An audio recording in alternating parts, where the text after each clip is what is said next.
Ladies and gentlemen, how are you doing tonight? It's your boy SpilledBagofIce and your favorite canine, Carlos B. Dog, coming to you live on a Friday night. We had a little technical difficulties, but now we're back.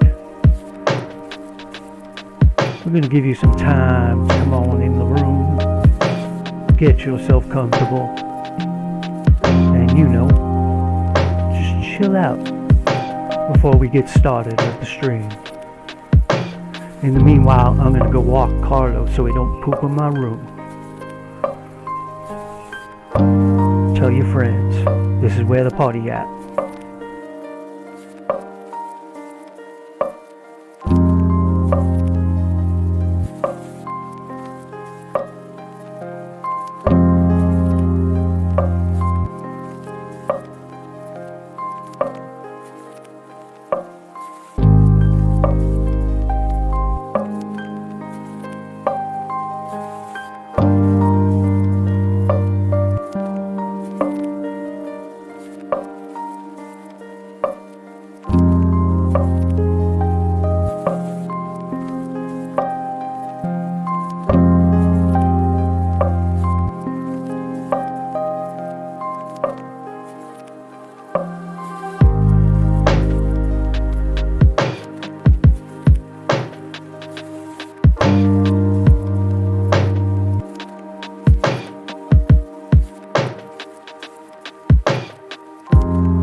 Ladies and gentlemen, welcome to the SpilledBagofIce broadcast. I hope you're settling in. I hope you're doing good on this lovely Friday night. I'm Thomas SpilledBagofIce Cunningham, here with Carlos B. Dog, as always, who just went out for a walk. Quite enjoyed it. Anyway, we'll be starting in just a second.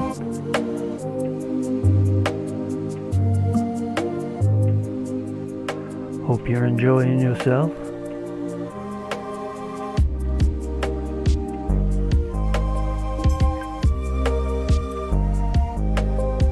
Here we go. Get ready.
Look at that. I had myself muted, ladies and gentlemen. Look, this is only my second official broadcast here on the SpilledBagofIce broadcast, and I'm not, no Phil. This is my second broadcast, man, so I'm just, I'm doing my damnedest, I tell you. It ain't easy, and I don't know, for some reason I'm talking like Elvis now, so this is actually the second time tonight that I tried to get the broadcast going. Everything I was spending all day trying to fix shit and make it run smooth, and finally I was like testing shit out on Streamlabs, and I got it where I'm like, okay, I figured this convoluted bullshit out, and I think I got it. And I invested in a new monitor, headphones with the mic built in, and a webcam, and I'm like, shit, I'm ready to fucking go. Oh, also YouTube Premium, so no commercials. And I'm like, ready to go, start the stream. Nothing fucking works. Nothing. Like, the music isn't playing in the background. I'm talking into this thing and hearing my own voice, but it's delayed, so it's really confusing. And I'm trying to fix it, and then I just aborted the mission. I was like, fuck this, aborto. Gave it another whirl, and everything seemed to be going smooth, so I gave it try number 2, and this is it. We're here, we're going. I hope it's working.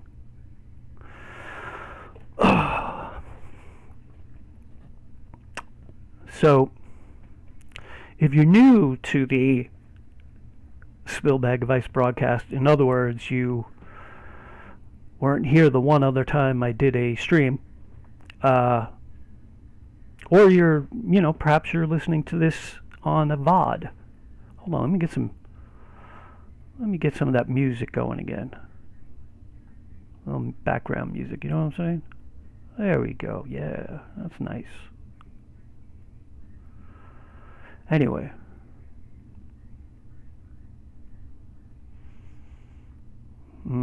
Yeah. Oh, wait a minute. You can't hear that, can you? Is this fucking up again? I'll be very angry if it's fucking up again.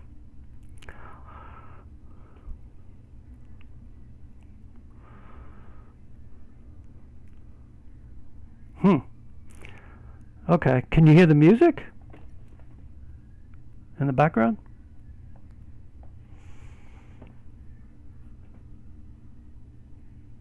I tell you, people told me go with Streamlabs because it's simpler, it's easier to use.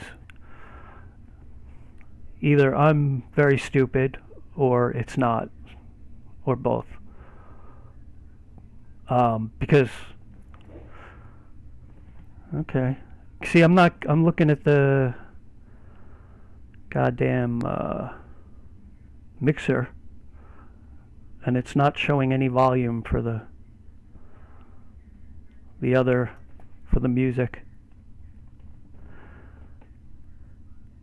Really? Yeah, I mean, the frustrating thing is spending all day like trying to figure it out and thinking, okay, I've got this. I got it rolling now. We're good to go. Golden. And then you hit go live and it all falls apart. Why? I don't know. It just suddenly stops working when you hit go live. The problem is, you know, I want to do reacts, so I mean the music in the background's not a big deal, but like I can't watch reacts with people who can't hear the videos. That won't work. I swear to God, it was working earlier. So anyway, I should just like, I know in the preview I said I might take my stitches out. If all goes to hell, I'll just rip my stitches out, take a shot of whiskey, and end the fucking stream like a baller. Be like, fuck this, I'm out. No. I mean, I will take the stitches out, but I'd rather, you know, have content as well. Let's see, let's try this. What if I do this and then hit done? No, that's not working either. Guys. Honestly, though, I appreciate that you're sticking with me, because why would you? Oh, you want to see me take stitches out? Yeah, okay. That's cool. That's fair. It is kind of a nightmare. Actually, the first stream I did was even worse, because instantly I think there's trolls that, like, Twitch trolls that get a notification that it's someone's first stream, and they immediately, like, came rushing in going, like, what are you doing?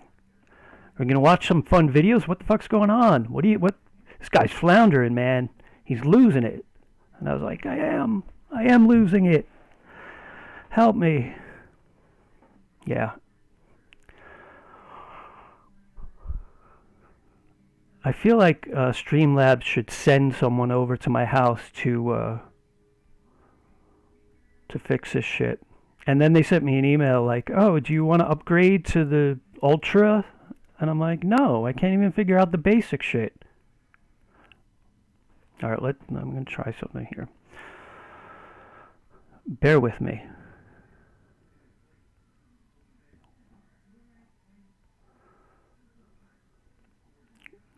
Alright, let me see.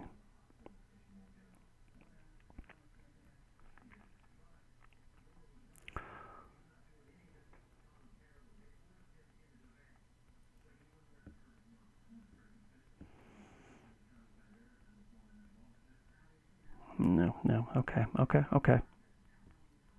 There we go. Now you can see what I'm looking at.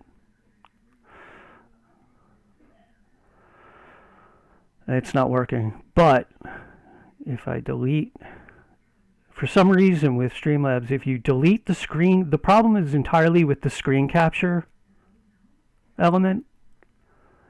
Like, for some reason, it's very finicky. And it'll work, and then it won't work, and then it'll work, and then it won't work. And then, but if you re-add it, if you just delete it and then put it on again, like the fucking Streamlabs equivalent of, you know, turn it off and on again, sometimes it works. So, all right. Screen capture, add source. I know this isn't the most interesting content, but yeah, don't get the upgrade. I mean, maybe if, I don't know, if like you can get it to work for you. See, I'm still not getting any audio. Why? I don't understand. It's hurting my feelings.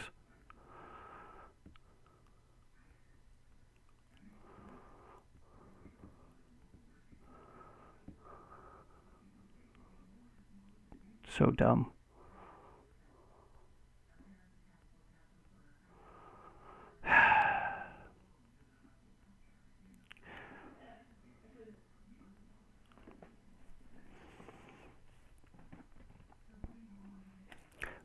I mean, I guess I understand the idea of like, let's try to get them to upgrade, but if you make a shitty free version, it's no one's going to be like, you know what? This is awesome. I want this, except with more,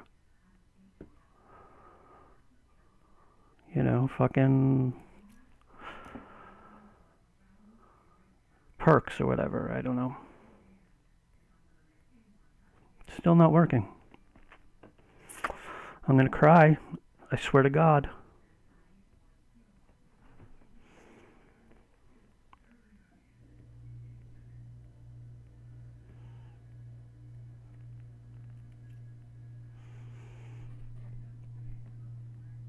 It would be like probably better if I could like do two things at once and try and fix this while I'm being interesting, talking to the camera. So far, it's not happening. Oh wait! I see the fucking volume moving.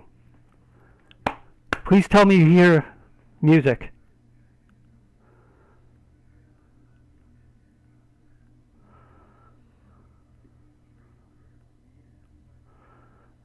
Hold on.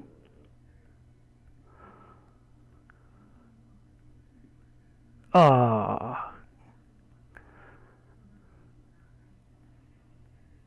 Really? Give it a second. Hold on. Wait. Let me try this.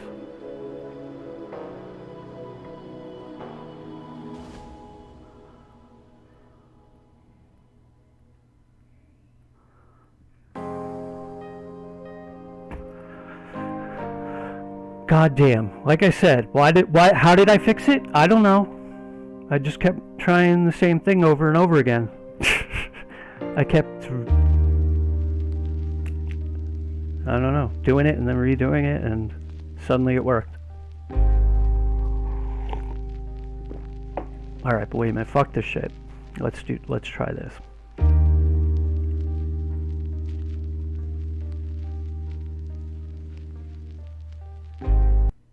Okay. Let me see if I can get this one to work.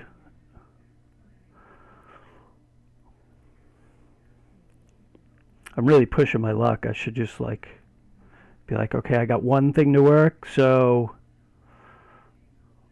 let's stick with that and call it a day. Okay, but okay, which one? It was this one. It was screen cap, not screen cap. That works. See? And I just got to move it down the list, so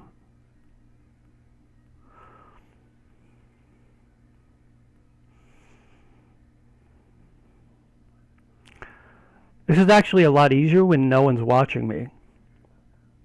They shouldn't tell me that there's 3 viewers, even though I can see the chat, so I know there's people in here. But the whole idea is, if you don't keep doing it and floundering terribly and failing awfully, how will you ever get good, right? I believe Gandhi said that. Okay, you want to try something fun? All right.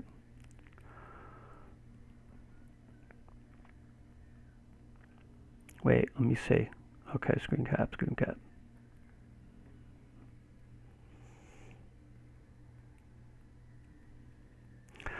So anyway, about a little over a week ago, actually a week and 2 days, I fucking was doing dishes and I dropped a glass in the sink. And my finger got gashed horribly. Can you see? And you're supposed to go to they tell you come back to get your stitches taken out, but honestly, you don't need a medical degree to go snip, pull. Unless, if it's like oozing pus or something, then obviously go to the doctor. Don't be an idiot. Wait, here's a good question. Does anyone want to see me take my stitches out? I don't want to subject anyone to this if they don't want to see it. We could just do reacts. But, I did put it on the, I feel like I did fucking get people in here by advertising I might take my stitches out. I don't think it'll be that gory, but alright, let's fucking do it, man. It'll be on the, okay, here's what I've got. That's too bright. Jesus Christ, okay. There we go.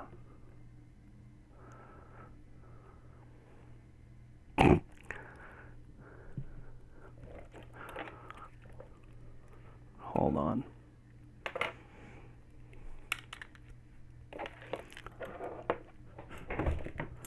Wait, where's my tweezers?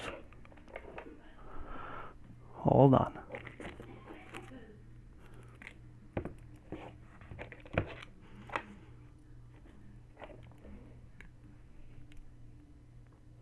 All right, I need the tweezers. Obviously. Hold on. BRB.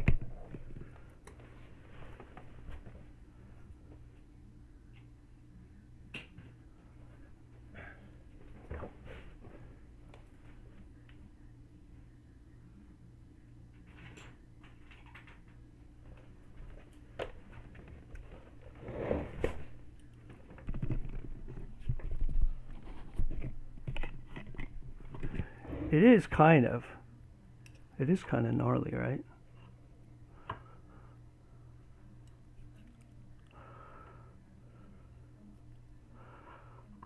I can't seem to get it to focus.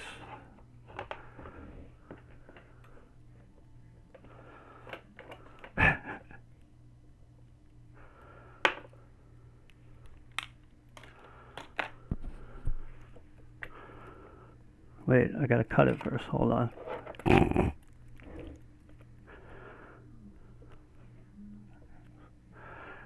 Okay, I have to calm down and stop. Not rush. Wait, I'm gonna use this.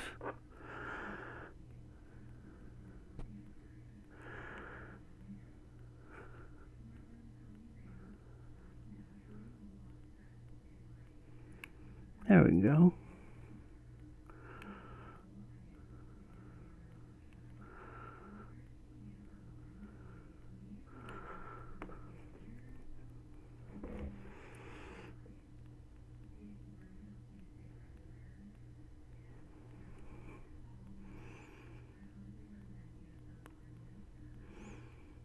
Honestly, I think I should have taken them out earlier, or had them taken out earlier.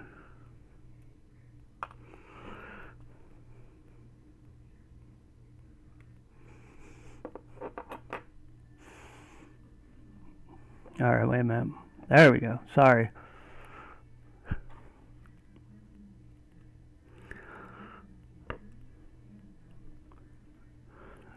Not focusing, huh? Hold on.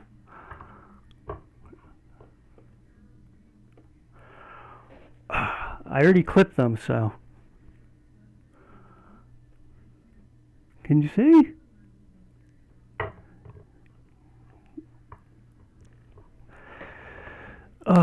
It won't focus. My apologies, people.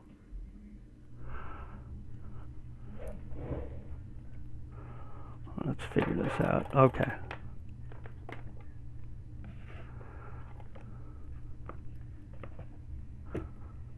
One second.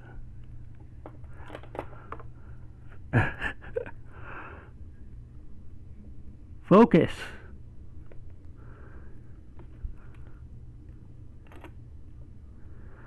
It won't focus. God damn it.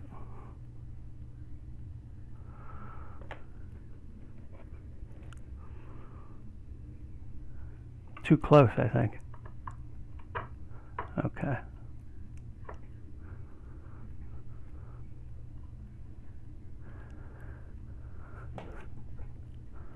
That's as good as it's going to get, I think. Look, fucking easy, bro.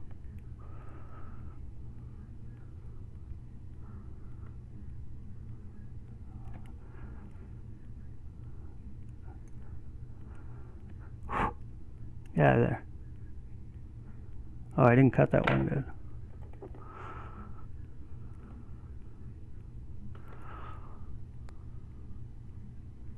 There we go.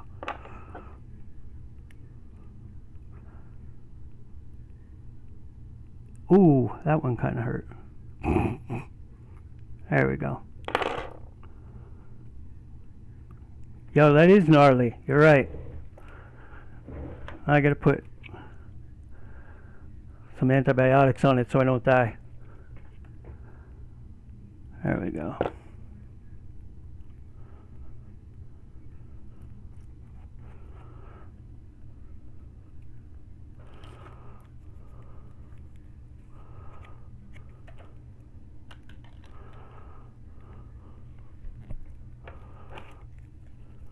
Oh, I got more viewers.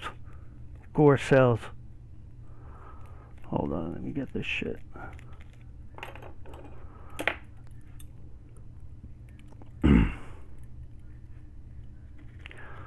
Honestly, I think every time I've gotten stitches in my life, I've taken them out myself. I keep the whatchamacallit, the run going here. This is not an interesting part of the process, but it's important. There we go.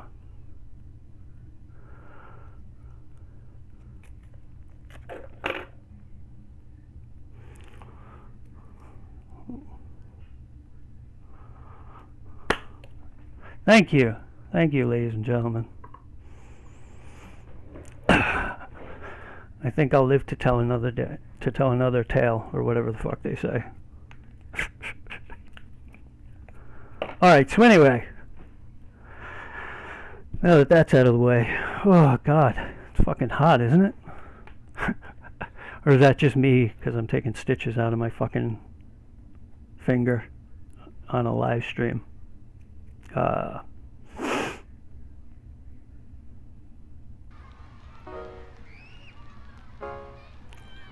Let's do some reacts. So here's what I'm kind of planning for the stream in general, is to just go on YouTube, get a bunch of shit, and react to it.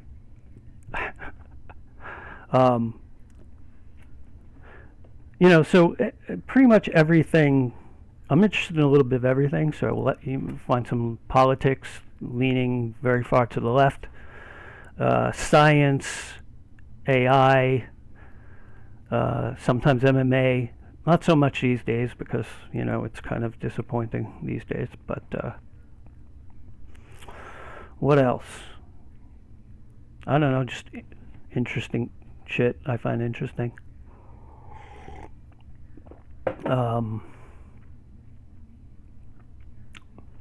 We'll start off with some news, and we'll talk about get some AI, some capitalism, some philosophy, some Noam Chomsky, some science. I like the weirder shit of science, like, what would happen if aliens came to the planet and, they decided to join baseball leagues. And then they'll have, like, Neil deGrasse Tyson being like, well, that's an interesting story. When I was a kid, I played baseball and blah. Oh, by the way, I've got let me put this in the chat so all y'alls can go check out any of the videos if you want to see them again, or give them a like, or follow the page, or whatever. The judge who is presiding over Donald Trump's criminal trial said what you see on the screen. Words maybe Donald Trump never wanted to hear, let alone hear while he was stuck, sitting silently, obeying the rules in court as a defendant. Quote, "This trial is starting." I can tell you, they have the full jury, they have Classic. all the alternates, they are fully impaneled, they are raring to go, and it's Classic gone Donnie. down faster than expected. 4 full court days was all it took to get the full jury going, and that means these opening statements begin Monday. Donald Trump's efforts to delay, in this case, have failed, and I've told you in other cases, those efforts have worked. So you never really know, with all the lawyers and all the money and all the tricks of the trade and his large following, what's going to happen. Well, tonight we can tell you something we couldn't tell you at the start of the week. All delay requests rejected. All delay tactics failed. Prosecution and defense will now clash. They will lay out their vision in front of this jury and, to the extent the nation and the world watching, starting Monday, about whether Donald Trump is innocent, as he is legally presumed, whether all of this has sort of just been cooked up against him in ways that ultimately cannot be proven beyond a reasonable doubt to that jury. That's what the defense will say, something to that effect. Or whether he is guilty for this Is the sound good? Late today, we also saw a pretty dramatic demonstration of how this is going to work, because so far it's all been questioning the juror candidates, and the defendant sits there. But when we get into witnesses and other things, there's a lot more action that's going to happen. And Donald Trump's going to hear things he's not going to like. He's going to be accused of being a felon, among other things. Also, aspects of his personal life will definitely be discussed for days on end. And he will have to deal with it silently, quietly, and compliantly, like any other defendant. I say that by way of introduction to this moment today, because the proceedings were winding down, and best we can tell from reporters in the room, the defendant, Trump, may have genuinely thought things were done, and he tried to rise before court was officially adjourned. And if you've ever watched a courtroom drama, you know they take all the rules, small and large, pretty seriously. There's a sort of decorum and rule book. There's a bailiff who's armed to make sure nobody goes awry. And the judge, as the New York Times reported, told this defendant, Trump, "Sir, can you please have a seat?" Because he had risen before court adjourned. After the judge leaves the chambers, of course, because the judge is in charge. The judge is the senior official in the room, not anyone else, not certainly the criminal defendant. Doesn't matter if he used to have a government job, in this case even the #1 job in the federal government. Only after the judge leaves the chambers did defendant Trump and others get up and leave, because that's the only time they're allowed to. Now, as for this full jury panel, I can tell you we got 12 New Yorkers who will be deciding the fate of this defendant. They are currently anonymous, 5 women and 7 men, 6 alternates, which are a group of 5 women and 1 man. Now, Trump has a pretty packed schedule next week, owing to the many different things he's done and has been caught doing over the past years. Consider that Monday will be opening statements in this trial about hush money and possible campaign crimes. There'll also be a hearing about his bond in the case where he was basically found liable for I did everything right and they indicted me. Tuesday, there's a separate hearing about the gag order. Remember when I mentioned a moment ago about delay tactics? Donald Trump may have hoped to tie this judge up for days debating gag order issues this week. That didn't happen. The judge set this plan in motion to basically say, You may have violated it more than once. We'll deal with that next week. But first, we're going to pick this jury. So that, you see, is another busy day. Tuesday for him. Then Thursday, the Supreme Court will be holding oral arguments on the most important, probably most grave case against Trump, the Jack Smith January 6th insurrection coup-related case, and whether Donald Trump has any sort of immunity for anything he might have done while he was president. The Supreme Court hearing that Thursday. So Monday is a new phase in the New York trial. Prosecutors will be able to begin laying out their case to the jury. And day one of a trial is not unlike day one of a job or day one of any other interaction where you meet a bunch of new people. Both sides, prosecution and the defense, will be in effect meeting these jurors who have the final say. So it's way more important than day 10 or 20, even though later in the trial you have important witness evidence, and at the end you have closing arguments, which is your chance to tell the folks something right before they go in to deliberate. But opening statements, these first few days are going to be big. And prosecutors have a case that they think will captivate this jury. We learned a bit about this jury during the questioning. We learned a lot of these people say they don't follow the news that regularly. Some said they weren't even familiar with which cases Donald Trump was facing. So they're going to say to these folks, the man in this room paid these hush money payments. They can prove that. And he paid them to Stormy Daniels, who you may or may not remember. Oh, I remember. 16. And they're going to charge that after doing that, he falsified business records intentionally and knowingly. Not that somehow something got written down wrong, but this man, this defendant that the jury's looking at, he did it. And he did it for a reason. They're going to say something along the lines of, and I know this because I've read the indictment, and a good opening statement's going to work off the indictment. They're going to say he did it to lie to you, to orchestrate a scheme, to influence the 2016 presidential election. That means every voter in America, including the New York voters who are jurors, to purchase this negative information and then to very specifically mischaracterize that for other crimes, taxes, campaign finance, all of that designed to hide the true nature of the payments. And if this is anything like other financial cases that we've seen, you might hear prosecutors say things like, you wouldn't get away with this. You might have just filed your taxes recently. You might worry about those kind of things. It's a good play. Even if you make an honest mistake on your taxes, you got to go back, admit it, fix it, and pay up. And this person here, this defendant, thinks they can get away with all of that. That's the kind of stuff we're going to hear on the prosecution side. And while the mischaracterization stuff, the business fraud, isn't itself a felony, as I've told you, the DA will have to sooner or later try to explain the legal theory here, that what was a misdemeanor becomes a felony under New York law, which the DA didn't write, that's just the law of the land, because of that other criminal intent, that it's combined into this damning evidence of a larger crime, and that there are more than one set of crimes to choose from. There's election law. I mentioned that. There's tax law. There are parts of New York penal law. And in a twist, Michael Cohen, who they will almost certainly hear from this jury, Michael Cohen went to federal prison for the last highlight you see on there, federal election campaign law. So this DA and his They're trying to railroad me, folks. All of this is clear as day, is proven basically, because they have radical left evidence. And in the opening argument, they will probably strike a pretty confident tone the way they did in the indictment, saying it's not complicated, it's all corroborated, and they even have the defendant on tape. And that Trump knew it was a big deal because he, when asked about it, first lied and blamed Michael Cohen. Did you know about the $130,000 payment? That's loud. Then why did Michael Cohen make it if there was no truth around payment? You have to ask Michael Cohen. Michael's my attorney, and you'll have to ask Michael. The no was a lie. You'll have to ask. Who's Michael Cohen? I don't know him. The name sounds vaguely familiar, but I don't know that man. Michael tells you where Donald Trump's mind frame was. There are a million different ways that people, especially him, but many politicians can avoid or dismiss things. But he was still stuck to his blame Michael Cohen defense, basically. So ask him. It was all him. Maybe he went rogue, which is where they eventually got to. But quickly, he's a rogue attorney. Had to come in and start changing the story.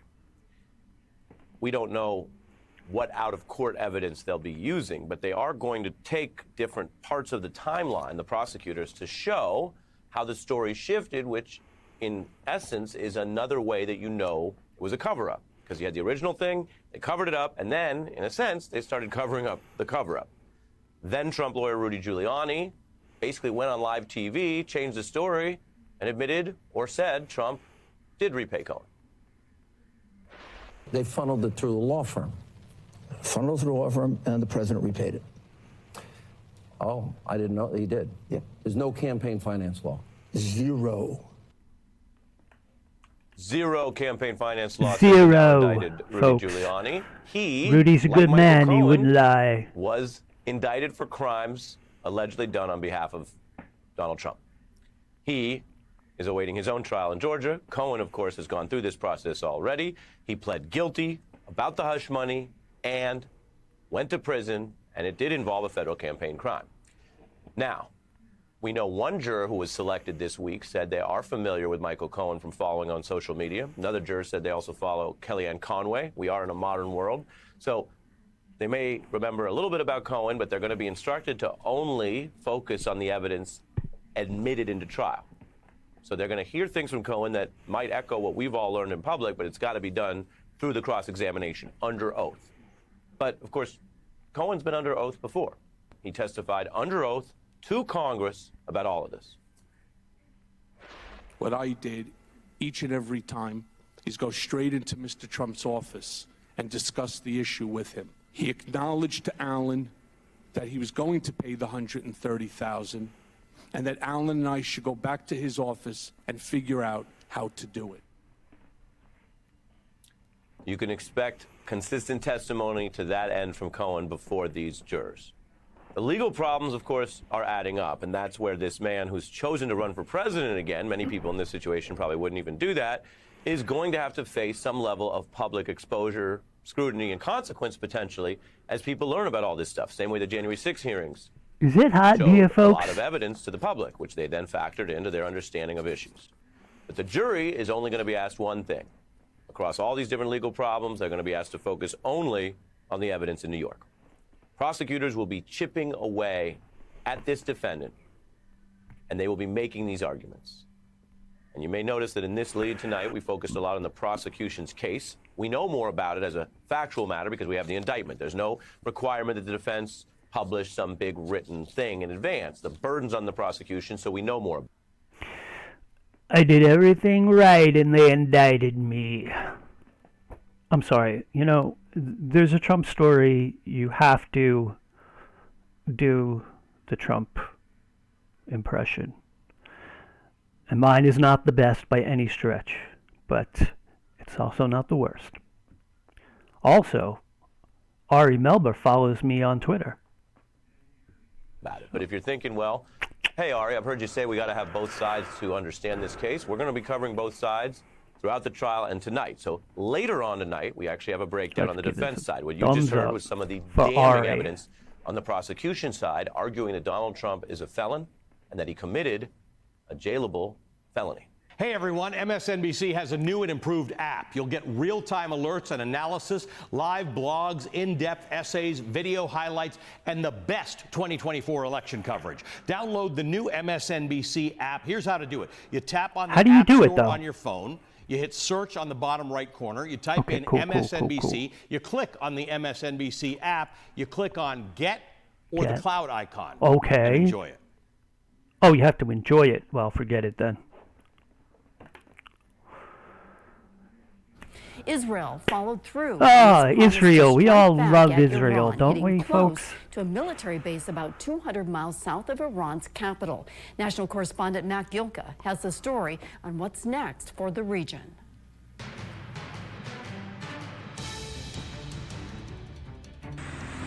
U.S. officials might have gotten a last-minute heads up on Israel's retaliatory strike on Iran. Oh, by the way, yeah, Phil. I don't understand how. First of all, you imagine how bad of a candidate you have to be to lose to Donald Trump, and yet Hillary Clinton did. And imagine how bad of a candidate you have to be to lose to Donald Trump when you're an incumbent president, and yet it seems like the Democrats are doing everything in their power to fuck it up and make that happen. It's fucked up. I mean, it's not like I'll be happy if he doesn't win. I'll be fucking depressed either way. Like, oh, this is what it's come down to. Some senile psychopaths. Cool. We're doomed.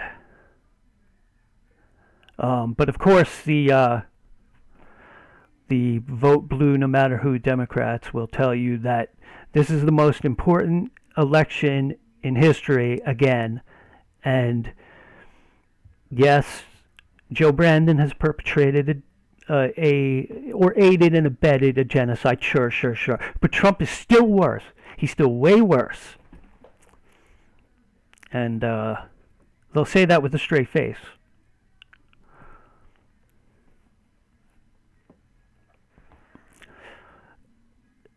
They're banking on losing because they're fundraise so hard that when they're not in power, they feign helplessness when they are in power. Yeah, when business is bad, business is very good. Yeah, exactly. I mean, that's absolutely what the Dems have done with abortion. That's probably the main reason why they always run on, like, protecting it, but they never seem to do it.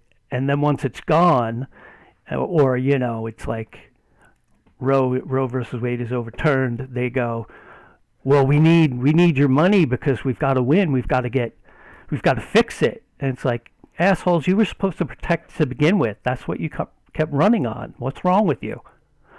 You know, like, Jesus Christ.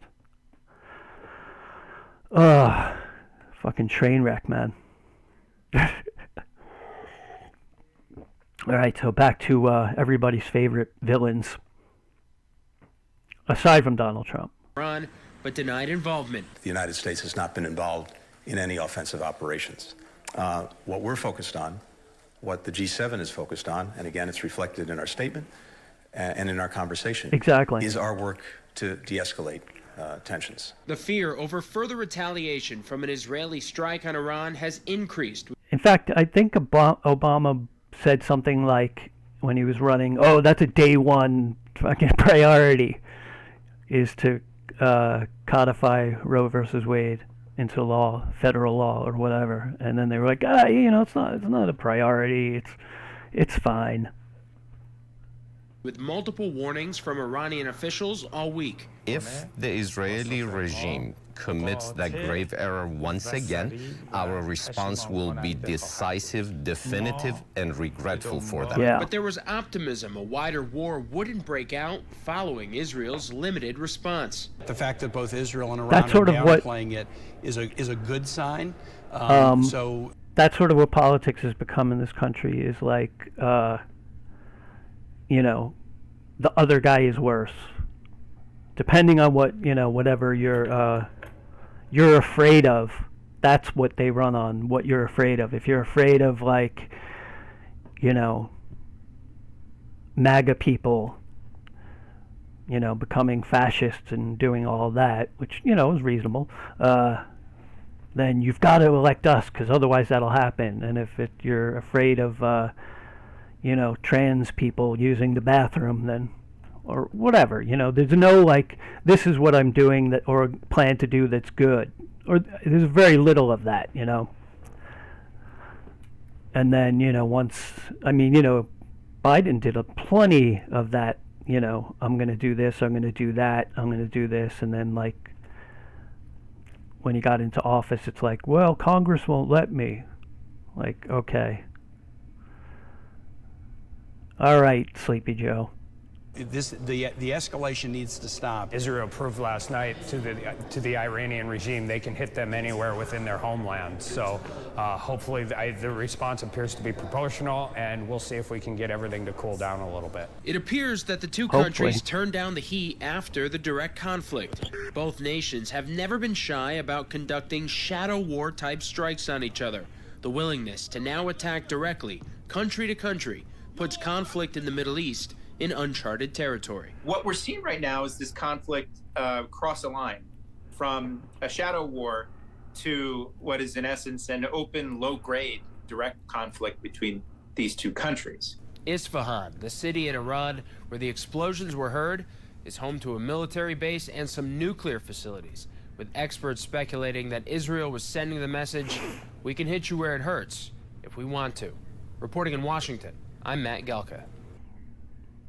You know, we begin tonight with that breaking news from Lower Manhattan. I said this on Twitter, though, that Israel was like, it's like that, I don't know if you guys know of that YouTuber, Jack Doherty, who, like, goes around, like, being an asshole to people, and he's got, like, this bodyguard with him, you know? So he's, like, starts fights, and then the bodyguard steps in whenever someone's like, what the fuck's wrong with you, kid? That's, like, pretty much exactly Israel.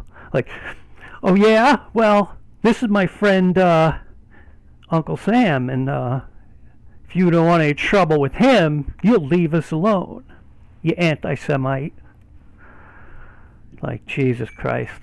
No one likes that Jack Doherty kid, so I wonder why. I'm so over Israel and their lies with the U.S. constantly running cover. Yeah, Israel strikes back. Bitch, they struck first. Exactly, dude, exactly. Like, you know, they blew up their goddamn consulate or whatever. Like, that's not, you know, that's not nothing. Emergency crews rushed to a park just across the street from the courthouse with fire This is extinguishers crazy. to douse the flames engulfing a 37-year-old man. After burning for several minutes, he was carried away on a stretcher and taken to the hospital in critical condition. It does not appear the incident has anything to do with the trial of the former president, which continued on without interruption. Authorities say the man was carrying colorful pamphlets that were full of anti-government conspiracies. They don't believe he was But not the targeting good any kind. particular person or group. CBS's Jerika Duncan will start us off tonight with the latest details. Across the street from 107th Street. He's on fire. It was a shocking image, too graphic to be shown in full detail, in the middle of a New York City park this afternoon, of a man on fire. It happened right outside the courthouse where former President Donald Trump's criminal trial was underway. A man has now lit himself on fire outside of the courthouse in Manhattan where we are waiting. The incident unfolding live on cable news just after 1:30 Eastern. And we're like yelling to the cops who are all outside of the park. I don't know if he was really political or just unbalanced. Authorities confirmed Maybe a 37-year-old little bit more. Maxwell Azzarello is from St. Augustine, Florida. Tonight, officials say he is intubated and in critical condition. He throws the pamphlets throughout the park, and then he pulls out a canister and pours some kind of liquid on himself. Court officers, members of the police department, they run into the park. They make efforts Florida, to put him out. How concerned are you that somebody was able to get this far in, light themselves on fire? Is that with all of these law enforcement officials around? We're very concerned. Of course, we're going to review our security protocols. Well, you know, the Azzarello problem posted is, what he called the Ponzi papers online. Critical. well, that's a good point, Miss. I think the answer is clearly that we need more cops in New York City. At least another 100,000, so this sort of thing doesn't happen again.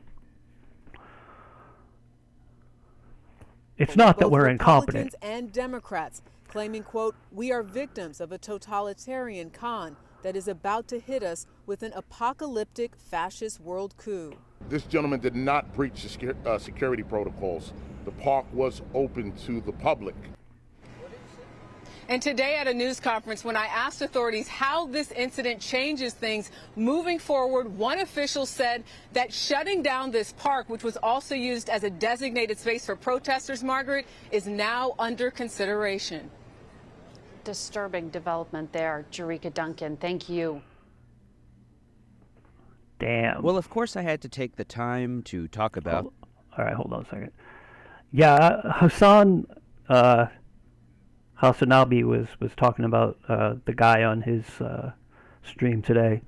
Apparently he was really deep and down the rabbit hole of whatchamacallit, down the rabbit hole of conspiracy theorists. Like he was like anti-vax and, you know, New World Order, like really extreme, you know, Reddit pill guy. You know, he wasn't like Aaron Bushnell, who is like very obviously clear-headed and, you know, decided to do something just extreme to make a point, you know. This guy was apparently like over the edge already. And he's from Florida, so, you know, that, I'm sure that didn't help any. Yeah, you know, they might do that. They might say, oh, since that guy lit himself on fire, we can't have any protesters out there anymore. Like, bitch, you should have did your job. What are you saying? The recent report from Plus 972 and Local Call about the Lavender program, an artificial intelligence-based system which generates... Oh, hey, Phil, are you planning on streaming on Twitch, too? I meant to ask you that, because you said that was, like, something about that this being your nightmare of going live and shit not working. Because if you do, man, I'll definitely follow you, of course.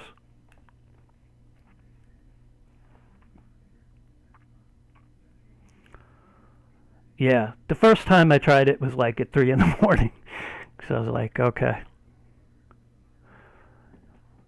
And then I thought it went okay, but I like, even though everything sort of worked after a lot of, you know,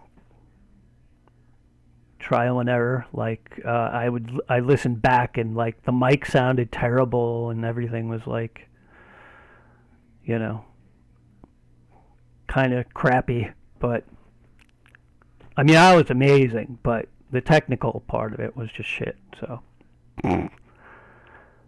Kill lists. I've read a lot of very upsetting material throughout this genocide taking place in the Gaza Strip. I've made a lot of videos about them.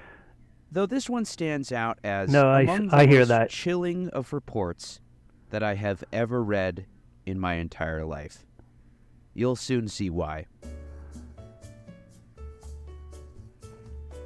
The report is valuable in a number of ways, not least of which being its perfect debunking of the Israeli claim that the high number of civilian casualties in its massive bombing of the Gaza Strip is a result of Hamas using them as so-called human shields. I've not taken much time to address the Israeli human shields One thing I've claim, learned, since logically it was so stupid. Some videos even granting, are too slow in paced. theory, Hamas shelters under hospitals or refugee camps, This was that's one why of them. Israel has to bomb them.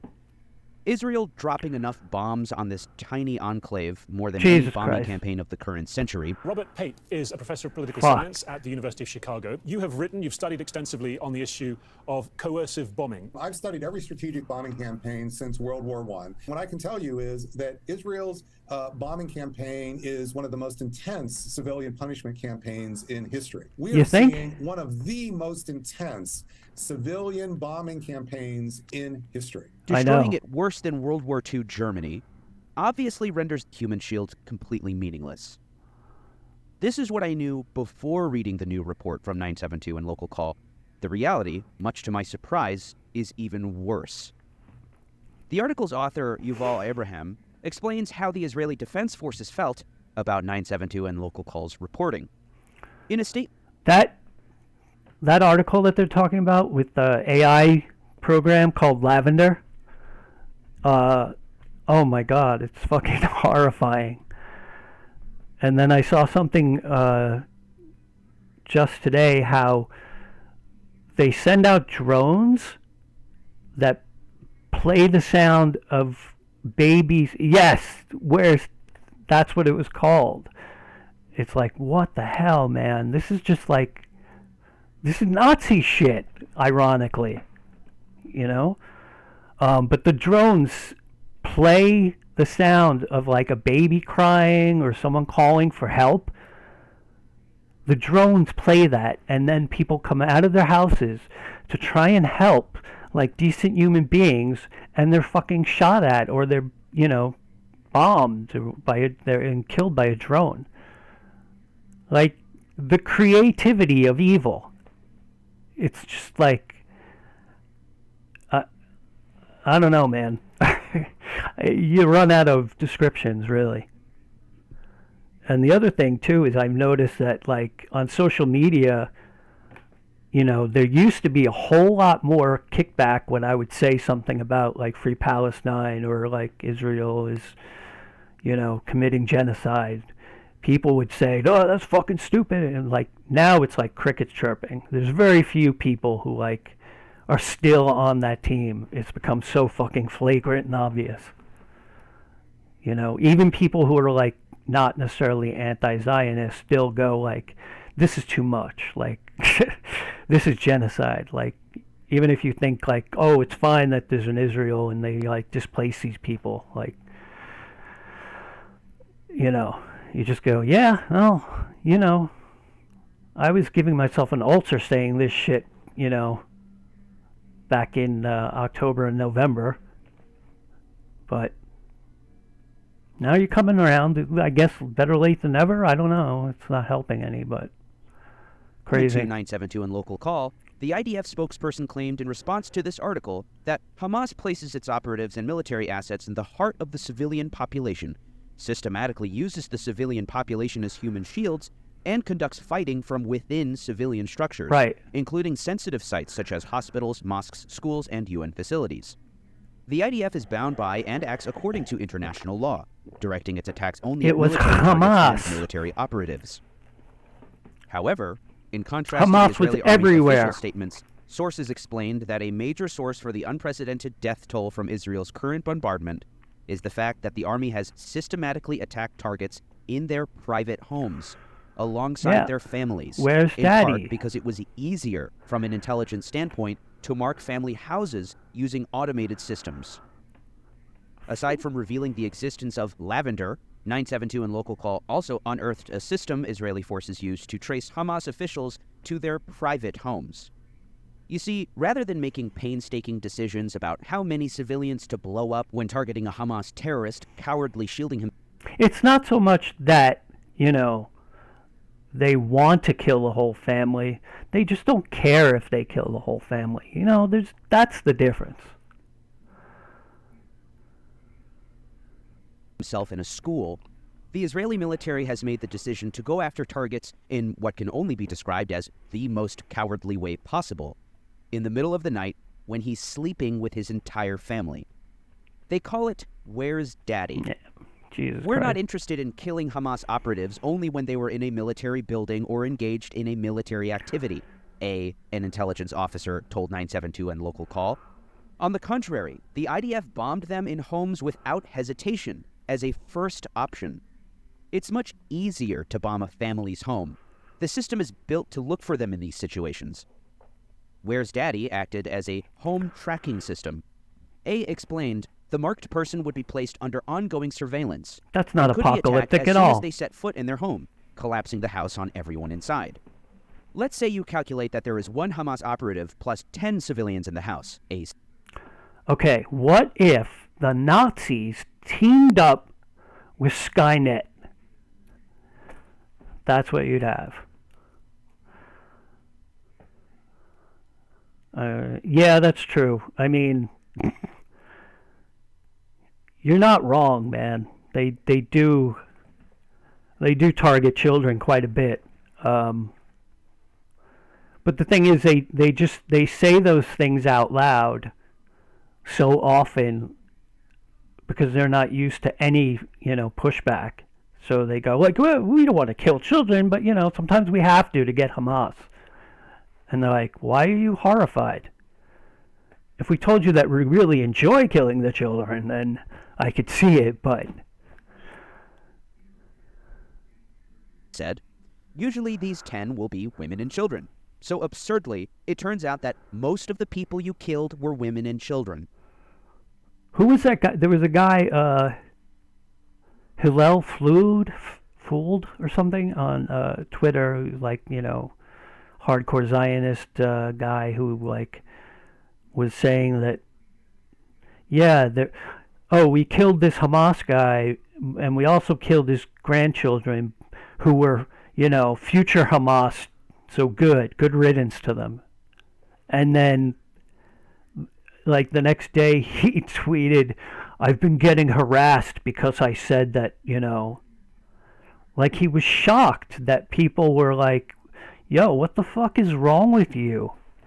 Saying that, like, good riddance to, like, you know, a whole family of a guy who is allegedly in Hamas.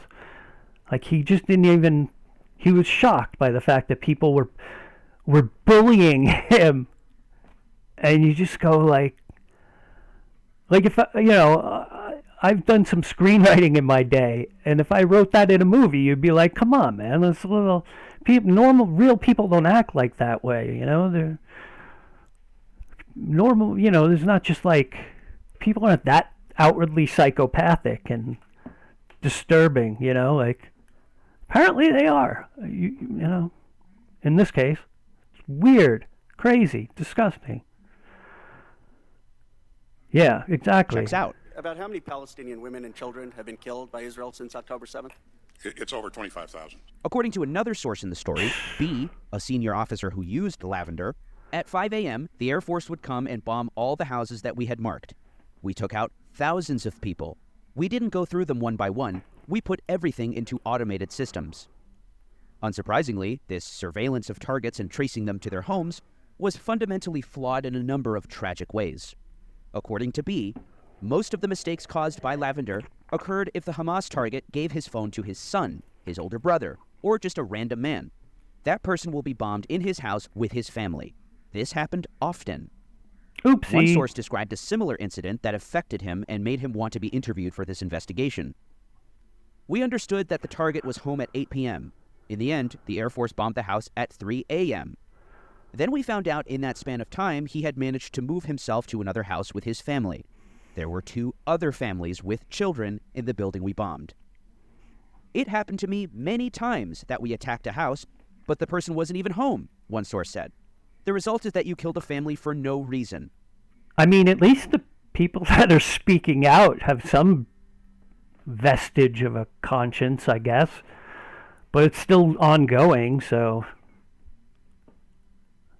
Like, they're speaking out, but is it stopping? No.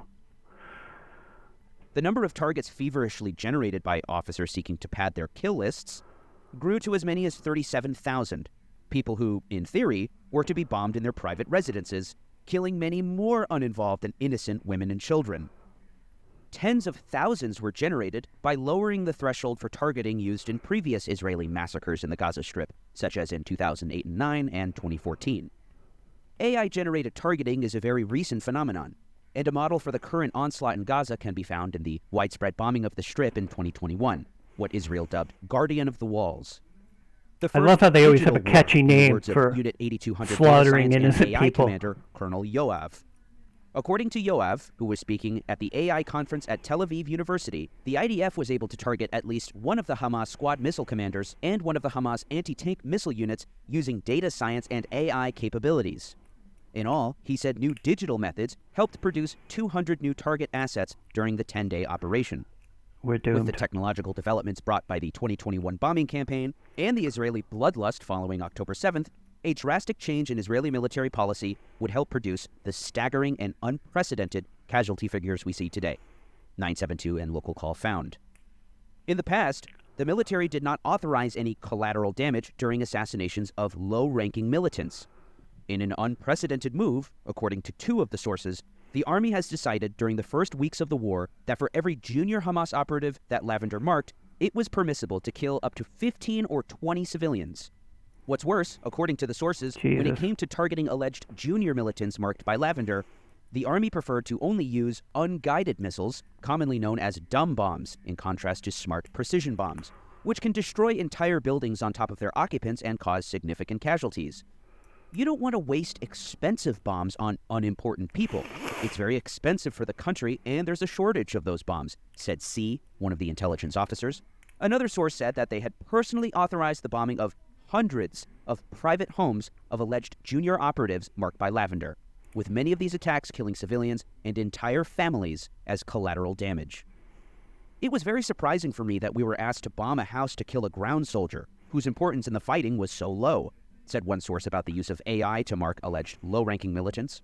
I nicknamed those targets garbage targets. Still, I found them more ethical than the targets that we bombed just for deterrence. High-rises that are evacuated and toppled just to cause destruction. This was reported by 972 and Local Call in November of 2023 in a bombshell article about the widespread use of a system called Habzora, or the Gospel. These bombings, which were intended solely to cause destruction, were aimed at private residences as well as public buildings, infrastructure, and high-rise blocks, which sources say the Army defines as power targets. According to intelligence sources who had first-hand experience with its application in Gaza in the...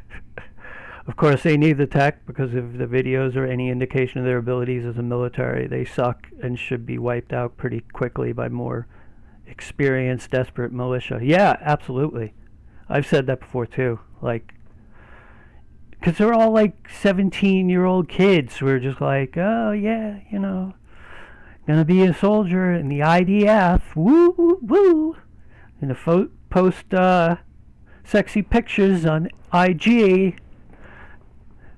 And, you know, the Palestinian fighters are like, you know, have watched their, you know, practically everyone they know die. And they're like, they know what they're doing and they take it seriously. And they have, you know, they're not stupid kids who are like playing soldier. Absolutely. Past, it is mainly intended to harm Palestinian civil society, to create a shock that, among other things, will reverberate powerfully and lead civilians to put pressure on Hamas, as one source put it. As opposed to Gospel's use in targeting structures and whole neighborhood blocks, Lavender, in conjunction with tracking technology like Where's Daddy, are used to place people on kill lists. Along with including simple junior officers who were to be killed in their homes with their families, the list also at times reportedly included children. Another source said even some minors were marked by Lavender as targets for bombing. Normally, operatives are over the age of 17, but that was not a condition. 972 and Local Call give a detailed account of the several weeks of chaos that marked the beginning of the Gaza genocide, though chaos has continued, albeit with different characteristics. Sources told 972 and Local Call that now, partly due to American pressure, the Israeli army is no longer mass-generating junior... Yeah. That's the thing. Apparently, like, it's like the soldier's job. You know, there's a bunch of kids there on birthright, and their job is to, like, take them out and show them a good time and, you know, help them get laid or help them get drunk and just have an amazing time. So they're like, oh, Israel is amazing. You know. That's why I have, like, so much fucking respect for all the, you know, Jewish people that are, you know, just 100% anti-Zionist, because, you know, the fact that they were able to see past that lifelong brainwashing, you know, is just, and you know, probably face a lot of backlash from their friends and family to, like, be like, no, this is fucked up and wrong. I have so much respect for that, you know. It's like, it's just it's way more, it's a lot more difficult for them to see that, you know, to overlook all that and see the truth than someone who's, you know, not a part of that culture. And there's plenty of targets for bombing in civilian there's plenty homes. of Jewish people who are the not fact that most homes in the Zionists. Gaza Strip were already destroyed or damaged, and almost the entire population has been displaced, also impaired the Army's ability to rely on intelligence databases and automated house locating programs.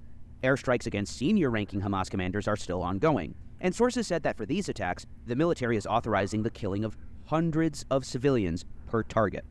An official policy for which there is no historical precedent in Israel or even in recent U.S. military operations. In the bombing of the commander of the Shujaya battalion, we knew that we would kill over 100 civilians. Be recalled of a December 2nd bombing. In order to assassinate Ayman Nofal, the commander of Hamas's Central Gaza Brigade, a source said that the army authorized the killing of approximately 300 civilians, destroying several buildings and airstrikes on Al-Bureid's refugee camp on October 17th. Though the Israeli military, again in a deviation... Like, I have no doubt America would do that, but they would at least lie about it. I mean, for them, you know, for them to just be like, that's an acceptable number for a high-ranking target, 300 civilians, sure. From its conduct in previous bloodbaths in Gaza, have not even taken the trouble to accurately tally their killed. Indeed, in years past, after bombing targets slated for assassination, Israeli intelligence would typically carry out a bomb damage assessment, a routine post-strike check to see if the senior commander was killed and how many civilians were killed along with them. This reportedly involved listening in to phone calls of relatives who lost their loved ones.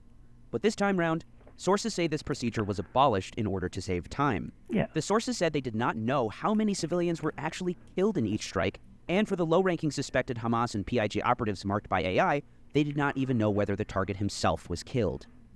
You don't know exactly how many you killed and who you killed, an intelligence source told Local Call. Only when it's senior Hamas operatives do you follow the BDA procedure. In the rest of the cases, you don't care. You get a report from the Air Force about whether the building was blown up, and that's it. You have no idea how much collateral damage there was. You immediately move on to the next target. The emphasis was to create as many targets as possible, as quickly as possible. And this is precisely why the Israeli military has itself relied almost exclusively on data from the Palestinian Health Ministry in Gaza, what all Western news essentially calls the Hamas-run health ministry. They have reproduced these figures in celebration of their perceived successes, writes UN Special Rapporteur for Human Rights in the Occupied Territories Francesca Albanese in her recent searing report, Anatomy There's an of a ironic Genocide. 70% job of title. reported deaths have consistently been women and children. Israel failed to prove that the remaining 30%, i.e. adult males, were active Hamas combatants, a necessary condition for them to be lawfully targeted. By early December, Israel's security advisors claimed the killing of 7,000 terrorists, in a stage of the campaign when less than 5,000 adult males in total had been identified among the casualties, thus implying that all adult males killed were terrorists. This is indicative of an intent to indiscriminately target members of the protected group, assimilating them to active fighter status by default. Albanese further provides data which serves to substantiate the lethal targeting programs employed by Israel in Gaza. 70% of residential areas have been destroyed. Since October 7th, Israel has killed over 30,000 Palestinians in Gaza. By the end of February, a further 12,000 Palestinians were reported missing, presumed dead under the rubble. Indeed, any argument in favor of human shields suffers in light of the simply stated fact, stated in one cruel sentence of Francesca Albanese's report, that after 5 months of military operations, Israel has destroyed Gaza. Surely another source of the astronomical casualties was the bombing of areas officially deemed by Israel to be safe from bombing. Of the roughly 502,000-pound bombs dropped by Israel in the first 6 weeks of hostilities, Albanese writes, 42% were deployed in the designated safe zones in southern areas. As a result, by October 28th, 2 weeks after Israel's mass evacuation order, about 38% of killings in Gaza occurred in the declared safe zones. By January 22nd, 42% were located in the area, which by then held the majority of the Gaza population. Simply put, safe areas were deliberately turned into areas of mass killing. A report published in late March by UNICEF, Education Cluster, and Save the Children further substantiated the targeting of these so-called safe areas.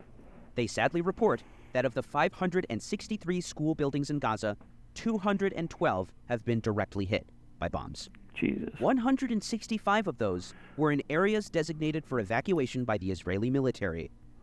Just days after October 7th, the Jerusalem Post reported that IDF Air Force Chief Brigadier General Omer Tischler said the IDF is not targeting civilians as Hamas did in mass numbers on Saturday and continues to do with rocket fire. There is always a military target, but we are not being surgical. Tactically, he explained that if in past rounds of fighting with Gaza, the Air Force would target 1 or 2 Hamas or Palestinian Islamic Jihad targets or high-ranking officers at a time, now it is targeting whole neighborhoods of terrorist targets all at once. So, targeting not only senior Hamas commanders, but also simple junior officers, killing entire families, bombing civilian infrastructure just to instill fear in the population, bombing the south of Gaza despite designating it a safe zone, renders the argument of human shield so asinine that it's barely worthy of any mention at all. But what makes it even more utterly stupid is that the deaths and the conditions calculated to bring about those deaths are by no means limited to those bombings, but also starvation as well. A deliberate policy which by definition does not distinguish between military or civilian, man or woman, woman or child. Also a war crime. Indiscriminate civilian punishment measure calculated to bring about death to the whole of the population. In other words, genocide. As Albanese sadly reports, Israel's heightened blockade of Gaza has caused death by starvation, including 10 children daily by impeding access to vital supplies. A report from Oxfam sheds light on the, as they put it plainly, deliberate restrictive actions that have led to a severe and systemic dysfunctionality. Yeah, but it's not genocide because we don't call it a genocide. You see, that's so it's fine, guys. It's fine. In the delivery of aid. The conditions we have observed in Gaza are beyond catastrophic, and we have not only seen failure by Israeli authorities to meet their responsibility to facilitate and support international aid efforts, but in fact seen active steps being taken to hinder and undermine such aid efforts.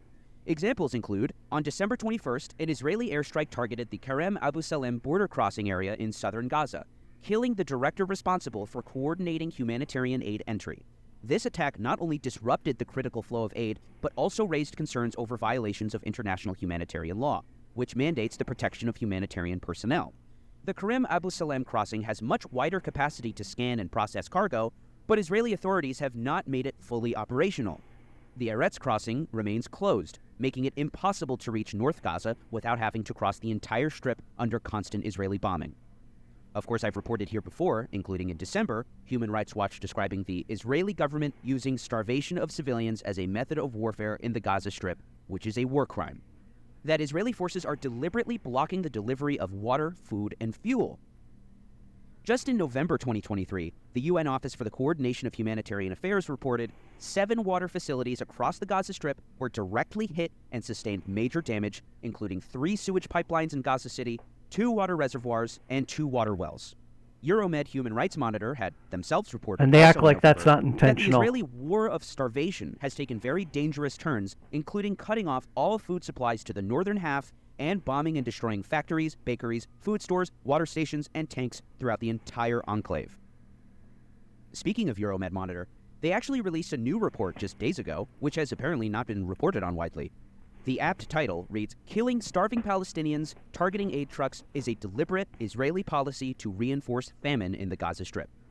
They detail numerous instances of Israel targeting aid convoys, those waiting for aid, and officials responsible for overseeing not only its distribution, but also guarding convoys to avoid looting, examples that can hardly be attributed to Hamas using human shields.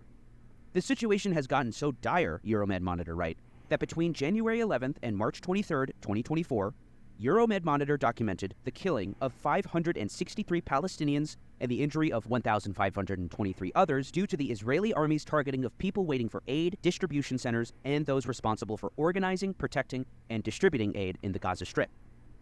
Evidence suggests that Israel intentionally perpetrates these crimes, including direct military attacks on humanitarian aid and civilians, as part of a deliberate and overarching policy.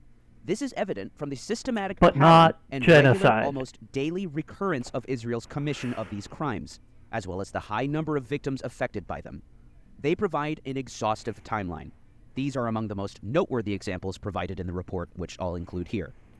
On targeting starving civilians waiting for humanitarian aid, on January 11th, 2024, the Israeli army killed approximately 50 Palestinians and wounded dozens of others when quadcopter aircraft opened fire on Palestinian crowds who had gathered to receive quantities of flour loaded by UN trucks on Al-Rashid Street in West. That's what monsters would do. Of Gaza City. On January 22nd, the Israeli army fired artillery shells at hundreds of hungry civilians who had gathered on Salah al-Din Road in southeast of Gaza City. February 25th, 10 Palestinians were killed and 20 others injured after being targeted by Israeli army forces while waiting for aid trucks near the Nablus roundabout on Al-Rashid Street in the southwest of Gaza City. On February 29th, 118 people were killed and 760 others injured on Al-Rashid Street south of Gaza City while waiting for aid supplies. The Euromed Monitor field team documented the brutal Israeli massacre of Palestinians, confirming that Israeli tanks opened fire and shells at around 4:30 a.m. directly into a crowd of thousands of hungry civilians. The civilians had been waiting hours for aid trucks to arrive near the Nablus roundabout on Al-Rashid Street. On March 2nd, 1 Palestinian was killed and more than 20 others injured after being targeted while waiting for aid supplies at Al-Rashid Street in Gaza City. On March 3rd, several people were killed and injured after being shot while waiting for aid supplies at the Kuwait roundabout in Gaza City. On March 9th, at least 2 Palestinians were killed and 18 others injured when Israeli army forces targeted crowds of people waiting for aid at the Kuwait and Nablus roundabouts. On March 11th, 9 Palestinians were killed and others injured after Israeli army forces opened fire at those waiting for aid trucks at the Kuwait roundabout southeast of Gaza City. On March 13th, 6 Palestinians were killed and others injured while waiting for aid supplies to arrive at the Kuwait roundabout on the outskirts of Gaza City. On March 14th, Israeli army forces opened heavy fire on thousands of civilians who had gathered near the Kuwait roundabout at the Salah al-Din road in southern Gaza City using tanks, helicopters, and drones. The shooting left more than 80 dead and 200 injured, with a number of them left in critical condition. The next morning, Israeli army forces opened fire on residents who returned to the scene in an... Yeah. Once, all the Palestinians are gone, including the ones in Rafah, then they'll be like, okay, I guess it was a genocide. Oops. And Israel will be like, no, it wasn't. We don't do that. Yeah. And especially when they lay it out like this, like all the dates and all the things that happened one after another, it becomes really fucking hard to dispute, with a straight face. Attempt to retrieve the bodies of the victims. Additionally, Euromed write, Israel has targeted humanitarian aid distribution centers, including on February 7th, when 13 Palestinians were killed and several others injured when a water distribution truck was bombed in Gaza City as people gathered to fill their water barrels. Yeah, exactly. On March 13th, Israeli aircraft bombed the UNRWA-run humanitarian aid distribution headquarters in the administrative district of Rafah while employees were distributing flour to the residents. Shit. The bombing killed 6 civilians, including a child and an UNRWA employee, and injured several others, including 22 UNRWA employees. On March 14th, Israeli aircraft bombed an aid distribution center run by the Ministry of Social Development in the Nusrat refugee camp in the central Gaza Strip, killing 8 people and wounding several. On March 18th, Israeli aircraft bombed an aid, storage, and distribution center east of Jabalia refugee camp in North Gaza Governorate, killing 2 people working in aid distribution. There's also targeting humanitarian aid convoys. On February 5th, Israeli forces bombed an UNRWA aid convoy heading toward northern Gaza in Deir al-Bala in the middle of the Strip, despite pre-coordinating with parties to the conflict. On February 5th, again, an aid convoy came under heavy Israeli fire while heading to northern Gaza. No casualties were reported, according to the deputy humanitarian coordinator. On March 3rd, 2 Israeli missiles bombed an aid truck in Deir al-Bala, killing 9 civilians and wounding others, including civilians gathered around it. When it comes to targeting workers distributing humanitarian aid, on January 21st, an Israeli warplane bombed a car carrying government employees responsible for coordinating aid entry, killing 3 people, including Ahmed Jamal Abu Mansour, head of the Emergency Committee of the Ministry of Social Development. On February 20th, an Israeli drone bombed a civilian car west of the Shabura refugee camp in Rafah, killing... On March 13th, an Israeli drone bombed a civilian car in the Kerba al-Adas neighborhood in Rafah. On March 18th, 2 aid distribution workers were killed when Israeli aircraft targeting an aid storage center east of Jabalia camp in northern Gaza. On March 19th, the Israeli army killed the director of the Emergency Committee in western Gaza at the Kuwait roundabout in Gaza City while he was supervising aid entry and distribution. Regarding targeting those responsible for securing and protecting humanitarian aid, on March 18th, 2024, the director of the Nusrat police station, Mahmoud al-Bayoumi, was killed in an Israeli bombing that targeted a car in front of the UNRWA headquarters in Nusrat in the central Gaza Strip. 3 civilians were killed in the attack, including 2 young sisters. On the evening of the same day, That's why they kept saying when they had, anytime they had a police officer, a Palestinian police officer that was like, they would just be like, he was a Hamas guy. No, he was a police officer there to protect people that were trying to get aid and trying to get food. Right, a Hamas police officer. A Hamas police officer. And you're like, oh, Jesus Christ, come on now. Israeli army killed 30 members of the police and civilian committees charged with protecting aid trucks in an Israeli bombing near the Kuwait roundabout in southern Gaza City. This is part of Israel's policy of clearing the way for the looting of humanitarian aid and exacerbating the famine. On January 9th, the Israeli army opened heavy gunfire at a group of police officers as they attempted to secure the entry of humanitarian supplies into Gaza City. Many of them were killed and injured during the incident. On February 6th, 6 Palestinian police officers were killed when a police vehicle guarding an aid truck was bombed in the Kerbat. The Israeli army killed Fayek al-Mabu, director of Central Police Operations. The Israeli army also killed Lieutenant Colonel Raed al-Bana, along with his wife and children, after bombing his house on March 18th. Al-Bana was responsible for securing the entry of aid trucks into northern Gaza. Of course, they felt compelled to address Israel's attempts to evade responsibility for the massacres. Regarding the most well-known and deadliest flour massacre at the Nablusi roundabout in the southwest of Gaza City on February 29th, Euromed Human Rights Monitor confirmed full Israeli involvement in the crime. Many victims of the massacre suffered injuries from 5.56 NATO bullets. This is a type of bullet fired from Israeli army weapons. A sample of 200 dead and injured victims revealed that they were indeed hit by this type of bullet, which was discovered and examined at the massacre site. These, simply put, were clearly just people, human beings, and not simply something. Yeah, well, I mean, the thing with the ICJ or any other international organization that's going to try to hold Israel accountable is, they're going to be like, we have to charge them. This is unreal. This amount of, violation of international law and war crimes. And America's going to be like, no, you don't. No. They're with us. Like, okay. I guess we can't do anything. Fucking so depressing. That can so easily be written off as human shields.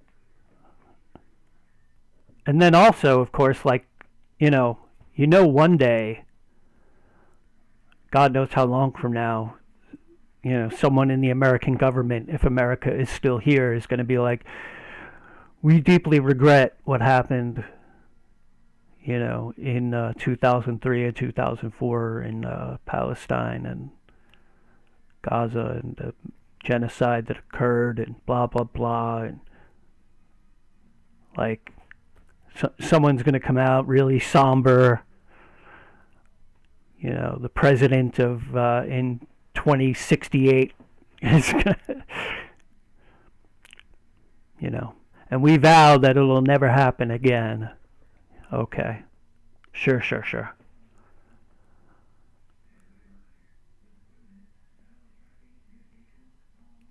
Hey everyone, before we get to the video, I just wanted to take a second to give a huge thank you to all our new patrons. 2 weeks ago, I made an announcement that the business is struggling, and the response has been overwhelming. Not just the signups, but also just the kind words and outpouring of support here, on my personal channel, and in the Discord. One more surge like that, and we can stop looking for sponsors entirely, and make Second Thought a 100% grassroots-funded operation. The Discord has been a blast with all the new members. In my opinion, it's the best, most wholesome political server around. If you're interested in helping make this channel completely viewer-funded, consider becoming a patron. Every patron, regardless of pledge amount, gets early access to every video, plus access.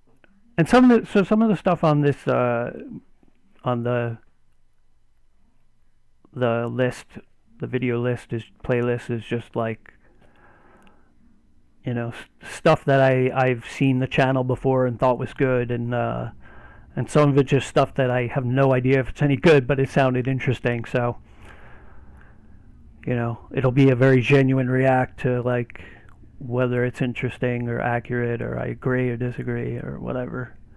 I've seen a couple of Second Thought videos before. Good lefty shit. Access to the Discord. We've got everything from a book club, to live Q&As with me, to educators ready to answer any questions you may have about socialism. So once again, from the bottom of my dirty commie heart, thank you to all our wonderful patrons. It's only because of you that we're able to do this work. I hope you enjoy the video. Well, I was gonna make this a big fancy video like always, but Hakeem beat me to this particular topic, and he did a great job, so go and watch his video if you haven't already. I still do want to take a few minutes to answer this question that I get asked a lot. And by a lot, I mean this is probably the single most common question I get. What can we do? This usually comes in the form of, yeah, capitalism is bad, but what can we as individuals do to make a change? And I'm kind of giving the game away a little bit by using that particular wording, but we'll get to that. The original idea for this video was to have a concrete answer I can link people to, because honestly I'm tired of typing out the same answer 30 times every episode. But I do think it's valuable information in its own right.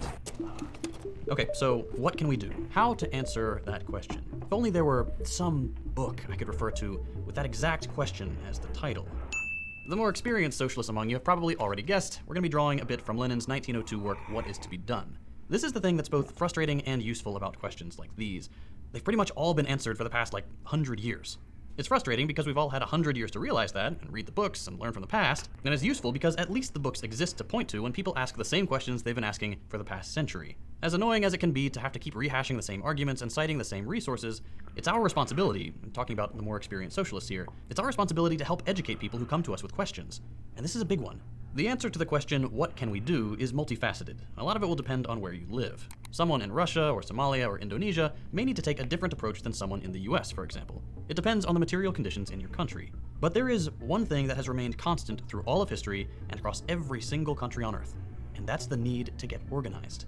This is something that Westerners in particular seem to overlook. And it's not entirely our fault. We've been spoon-fed hyper-individualist propaganda for many, many decades. It stands to reason that we default to thinking there must be some individual course of action we each can take. And if you want to look at it that way, sure, each of us can take the individual personal step of joining a socialist organization. But we need to shift our perspective to realize that it's only through the collective power of the organization that we actually have any agency to really change things. Okay, but what if you're an introvert? For most Americans, the first thing that probably comes to mind when we talk about organizing is labor unions. Unions are an example of collective power. One worker standing up to the boss alone is likely to get fired and replaced. But an entire store? That's a different story. We've seen some incredible growth in labor militancy and strike actions in the US over the last few years. From teachers to doctors to auto workers, people are unionizing and fighting back against the ruling class. After all, it's only fair. We're the ones who do the work. And while it's amazing to see the victories our unions are winning, it's important to recognize that these victories are still confined to the range of possibilities that exist within capitalism. You can win better conditions at work, but a labor union under capitalism will never be able to alter the relationship between labor, the people who do the work, and capital, the people who own the means by which that work is done. That brings us back to the same question. What do we do? According to most Marxists, we also need to focus on building political organizations to work alongside and within labor unions. Let me read you an excerpt from What is to be Done.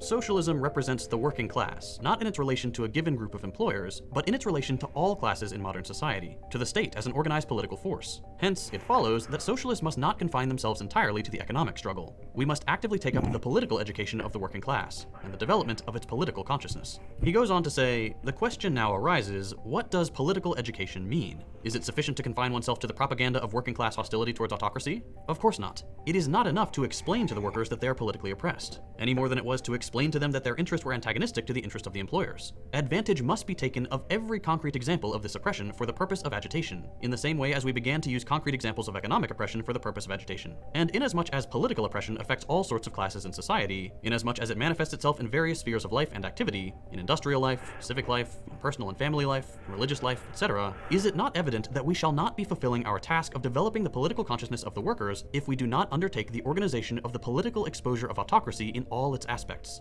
In order to agitate over concrete examples of oppression, these examples must be exposed, in the same way it was necessary to expose factory evils in order to carry out economic agitation. Okay, I think that's fairly clear, but to people who may be unfamiliar... Is this too fast? I can't tell. Because the last one was definitely too slow, and this is kind of like right on that edge of like, I don't know, maybe I should not have it on 1.25 speed. With some of the jargon, the gist of the text here is that while it's important to agitate within capitalist firms, say getting your local grocery store workers fired up about wage theft or showing how the boss takes advantage of workers by capping hours just below full time, it's equally, if not more important, to help them develop a political understanding of how capitalism as a whole creates all the problems they face both at work and in society at large. How the police protect the interests of capital, how the profit motive leads to crumbling infrastructure, which leads to train derailments that poison entire towns. It's all well and good to expose the evils of the boss, but we also need to expose why the boss acts the way he does. His actions are informed by the capitalist system. If we get rid of capitalism, the antagonism between boss and worker goes away. Okay, so you may have noticed the words agitation, propaganda, and exposure in that passage. What do these terms mean in a political setting? In a nutshell, they all serve roughly the same purpose. Agitation is the process of trying to arouse feelings of discontent, like when you're explaining how a pay raise of any less than the inflation percentage is actually a pay cut. Propaganda, which usually has a negative connotation, in this older use of the word simply means persuasive language, the same sort of thing we'd write in a high school English class, or the stuff that video essay YouTubers do. Exposure has a very particular meaning in this setting. It's used in the common sense, to reveal something that was hidden, but an exposure was also used to refer to a physical thing, like a pamphlet. Here's a passage where Lenin explains the importance of these exposures in economic agitation, specifically in Russia, but this applies to any country. Everyone knows that the spread and consolidation of the economic struggle of the Russian workers proceeded simultaneously with the creation of literature exposing economic conditions, i.e. factory and industrial conditions. These leaflets were devoted mainly to exposure of factory conditions, and very soon a passion for exposures was roused among the workers. As soon as the workers realized that the socialist circles desired to and could supply them with a new kind of leaflet that told the whole truth about their poverty-stricken lives, about their excessive toil and their lack of rights, correspondence began to pour in from the factories and workshops. This exposure literature created a tremendous sensation, not only in the particular factory exposed in the given leaflet, but in all the factories to which news of the revealed facts spread. And since the poverty and want among the workers in the various enterprises and in the various trades are much the same, the truth about the life of the workers stirred everyone. Even among the most backward workers, a veritable passion arose to get into print, a noble passion for this rudimentary form of... By the way, Phil, thank you for following me. I appreciate that a lot. The thing that pops up that says thanks for the follow, I don't know if it's working or not, but I know that it's not making the sound that makes me go, what happened, huh, what? But I appreciate it either way. Thanks, man. Of war against the whole of the present social system, which is based upon robbery and oppression. And in the overwhelming majority of cases, these leaflets were in truth a declaration of war, because the exposure served greatly to agitate the workers. They evoked among them common demands for the removal of the most glaring outrages and roused in them a readiness to support the demands with strikes. Finally, the employers themselves were compelled to recognize the significance of these leaflets as a declaration of war. So much so that in a large number of cases, they did not even wait for the outbreak of hostilities. On more than one occasion, the mere appearance of a leaflet proved sufficient to compel an employer to concede all or part of the demands put forward. In a word, economic exposures were and remain an important lever in the economic struggle, and they will continue to retain this significance as long as there is capitalism, which makes it necessary for the workers to defend themselves. Even in the most advanced countries of Europe, it can still be seen that the exposure of abuses in some backward trade, or in some forgotten branch of domestic industry, serves as a starting point for the awakening of class consciousness, for the beginning of a trade union struggle, and for the spread of socialism. Okay, that was a long way of saying sharing information about capitalism in the workplace is effective, spooks the ruling class, and helps build a strike movement and favorability of socialism. The same is true today. We may not make use of physical pamphlets quite as much, but a business card with a QR code serves the same purpose. The simple act of exposing the ills of the capitalist labor landscape is often enough to start the snowball down the hill. Or Once TikTok. that process has begun, it's critical to work within socialist organizations to pursue the political education of the working class. When new socialists or just normal people say things like, "We all know this bad stuff is happening, but no one does anything about it," that's a reflection not on the average worker, but on the people who have the time and political understanding to engage in political agitation and fail to do so. Here's Lenin on the subject.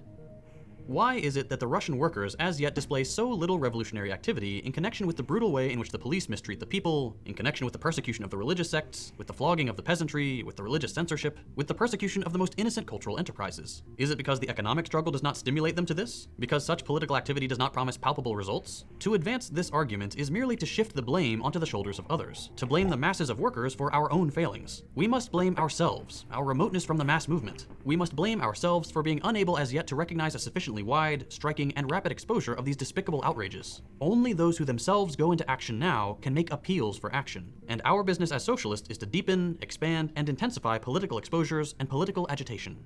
How's it feel to be called out from 120 years in the past? What Lenin's talking about here is something we really struggle with today. We assume someone else is going to do the work. Someone else can organize the masses, unite the various unions, provide political education. We'll show our support when it's convenient. God damn it, Lenin, you got me. That's not how this works.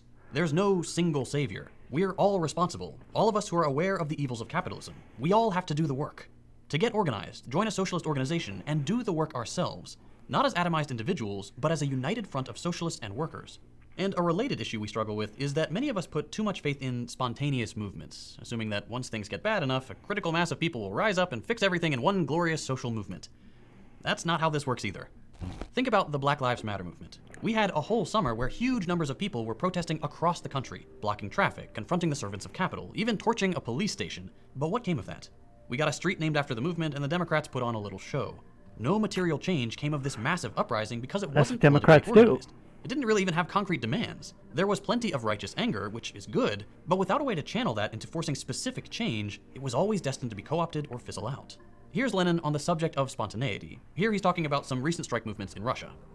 The fact that these strikes spread over the whole of Russia showed how deep the reviving popular movement was. And if we must speak of the spontaneous element, then of course we must admit that this strike movement bore a spontaneous character. Strikes occurred in Russia in the 1860s and 70s, as well as the first half of the 19th century. And these strikes were accompanied by the spontaneous destruction of machinery, etc.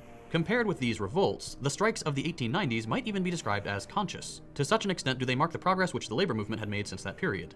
This shows that the spontaneous element, in essence, represents nothing more nor less than consciousness in its embryonic form. Even the primitive rebellions expressed the awakening of consciousness to a certain extent. The workers abandoned their age-long faith in the permanence of the system which oppressed them. They began, I shall not say to understand, but to sense the necessity of collective resistance. I'm sure you've heard the expression, history doesn't repeat itself, but it often rhymes.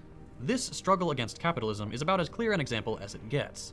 Large, righteous, and disorganized uprisings failed because of a lack of political vision. But the seed of understanding was there. When people ask, what can we do? This is the answer. Join organizations that are working towards building the political program necessary to unite the working class under a single banner. There is nothing we can do alone against the oppressive capitalist regimes of the world. The only thing that has ever worked in the past is the only thing that will work today. Mass mobilization and political organization. That's why the expression agitate, educate, organize is so common in socialist circles. That's the formula. I'm going to leave some resources in the description, as well as links to all the main US socialist organizations. They all have their pros and cons, they all have their problems, and God knows they all hate each other. We socialists are really good at not getting along. I've personally worked with CPUSA and DSA, but join whatever is available in your area, even if you don't agree with them on everything. It is way more valuable to get involved and start working with other socialists towards a brighter future than it is to criticize from the sidelines. Okay, that's pretty much it for this episode. Thanks for coming to my little book club. I only focused on one aspect of the struggle for socialism here. There's a lot more to it, so make sure you go check out Hakeem's video as well. He's got some great advice that applies wherever you live in the world. I've also got a Discord server for my patrons where we do an actual book club, and I try to do a live Q&A every month. So if you appreciate my work, consider supporting me on Patreon. It really does help keep this operation afloat. Go get organized. This is second thoughts? Hold on, let me, I'll put the, there you can see, hold on.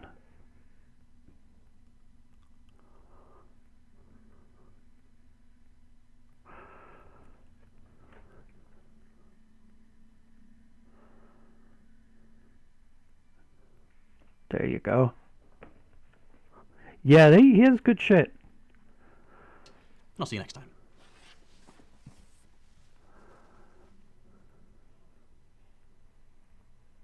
The neoliberal shift wasn't actually about shrinking the state. What it was about crushing collective power, the physical assertion of the power of the state. There was the literal beating up of minors, the use of the police to put them in their place. But there was this ideological shift as well, which was you are not a worker, you are not a citizen, you are a consumer. This like toxic individualism that has become so pervasive within our society has allowed our political class to basically get away with murder. We need to be presenting the idea of socialism.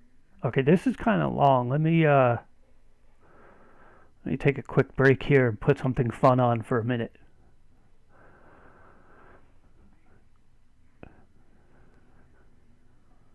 What's fun? I don't know. I don't have any more stitches to take out. Oh, how about the Majority Report bagging on Tim Pool? I always find that fun.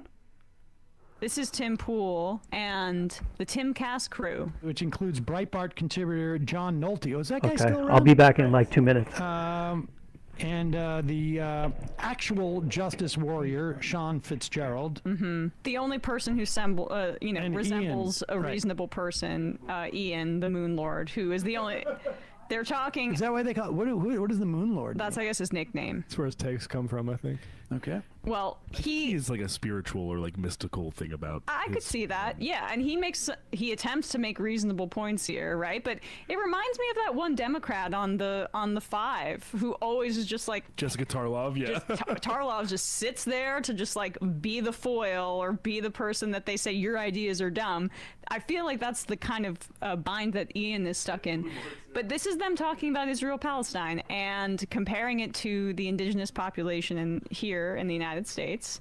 Tim has some takes, but I recall that when I spoke with Tim less than a year ago, he told me he didn't know much about Israel-Palestine because he was saying that he was to the left of me on war.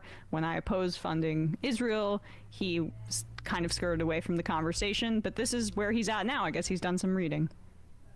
Come on. So what I've heard is that the PLO, the Palestinian Liberation Organization, which was Yasser Arafat's Palestinian government in the late 1900s or 1990s, up to relatively recently, that I heard that the Israelis were involved with breaking them apart because they controlled the West Bank and Gaza, and it made it look like they're really going to get a two-state solution. We don't want that. We want the territory. So let's create a new government. We'll call it Hamas that can rule over in Gaza while the PLO can have the West Bank. Now we have two He's not exactly right, but the idea was the same. The Israelis really cracked down on Fatah, which was a secular movement, and Hamas came out of the Muslim Brotherhood, which has more strength in Egypt. Muslim Brotherhood is a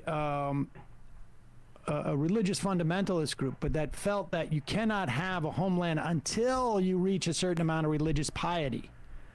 Hamas, the opposite, was that a nationalist movement first. That way you will get to the religious piety. And what Israel did was essentially, as they were cracking down on Fatah, they allowed Hamas more breathing room, and then ultimately helped fund them and give them sort of like a little more mobility and strengthen them in Gaza to do exactly what Had to Ian's grab a saying. fan. So the It's hot gist as of what balls he's in here. talking about It's true. is true. Hamas that can rule over in Gaza while the PLO can have the West Bank. Now we have two disparate factions fighting each other, easy pickings, and they're villains, so that when they attack us, we can use it as a false flag. It's if someone stole my land, right? If someone came in and wiped out my family and stole my land, I would not sentence my descendants to generations of hate and despair and poverty. You move on. In fact, most places in the world have done that. That's exactly right. You move on, but what they have done, what Hamas has done to the Gazans, and what Arafat did was sentence these people, innocent people, to generations of poverty and hate and vengeance. You know what's also amazing about this? It's not like it's not still ongoing. It's not. It's not like, you know, the American Indians, the Native Americans, still being like pissed at us. Although kind of, but not exactly. I mean, you know, there's still a literal apartheid. So it's not apartheid. It's not like, you know, fucking, you know, move on. It was a long time ago. And it wasn't even that long. What was it, 1947? I mean, give me a fucking break, dude. Is that the guy has yet to say the word Israel, who have been occupying the West Bank and Gaza for 40, 50, 56, 50, I don't know, since 67.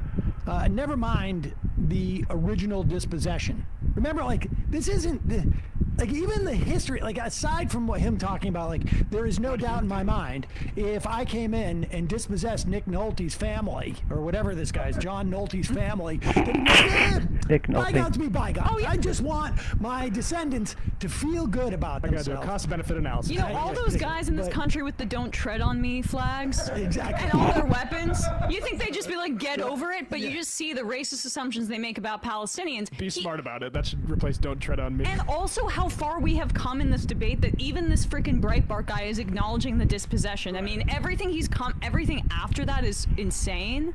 But we are actually at a point where people are beginning to acknowledge, like, the Nakba was a thing. Like, the foundation of Israel was a violent enterprise that is still being felt to this day. But all this conservative can say, and Tim too in a second, is get over it. And let's also be clear here, right?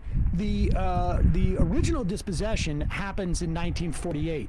The PLO doesn't come into existence for almost 20 years after that, and really doesn't really grow until there's even more people newly occupied. So, like, it's not just one time. It's like John Nolte's family, we kick him out of his house. And then what we do is, when they move down the street, we take over that house 20 years later. Come on, John, let bygones be bygones. Go ahead.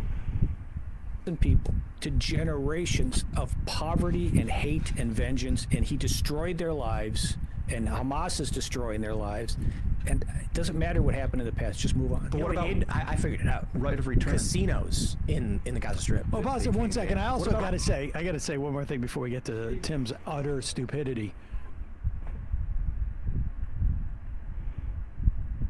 Did my man just say casinos in the Gaza Strip?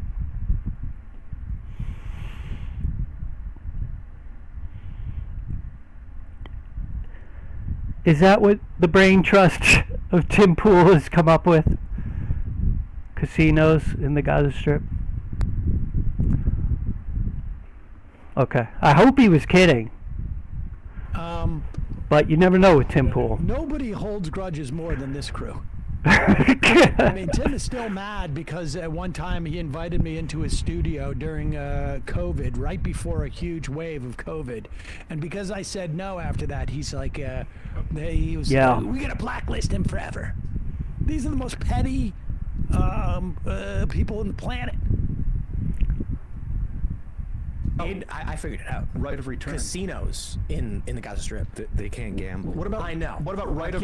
Right of. Okay, he's kidding, I talk but about still. this because Native Can you Americans, pause for it instance. too? I'm That's sorry. right. Just you don't even need to take it off the screen, but just these little, just racist dicks, they can't gamble, right? They. By the way, there are Palestinian Christians. They're a diverse society, but the only way that these right-wing reactionaries can justify it is by making it into a false notion of a religious war between two or a clash of civilizations, and that's what they always fall back on, as opposed to the subtler colonial analysis. It's wild the lack of currency that Palestinian Christians have been in this conflict. Like, just Namash lost family, and no one gives a shit. Okay, wow. My point is, Automod held your message for aggression. I had to approve it. Like, what? I mean, I get it the other day when the guy came in and said, oh, I have that same shirt, I've used it as a cum rag. I get why that was kind of held by Automod, but get over it. And you wrote GTFO. You didn't even spell it out, and it was like, held for aggression. Yeah. We don't like happy vibes here, man. I don't know, I gotta, somewhere down on the list of, improving my stream is like, figure out how to not make the Automod so lame.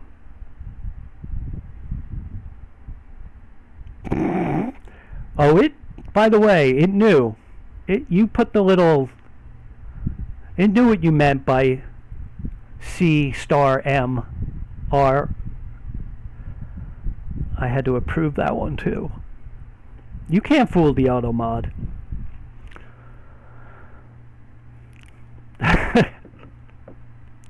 By the way, I did approve. The funny thing is, I did approve the guy's message because I thought it was funny.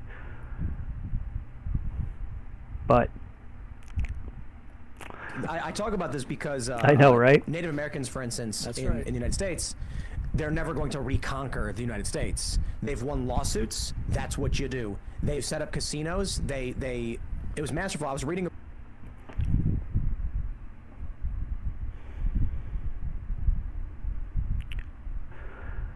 Tim, this is what Tim is suggesting. That the Gazans sue Israel? Is that what he's saying? He doesn't sound like he's joking here. Yeah, they'll just shoot the Gazan who brings up the lawsuit, and then it'll be thrown out of court. What a dum-dum. What is wrong with him? I believe Hard Rock's. I think his beanie's on too tight. Seminole, what started the wave of Indian casinos. It was in the 70s.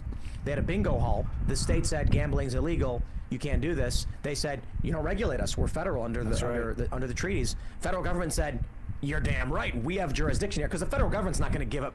The only time I never watched a Tim Pool show, but I see clips of him all the time just saying stupid things. Like, I've never seen something where I would go, okay, that makes sense. I mean, I know people are clipping him out of a larger context, but at the same time, some stuff is just too stupid to have a rational explanation. If they can keep it. And they said, no, they're right. So they answered to us. And the Native Americans were like, we got a good deal for the federal government, tax money. And then they were like, let's roll. And then Indian casinos popped up all over the place. Let's roll. And now you've got these extremely wealthy tribes that have found a way to succeed through the history that has been bad. And I have no. If anyone who looks at the idea that there is an opportunity Get him, Sam. You can't open up a power plant in Gaza. You can't open up a bakery without the permission of the Israeli. Never mind a casino. Well, have you heard Jared Kushner? Because there's an opportunity right now. There's a lot of real estate. Maybe a Trump casino, like maybe Taj Mahal. I mean, not like, to be too negative, but casinos aren't legal in a lot of places because they have a poisonous effect on society. So it's not this great benefactor gift that we've given them that you can have casinos now. Like, also, his premise about how like indigenous Native Americans have recovered completely from our genocide of them is actually totally false. Levels of poverty are much higher among indigenous populations in this country, and solely because of the dispossession and what we've done to the Native American population here. And they speak about preach, sister. Yeah, but Tim's playing it off like they got a good deal out of it. Like they're a rich casino, like every Native American owns a casino and is rich. I mean, what an idiot. All right, I want to read your thing because it's fucking good.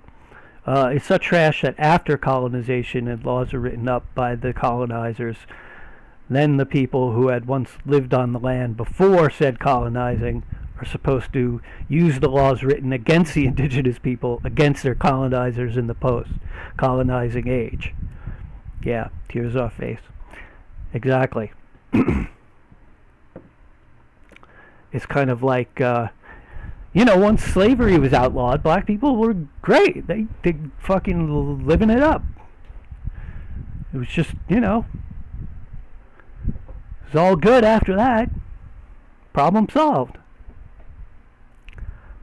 this as if it is historical and inevitable, the ethnic cleansing and the genocide. What Israel and Palestine right now is a test of our moral progress from that period, where we acknowledge that was really wrong. Why are we allowing this to happen on our watch right now in front of us? But he's basically just saying, well, they can help themselves. Give them casinos. Let them live on reservations. That's the analogy here. The upgrade, of course, is that at least that he sees the parallels in terms of what I think he would have to admit was a genocide. And his prescription is they should fight the legal route, but the legal route only became eligible, even in his telling, open to Native Americans after, like, the most acute genocide was basically completed. Not that it's not sort of ongoing in a slow form, but, like, these sorts of things, to the extent, like, could the Cherokees have, I mean, we saw what happened with that, with the Trail of Tears, and Andrew Jackson's like, it doesn't matter. None of these things actually matter. Also, Gaza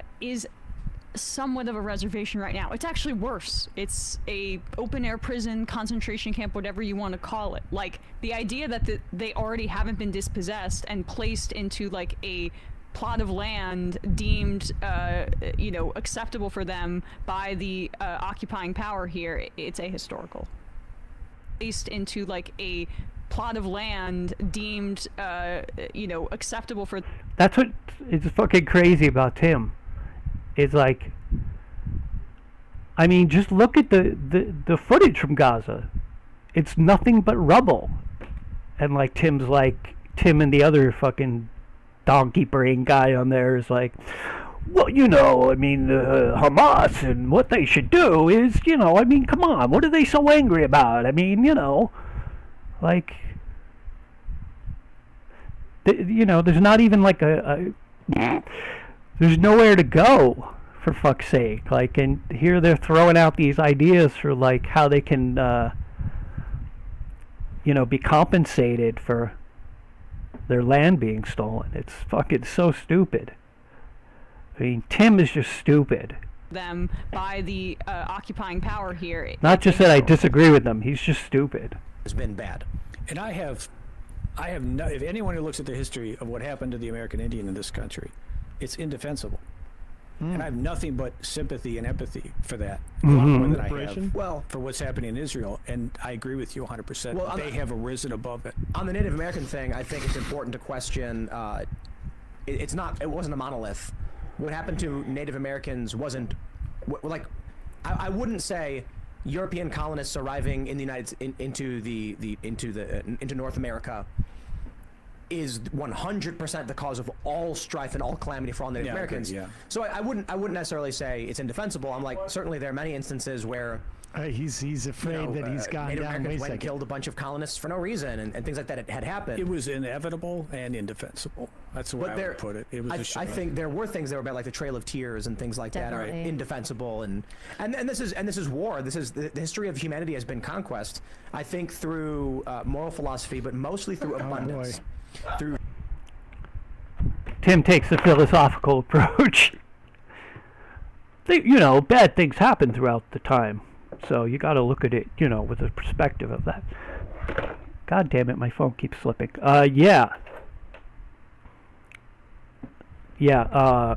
Majority Report is kind of like, they're certainly not leftist, but I think they're not like, they're a little further, I would say they're progressive liberals, so I think it's a little from column A, a little from column B, where they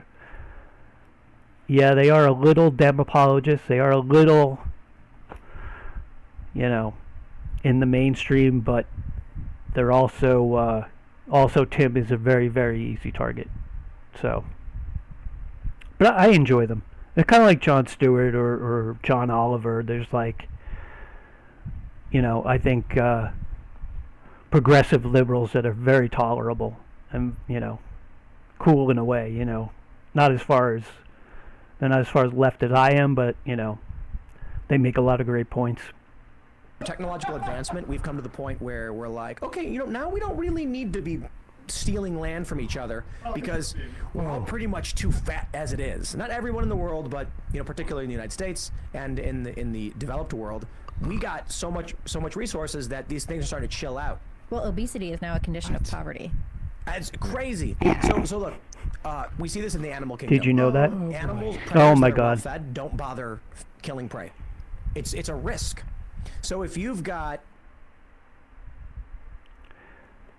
I kind of just figured it out. Tim is like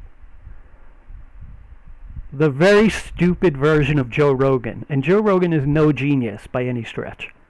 But Tim is like Joe Rogan if you made him like, you dropped him on his head a couple thousand times. a lion that's gonna go fight a gazelle or something. There's a And at least Rogan has an excuse. He smokes a ton of pot. Tim is just very, very dumb. risk of death in doing that, but it needs to survive. When you take these animals and put them in captivity and keep them well fed, there still is instinct, so it does happen, but you'll see these videos where it's like a lion like sitting and snuggling with a chicken or something because there's no reason to fight. He's not hungry. So that's where we are going. And all right, I think like that's these things. basically. First of all, wait. Well, let's get to the part where Sean goes. Wait a second. You're suggesting that crime is a function of need. Ooh, good point there. Also, wait.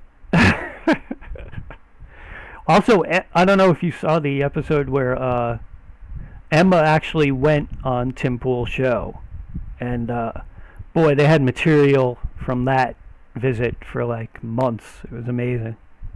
Wait, there for it too. I mean, also, I'm waiting for the fact where he says that we're all full in terms of conquest and that there's no countries in the developed world that would be trying to take territory like Israel or like the war that you defended to me, Tim, the Russian invasion of Ukraine, which he said that supporting the Ukrainian defense was a pro-war position. They don't acknowledge that that was an imperial war. And then of course he has to, because he's so stupid. Everything's about like a meme about a chicken and a lion that he saw online when you don't have any political analysis. It is That's amazing. How the level of stupidity here, but he's got to. Yeah, I do. There is a survival instinct when you see him go like, well, I need some wiggle room on the Native American genocide. I just need some. I'm going to need that wiggle room in the future. He, in his sort of flight there, he went from moral philosophy to technological advancement to the natural world. Yeah. All to get away from actually just talking about what's going on in Israel-Palestine. It's amazing how he will run. What was the other day we played a clip where he completely changed the topic. Yeah. It's fat. He at the very least knows his own. He has his own survival instincts. You see something coming down the road. It's like in the natural world. You see like where you know, like even Like a little lion mouse and a will badger see and, that, oh, something big is coming. I should run away. Right, or you know, when a turtle goes back into its shell. Can we just skip to that? His female co-host here who goes ahead, and then you know, this is so stupid. But I just wanted to point out too that this is an argument made on this. Wait, what's her name? I don't know actually. What's it called? Libby Emmons. Her name is Libby Emmons? She's like the editor-in-chief of Okay. Post Millennial. Yeah, I think Of what? Yeah, playwright. Of the Post Millennial, like Tim's website. Yes. Oh, I didn't even know. I didn't even know. Is that Tim's website? No, that's The Post Millennial is like they are a clearinghouse for. but it's Now he's not the one. She did not have her cats kidnapped by Tim, right? He just or is that like more of like something he does at the end of your tenure? Yeah, I don't think so. Okay. I'm not sure. But the Post Millennial is the account that was the one that said I was a pedophile. So this is her argument about what Palestinians should do, and As well you should. or what Arab countries should do in relation to Palestinians. And I just want to make a quick point about that. If you ask me that now, I would say no. But if you stick me in Gaza for 20 years, I don't know. But why does no one ever get mad at Egypt? I mean, there's Right. 3 crossings into Gaza. There's 2 from Israel and 1 from Egypt.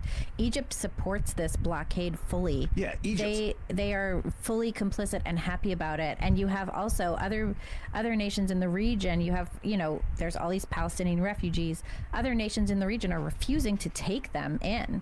So what's going on with that? Why is it that these people are, you know, why is it that this group of people are so unpalatable to the rest of the people in the region? It's not just Israel who comes against these people. Do you know what I mean? It's the strategy. Like, all of these nations have made a pact that they weren't going to take them as citizens because they want a perpetual refugee population there, a stateless group of people, because they want them to go into Israel. It's all politics. They could. Okay, all right, this is nonsense. But what she says there is the exact reason that Nazis used, speaking about Jewish people, as to why don't these Western countries take them? Because they don't want them. They don't want them. They're parasites. They're bad. literally They're said their inability to welcome these people is propaganda for our cause. And that is basically saying, when she says, what is it about the character of these Palestinians that other Arab countries don't want them? Essentially, what you're She's just being doing racist. is just basically rank They deserve it. fascist propaganda. They deserve it. There's something inherently wrong with them. There's something inherently violent. And that is really what it ends up being in the argument. And I just, whenever you hear people talking so passively about violence in the way that this entire crew does, about how horrible it is, but how inevitable it is, just understand that they're making excuses for genocide, and that they are arguing about the inevitabilities of something as if it's the law of nature or the law of the jungle, as he keeps trying to refer to it as opposed to the fact that these are states and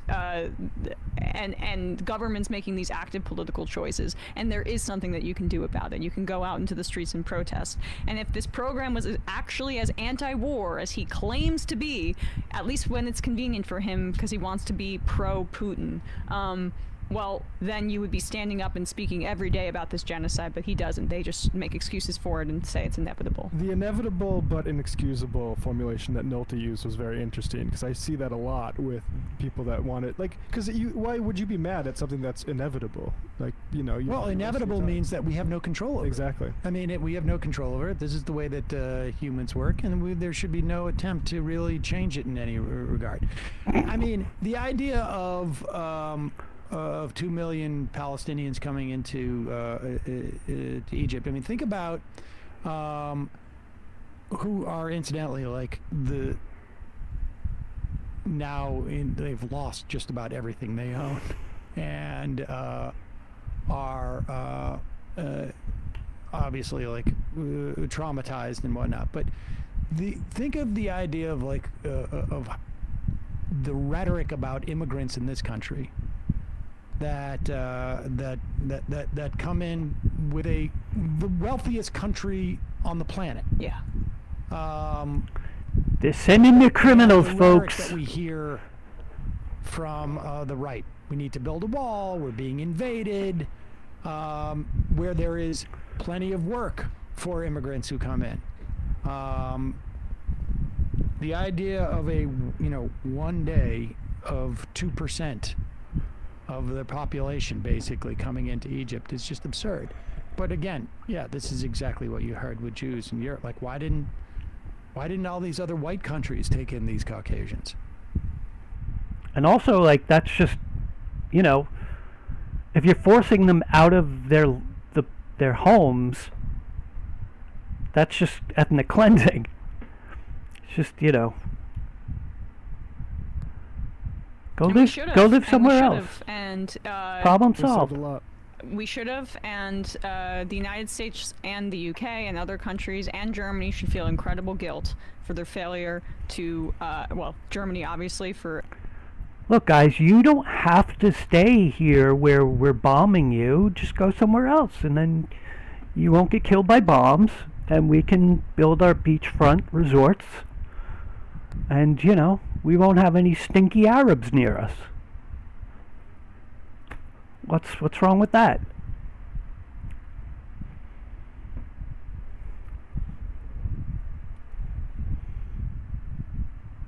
Yeah, where to send everybody, right?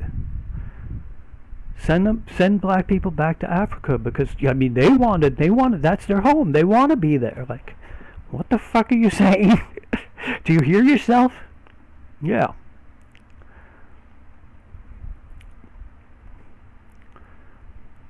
Doing the Holocaust and these other Western countries for not taking in more Jews when you could have saved lives. But that does not excuse what Israel's doing right now, and certainly does not justify our support for Israel. Also, the amazing thing about this sort of like inevitable and like, you know, what are you going to do, move on argument that they're saying, right? Which it's unclear whether they're saying move on from 1948 or move on from 1967 or move on from yesterday or, you know, but now they're saying not only move on, but they're advocating for more colonialism. Yeah. Why, like, what's the point? And they're saying, why can't Egypt take these as citizens? In other words, why can't Israel just have more land? Take Gaza. At what point do you move on when it doesn't? The thing that you're supposed to move on from is not stopping. Then why can't we take them as let's take, you know, do they present an argument as to why the United States can't take every single Palestinian, or is it because they think that they're, you know, incompatible with the kind of society that they want to build? At another point in their conversation, I mean, they speak about how like every other ethnic group has been able to form their own state. I mean, that is the whole problem. Religious and ethnic nationalism is the whole damn problem. Even if you want to talk about how Hamas is like a version of that in the sense that they're religious nationalists, like bars. Emma dropping bars up in here. I'm ready to call the U.S. experiment and Israel as by proxy are resounding failures. Yeah, I mean, pretty much. I mean, it just keeps, you know, that's the thing with capitalism and imperialism and every other bad ism that the United States is the forerunner of, is it just keeps, you know, like a engine that keeps going faster and faster. Eventually it just flings, you know, falls apart. Like, you know, that's why people go, oh, you know, capitalism just needs to be like controlled by the government and whatever. It's like, yeah, I mean, you know, because they look back and go, well, you know, things were bad in the past. There were times where everything, you know, people were doing well and blah blah blah. Yeah, well, white people, middle class white people were doing really well. And it's like, yeah, but that's the thing. It had to go past that to get to where it is now. It was inevitable that it was going to get to where it is now, where, you know, all the wealth and all the wealth went accumulated in fewer and fewer hands. You know? And that's the thing. Capitalism and imperialism is just going to destroy itself because it's like a runaway train. It won't stop. It just keeps going and going and feeding on itself until something, you know, makes it collapse. A lack of resources, destroying the environment, take your pick. AI, you know, who knows? No, secular democracies multicultural racial democracies. That's what makes things more safe for people. But the right, they're tribal. The and one other argument that, and then we'll wrap this up. I can't tell you how many times I've had people tell me like this was the Jewish land 2,000 years ago, so they are returning. But it's fascinating to me because who was there 2,200 years ago? Yeah. 2,500 years ago, it was actually the Egyptians. And the idea that the Egyptians could come back today and say, hey, Egyptians, we were the ones who were ruling this land 2,500 years ago. I mean, it's absurd. It's absurd. It's absurd. It's fascist propaganda. I mean, an imagined past to return to, and it justifies everything else that we're doing. We're cleansing to get. That's why the dinosaurs in Jurassic Park were completely justified in taking over and killing us all, because it was really their land. Where's the mic for me to drop? Get this back to where we truly belong. Sorry, just one last thing. The actual Justice War, whatever, saying they want them there so they can go, invade Israel? Like, no, they want them there because they don't want them to be the ethnic cleansing to be completed of these people from a land that they belong. Well, it's also, they don't want, 2 million refugees would destabilize their country. These countries have, their politics. The absorbing refugees is not an easy thing to do.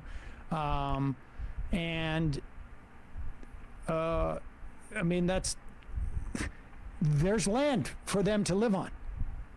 They can live there. It's just, it's eliding the point, essentially, of what's going on. Yeah, and Egypt is complicit, right? But they're also a top recipient of our military aid, and this was a part of the Camp David Accords. And the problem is still Israel, when you go back to it. Nice. Hey, hold on, let me do this.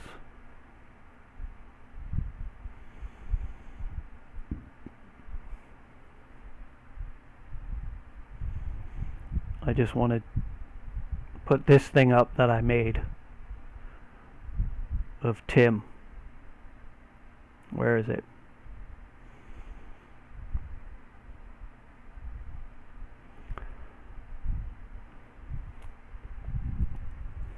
Tim Pool, ladies and gentlemen. Tim Pool.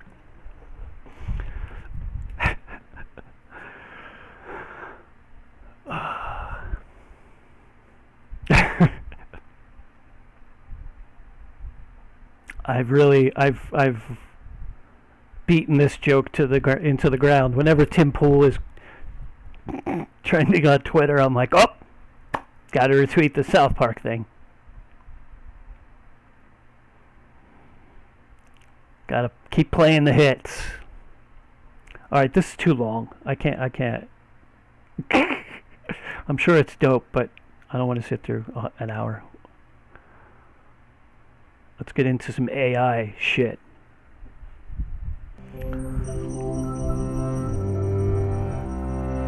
Thing about AI is, I find it fascinating. It's both horrifying and kind of fascinating.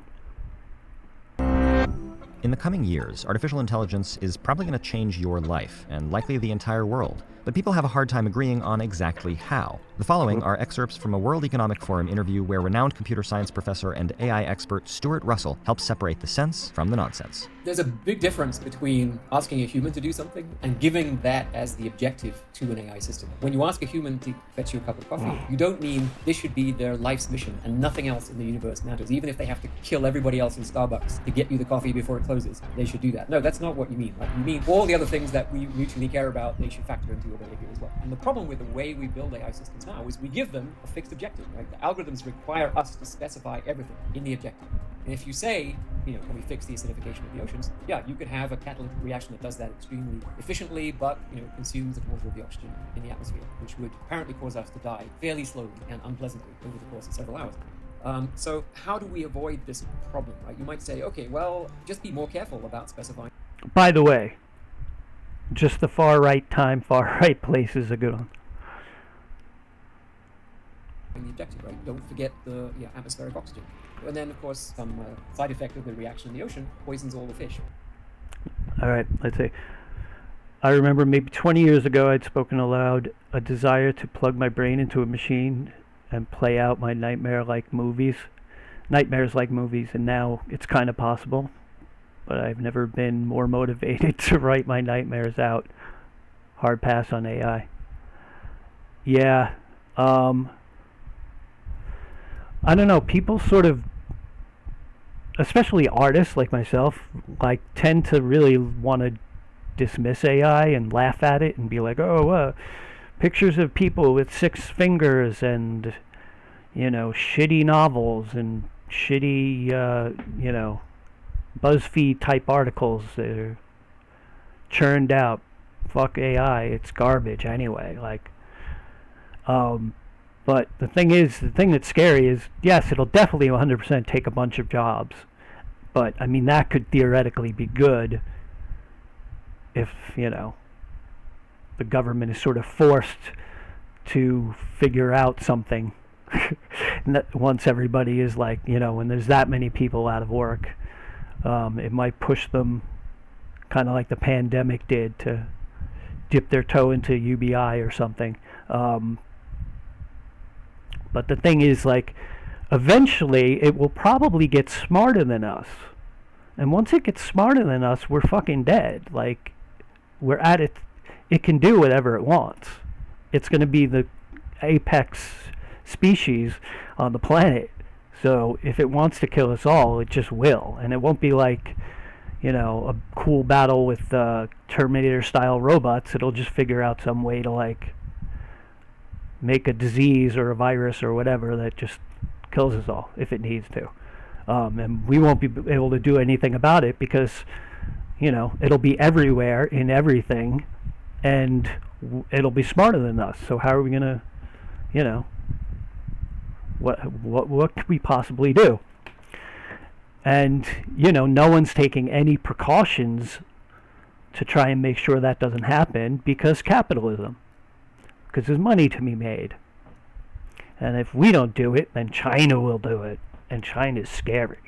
So, once I saw actual comics being made, and I could see which artist it was stealing from. I was surprised how against it I was. Yeah. I mean, it's kind of interesting to I think, if it starts to become legit sentient, it'll be fascinating, but scary and probably deadly, but who knows? The thing is, most people in AI, the people who worked on it, the scientists that have worked on it, all agree that it's a real possibility that it will kill us all. The only thing that's a real disagreement is what percentage that risk is. The fucking Sam Altman, the ChatGPT OpenAI guy, I think he said it's only around 10%. Okay, that feels cool. That feels, better. 10% is not a lot of us all fucking dying. Okay.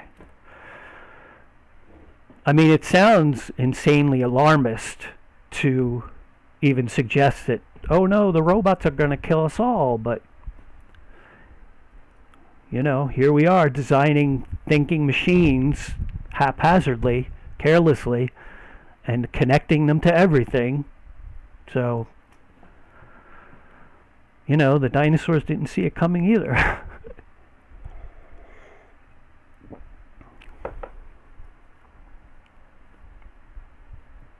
But yeah, it's definitely the scary thing is the fact that it's attacking art, writing and art and the creative things instead of the boring mundane jobs. So it's sort of the worst of both worlds. You think oh yeah, it's gonna make it so nobody has to do all those tedious jobs, And all of a sudden it's like, no, I want to be an artist. Like, fuck. I don't know. It's interesting, for sure. And I certainly don't understand it in, on any sort of deep level, but I still find it fascinating. Like most things I find fascinating, I don't quite understand, but I find them intriguing. Yeah, 10% sounds like just a tip. Exactly. It's gonna be. Don't worry about it. Okay, well, I meant don't kill the fish either. And then, well, what about the seaweed? Okay, well, don't do anything that's going to cause all the seaweed to die, and on and on and on, right? And the reason that we don't have to do that with humans is that humans often know that they don't know all the things that we care about. If you ask a human to get you a cup of coffee, and you happen to be in the Hotel Georges V in Paris, where the coffee is, I think, 13 euros a cup, it's entirely reasonable to come back and say, well, it's 13 euros, are you sure you want, or I could go next door and it's a perfectly normal thing for a person to do, right? You ask, I'm going to repaint your house. Is it okay if I take off the drain pipes and then put them back? We don't think of this as a terribly sophisticated capability, but AI systems don't have it because the way we build them now, they have to know the full objective. If we build systems that know that they don't know what the objective is, then they start to exhibit these behaviors, like asking permission before getting rid of all the oxygen in the atmosphere. In all these senses, control over the AI system comes from the machine's uncertainty about what the true objective is. It's when you build machines that believe with certainty that they have the objective, that's when you get the sort of psychopathic behavior. And I think we see the same thing in humans. What happens when general purpose AI hits the real economy? How do things change? Can we adapt? This is a very old point. Amazingly, Aristotle actually has a passage where it says, look, if we had fully automated weaving machines and plectrums that could pluck the lyre and produce music without any humans, then we wouldn't need any workers. That idea, which I think it was Keynes who called it technological unemployment in 1930, is very obvious to people, right? They think, yeah, of course, if the machine does the work, then I'm going to be unemployed. If you think about the warehouses that companies are currently operating for e-commerce, they are half automated. The way it works is that an old warehouse where you've got tons of stuff piled up all over the place and humans go and rummage around and then bring it back and send it off, there's a robot who goes and gets the shelving unit that contains the thing that you need. But the human has to pick the object out of the bin or off the shelf because that's still too difficult. But, at the same time, would you make a robot that is accurate enough to be able to pick pretty much any object, and there's a very wide variety of objects that you can buy, that would, at a stroke, eliminate 3 or 4 million jobs. There's an interesting story that E.M. Forster wrote where everyone is entirely machine dependent. The story is really about the fact that if you hand over the management of your civilization to machines, you then lose the incentive to understand it yourself or to teach the next generation how to understand it. And you can see Wall-E actually as a modern version where everyone is enfeebled and infantilized by the machine. And that hasn't been possible up to now, right? We put a lot of our civilization into books, but the books can't run it for us. And so we always have to teach the next generation. If you work it out, it's about 1 trillion person years of teaching and learning and an unbroken chain that goes back tens of thousands of generations. What happens if that chain breaks? I think that's something we have to understand as AI moves forward. The actual date of arrival of general purpose AI, you're not going to be able to pinpoint, right? It isn't a single day. It's also not the case it's all or nothing. The impact is going to be increasing. So with every advance in AI, it significantly expands the range of tasks. So in that sense, I think most experts say by the end of the century, we're very, very likely to have general purpose AI. The median is something around 2045. I'm a little more on the conservative side. I think the problem is harder than we think. I like what John McCarthy, who was sort of one of the founders of AI, when he was asked this question, he said, well, somewhere between 5 and 500 years, and we're going to need, I think, several Einsteins to make it happen. But how will the economy change in the meantime? Will it be able to keep growing? Watch this video to hear economist Kate Raworth explain why growth is not always a good thing, or continue to expand your understanding of economics on the World Economic Forum's YouTube channel. Let me see what's the next one.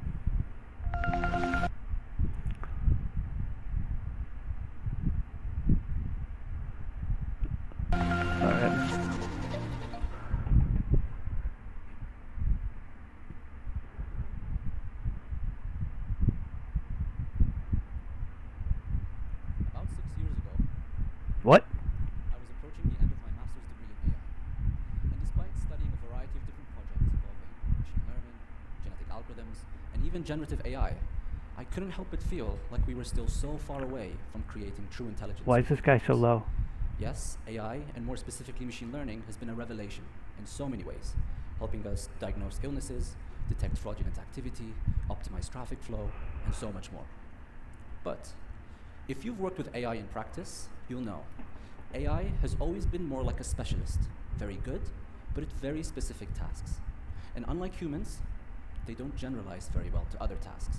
So to me at the time, the idea that AI would completely automate people's work seemed quite far-fetched. Except I was wrong. Very wrong.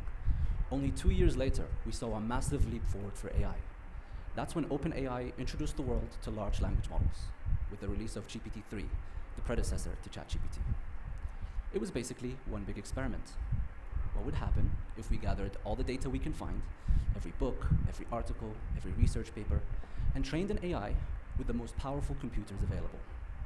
Many of you will have tried ChatGPT and seen for yourselves. What we get are signs of intelligence, even without programming it to do so. It can write in a natural way. It can answer questions on a huge range of topics. It can read and write code. And it can do different forms of writing, like articles, songs, and poems. What's impressive is it does those things surprisingly well. But what's arguably more impressive is the way it can reason and recognize patterns in similar ways to us. Using just natural language, we can ask a question or give it an instruction, and somehow it understands our request. AI now is no longer just a specialist, and that in itself is a huge milestone. Now, many of you will have tried ChatGPT or something similar and thought, this is great for brainstorming ideas, writing content, doing some editing, and maybe even answering some queries. But that's just the tip of the iceberg of what generative AI can actually do. To understand just how far this technology can go, I'd actually like to start with what it doesn't do very well first, and you'll see why in a second. Now, a lot has been said about whether this technology is actually intelligent.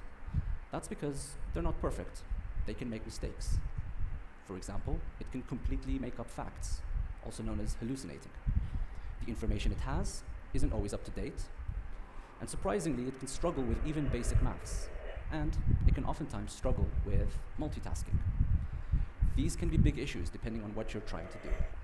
But if we're going to be fair, we're not perfect either. Many of us can struggle with those same things as well. But maybe a counter-argument to that is we still manage to solve problems and get things done.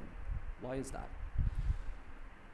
That's because our intelligence isn't confined to just our knowledge and what we know. It encompasses a lot more, like our ability to plan ahead and break down problems into smaller problems. It's down to our ability to reflect on the outcomes of our actions. And of course, down to our ability to use tools to help us complete a given goal. Now here's where things get interesting. What if we tried to use or replicate the way humans approach problems using language models? It's at this point when we stop thinking about AI like ChatGPT as just a chatbot that requires constant human input to complete a task, and instead think of them as agents or autonomous agents. Agents are designed to automate workflows end to end with little to no human intervention, and they do so by planning their tasks, reflecting on the outcomes of their actions, and using tools to help them out. So very similar to us. To understand what agents actually do, let's think about how we generally operate. Practically everything we do nowadays involves our phones and our computers. The applications and programs on our devices act as tools to do certain things. So if I'm writing an essay, I might use a web browser to access the internet to research a topic. If I'm an... I've had enough of this guy.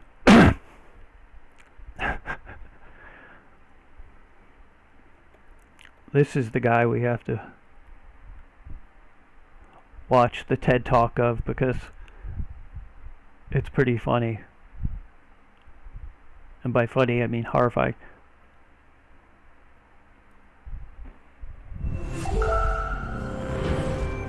God damn it, now it's too loud. Since 2001, I've been working on what we would now call the problem of aligning artificial general intelligence. How to shape the preferences and behavior of a powerful artificial mind such that it does not kill everyone.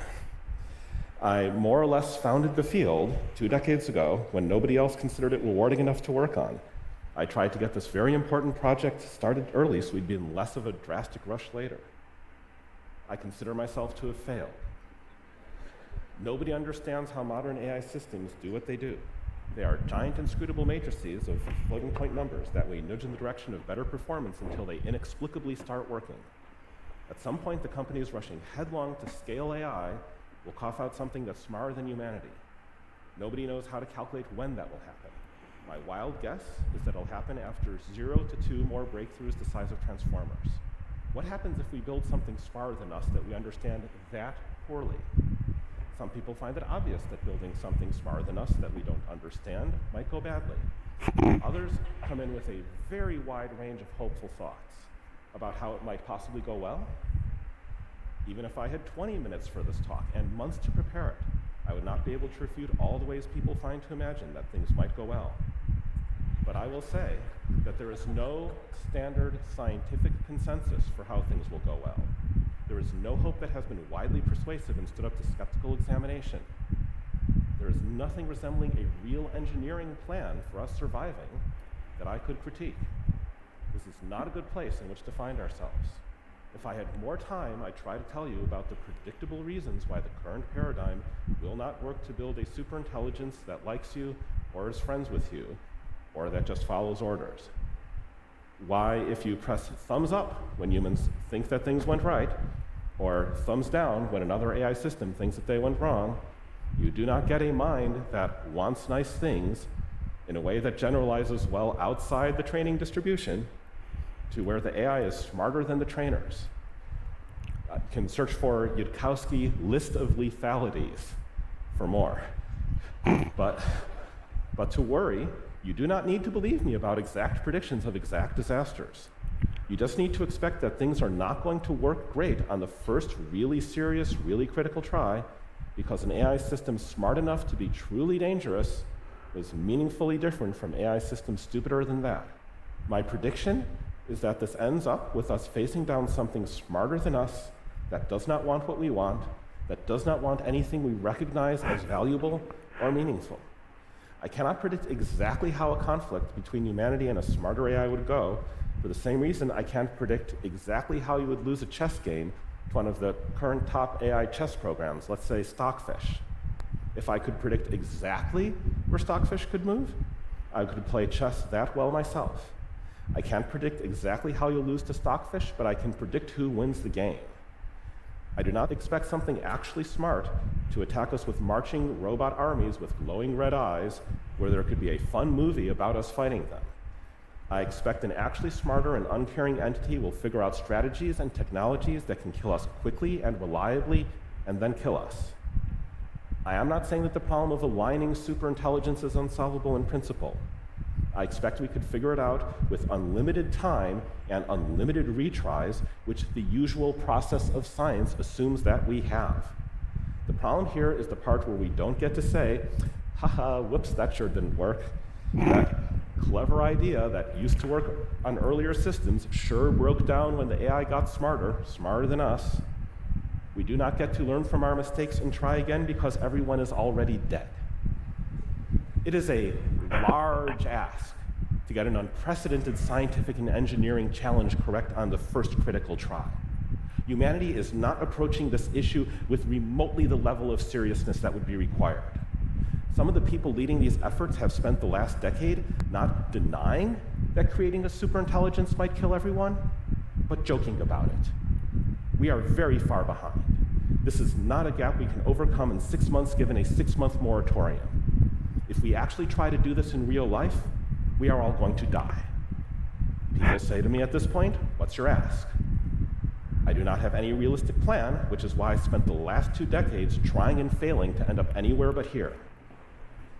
My best bad take is that we need an international coalition banning large AI training runs, including extreme and extraordinary measures to have that ban be actually and universally effective, like tracking all GPU sales, monitoring all the data centers, being willing to risk a shooting conflict between nations in order to destroy an unmonitored data center in a non-signatory country. I say this not expecting that to actually happen. I say this expecting that we all just die. But it is not my place to just decide on my own that humanity will choose to die to the point of not bothering to warn anyone. I have heard that people outside the tech industry are getting this point faster than people inside it. Maybe humanity wakes up one morning and decides to live. Thank you for coming to my brief TED Talk.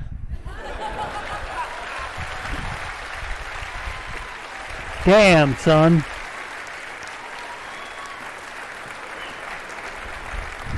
So, Eliezer, thank you for coming and giving that. It seems like what you're raising the alarm about is that, like, for this to happen, for an AI to basically destroy humanity, it has to break out, escape controls of the internet and you know, like, start commanding actual real-world resources.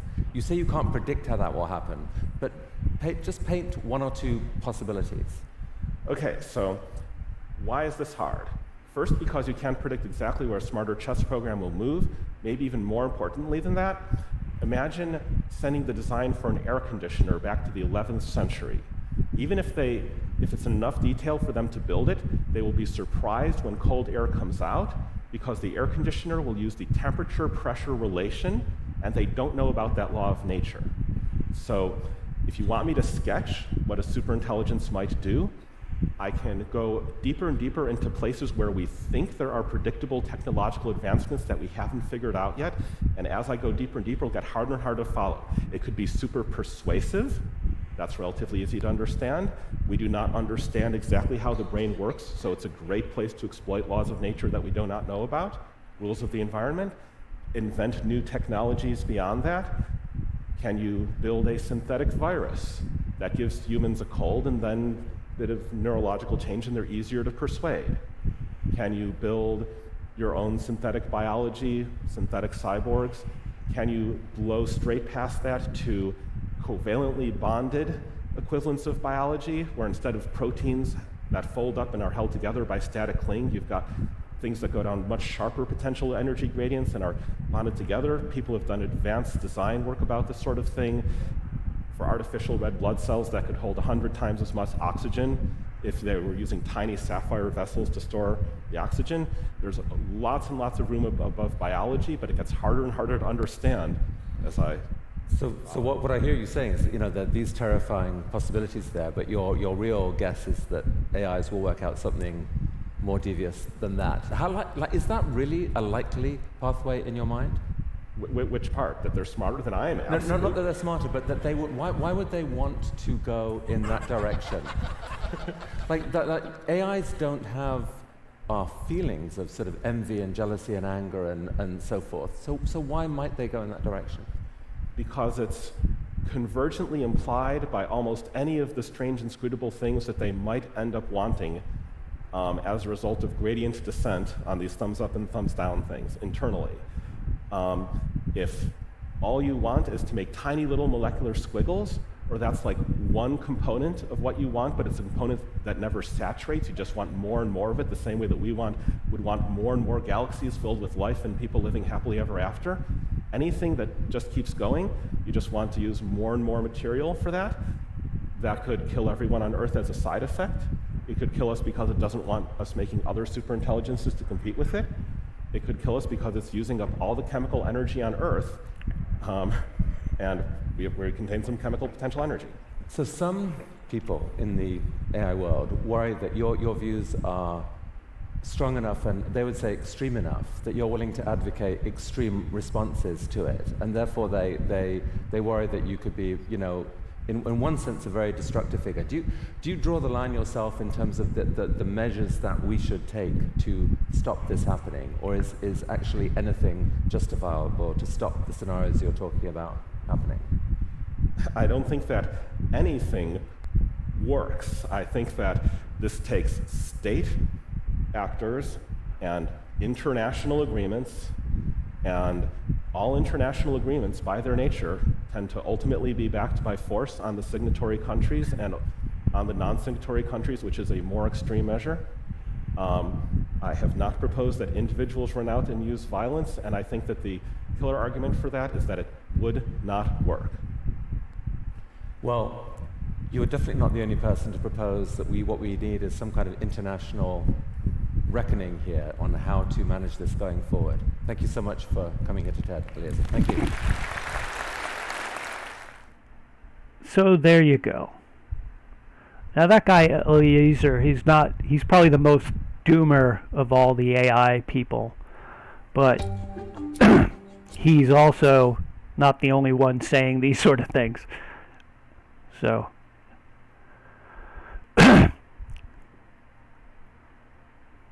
This video is sponsored by Blinkist. Get 60% off using the link in the description. Whether we realize it or not, most of us think in terms of binary opposition. On, off, yes, Ooh, no, philosophy. good, bad, this, that, and so on. Even if we are not always thinking one-sidedly, we are often striving to arrive at clear, singular determinations about ideas and beliefs. Whether this is natural to the mind, culturally influenced, or both, the result of this, particularly in the modern Western world, is that we are constantly compelled to choose one thing over another. Theism versus atheism, liberal versus conservative, capitalism versus socialism, masculinity versus femininity, emotion versus reason, and so on. But what does this way of thinking restrict us from? What is the goal of absolute, clear, one-sided truth prevent us from understanding? Prominent 20th century philosopher Jacques Derrida spent much of his philosophical efforts on critiquing what he believed was the flawed nature of this sort of binary, hyper-rational way of thinking. In various nuanced and often challenging ways, he questioned and critiqued what it means to attach to the ideals of language, reason, clarity, and truth, and in its place, he attempted to offer a more democratic, modest, and fluid way of thinking.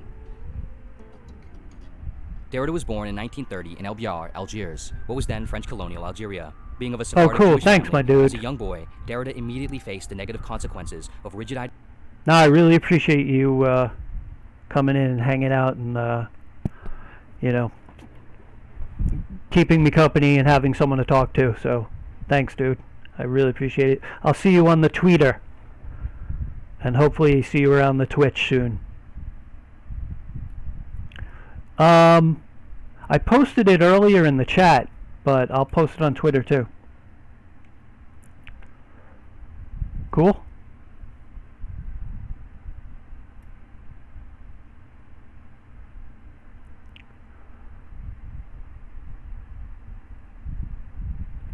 Ideology, as he was exposed to the anti-Semitism of the French state of Algeria at the time. Power to the people. Derrida would be expelled from his lycée on his first day because of this anti-Semitism. Bigotry would become a theme for Derrida as he continued to suffer from anti-Semitism throughout his adolescence and beyond. This first-hand experience of the harmful consequences of narrow, rigid attachment to ideology surely laid some of the groundwork for what would later become Derrida's philosophical views about openness and consideration of ideas in the margins. In adolescence, Derrida would be exposed to philosophy, and, particularly through the works of philosophers like Rousseau, Nietzsche, Camus, and Sartre, he felt his first sense of opportunity to express and revolt against his circumstances. In 1949, Derrida moved to Paris to study philosophy, eventually receiving his master's degree in philosophy in 1954. Throughout his subsequent career, Derrida would hold a series of notable professorships, travel extensively all over the world, publish 40 books, acquire a significant degree of fame, and eventually be awarded honorary doctorates by several major universities. However, Derrida was also heavily criticized throughout his career, equally as controversial as he was popular. After receiving an honorary degree from the University of Cambridge in Boston, Massachusetts in 1992, several other prominent philosophers of the time wrote a letter to the university protesting that, quote, Derrida's work does not meet accepted standards of clarity and rigor, end quote, because in their view, he provided, quote, little more than semi-intelligible attacks upon the values of reason, truth, and scholarship, end quote. However, although some intellectuals may have believed this, Derrida was not seeking to merely dismantle philosophy in nihilistic chaos, but rather, arguably, he was attempting to reveal a much more subtle, nuanced way of evaluating and understanding ideas, language, meaning, and the very nature of reality, which arguably is precisely what philosophy is about. One of Derrida's most prominent philosophical contributions is the method of philosophy he created known as deconstruction.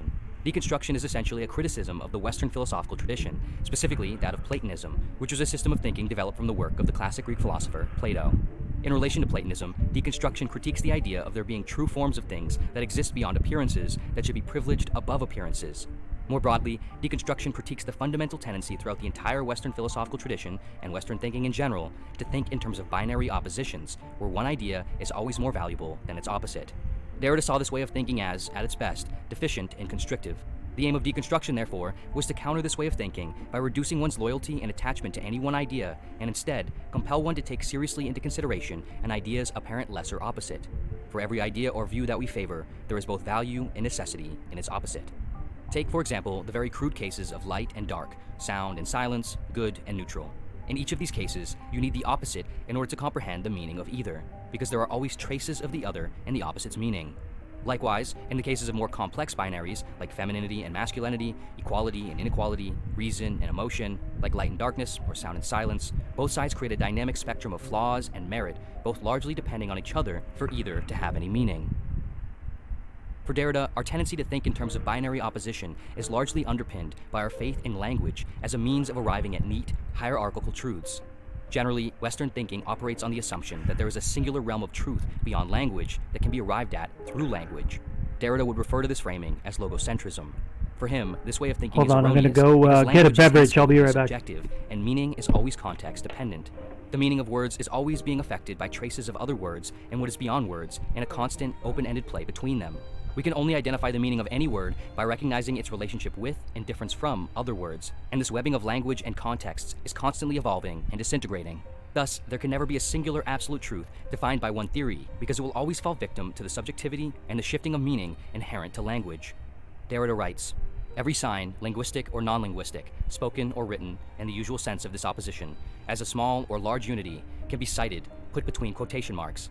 Thereby, it can break with every given context and engender infinitely new contexts in an absolutely non-saturable fashion. This does not suppose that the mark is valid outside its context, but on the contrary, that there are only contexts without any center of absolute anchoring." Regardless of whether we agree with Derrida and with this view of language and meaning and truth, we could still take a key lesson from what Derrida strings throughout his philosophy. It is in the play, the tension, and the differences between ideas where we arguably find a more holistic understanding of things, and it is arguably where we find wisdom. Of course, it is also where we find uncertainty, confusion, and ambiguity, a lack of clear binary right or wrong, good or bad, this or that, which, as previously mentioned, most of us in the modern Western world don't tend to like. But for Derrida, this condition is something we should embrace and lean into if we wish to pursue intellectual honesty and maturity. He referred to this state as aporia, which means impasse or deadlock. Aporia, in the Derridian sense, is not a sign that we have made a wrong turn, but rather, it is a sign that we have acknowledged where we truly are, lost beings in an infinite forest of contexts, meanings, and ideas, every instance of each casting different degrees of light and shadow upon us. Being confused and uncertain is not a sign of intellectual weakness, but it is an inevitable, recurring destination on an honest, open-minded, intellectual journey. Ultimately, there are no neat solutions to life, to the questions and problems that arise within it. The false belief that there are only leads us to foolishly cling onto and defend ideas with stark resistance, missing out on the potential value and insights of their counterparts. In truth, all ideas and beliefs born out of the human mind are deeply flawed, but simultaneously, most ideas and beliefs offer something, some value, some insight, some context. Derrida's work reminds us to open ourselves up to this, to dig underneath the conflict of ideas, and to explore the necessity of their tension. He inspires us to exhibit a sort of intellectual modesty and humility and patience. And in doing so, he arguably helps lead us to a more appropriate framework of thinking that reflects more accurately the true kaleidoscopic nature of reality.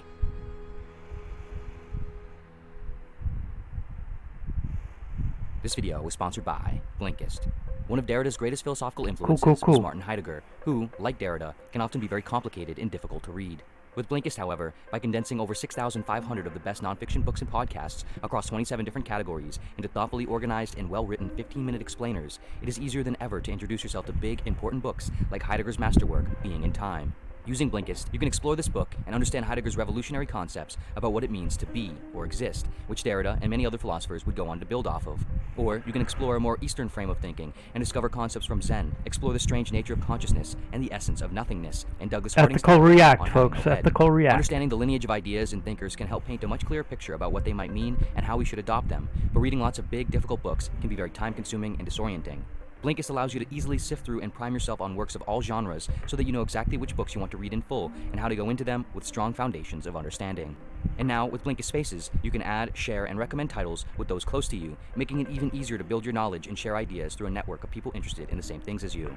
Whether it's philosophy, science, business, health, or almost anything, you can create a space around it and share the books and ideas you discover on Blinkist. By using the link in the description or scanning the QR code on the screen, you'll receive a free 7-day trial and 60% off an annual premium subscription. And of course, as always, thank you so much for watching in general. If you also enjoy works of fiction, consider checking out my newest novella, The Closer We Get, a short, mind-bending story that explores the complexities of love and the future of human connection. The link for that will be in the description as well.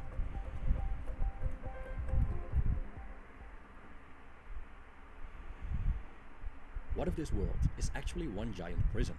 When a 19th century philosopher Arthur Schopenhauer observed the amount of pain that we experience during our lifetimes, he concluded that it's not happiness and pleasure we're after, but a reduction of the ongoing suffering that's an inherent part of existence.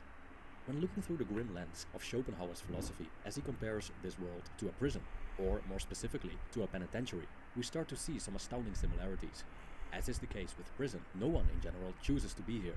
We can't leave until our sentence ends, or unless we end it ourselves. We're limited by the walls of time closing in on us as each day brings us closer to death. And within the confines of our limitations, we generally experience a stream of suffering, tragedy, worry, and misery. We desperately go from one pleasure to another just to experience temporary relief from pain. In the process, the organisms that inhabit the earth, driven by what Schopenhauer called will to live, feed on each other in an attempt to survive, just so they can prolong their miserable lives a bit longer. Like prison gangs, the species of the world are entangled in a continual war for dominance. Eat or be eaten seems to be nature's order when we look at how plants, as well as certain animals, only serve as food for other animals who themselves succumb to the destructive presence of human beings. Humanity, in turn, while exploiting its own members and draining its natural habitat of resources, falls prey to some kind of disease or disaster. When we remove the veil of ignorance and behold the harsh reality we live in, we might start to question, as Schopenhauer does, the idea that, I quote, "This world is the successful work of an all-wise, all-good, and, at the same time, all-powerful being," end quote. For Schopenhauer's view of the world is one of agony, devoid of divine grace, and it has much more in common with a penal colony than with the creation of a benevolent deity. Now, seeing the world as a prison Schopenhauer was a lot of fun at parties. sounds like a recipe for personal misery. Why not adopt a more positive, more hopeful perspective? Why look at it with such pessimism? Well, Schopenhauer's idea comes with a twist. Within his pessimistic worldview lies an outlook that could be very beneficial to humanity. Based on his essay on the sufferings of the world, this video explores Schopenhauer's pessimistic outlook on life and reveals a secret to be gained from it.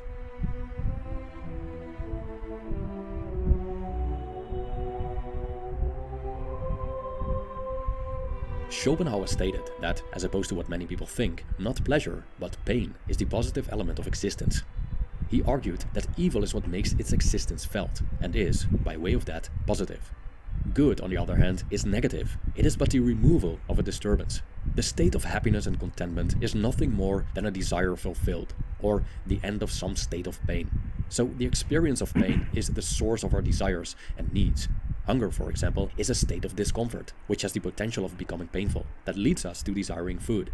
Thus, eating is not a positive experience, as it's only considered pleasurable because it fulfills a desire that is derived from pain, or a sense of lack. According to Schopenhauer, pain far outweighs pleasure in this world, and the pleasure we incur is often less pleasurable than we expected, while pain is much more painful. We only have to look at an animal who's eating another animal and compare the pleasure of eating with the pain of being eaten to decide which one of the two outweighs the other. Schopenhauer not only calls life a disappointment, but also a cheat. Life, generally, becomes more painful when we age, as we experience tragedy after tragedy, while we become increasingly prone to sickness and death. And even though life unfolds as a string of misfortunes, when we're still young and idealistic, the world just looks so promising. But all of our high hopes eventually erode, and we end up disappointed and wretched by the hardships that have fallen upon us. We're met with insecurity, betrayal, poverty, physical pain, and possibly even loss of reason. I mean, Schopenhauer's not wrong, particularly, but it's certainly a bleak, one-sided view. I believe Schopenhauer suffered from what is technically known as miserable bastard syndrome. And this coming from a guy who's not, in excessively cheery and positive, but still, I can see the joy and beauty in life. We then realize that life isn't all rainbows and sunshine, and that happily ever afters are few and far between. The dream house, the big savings account, or the interesting social circle are no consolation for the immeasurable pain that comes with being stuck on this desolate rock of doom called Earth. If anything, the fulfillment of all that we wish for and a continual suppression of desires by the means of pleasure lead to boredom, which is just another form of dissatisfaction. Schopenhauer's view of the world leaves no room for optimism. Life is a burden, the result of some false step, some sin of which we are paying the penalty. And it would have... I have one very important point to argue with Schopenhauer's view of life. probably been Show better you in a if it second. had never happened at all. I quote, "If you try to imagine as nearly as you can what an amount of misery, pain and suffering of every kind the sun shines upon in its course, you will admit that it would be much better if, on the Earth, as little as on the Moon, the sun were able to call forth the phenomena of life, and if, here as there, the surface were still in a crystalline state." End quote. Schopenhauer compares us to lambs in a field under the eye of a butcher who decides who is going to be the next prey. Powerless over our fate, we can only wait, imprisoned by life itself, for the moment when the next misfortune washes over us. Some choose to escape this cycle of misery by checking out early. Others proceed doing what they've always done, which is consoling themselves by engaging in pleasure. And so we drink to forget about past sorrows and indulge in distractions to not be consumed by worries about the misfortunes. In your face, Schopenhauer. In your fucking face. Dogs, okay? How does that fit into your miserable little worldview? Yet to come. As prisoners, we sit out our penance and make it bearable at I most know. by minimizing our pain. I know. Because you fall in love with a dog, you love the dog so much, and he's your best friend, and then he's gonna die. Okay, yeah. You know, point taken, but still. The joy of a dog. Or a cat. You know, cats are cool too. There you go, Carlos. Thank you for being my illustration. Even though it sounds gloomy, it's this reality that Schopenhauer wants us to embrace. I quote, "If you want a safe compass to guide you I through forgot my life and tea. to banish all doubts as to the right way of looking at it, you cannot do better than accustom yourself to regard this world as a penitentiary, a sort of penal colony." End quote. When we look around us, we see competition, lack of tolerance, and even hatred towards individuals and groups. So life already being difficult enough doesn't stop us from making it even more difficult for one another. We've become each other's sources of misery instead of support. We are unforgiving towards other people's evil deeds. We hate our enemies for inflicting pain upon us. We're overly critical of those who make mistakes.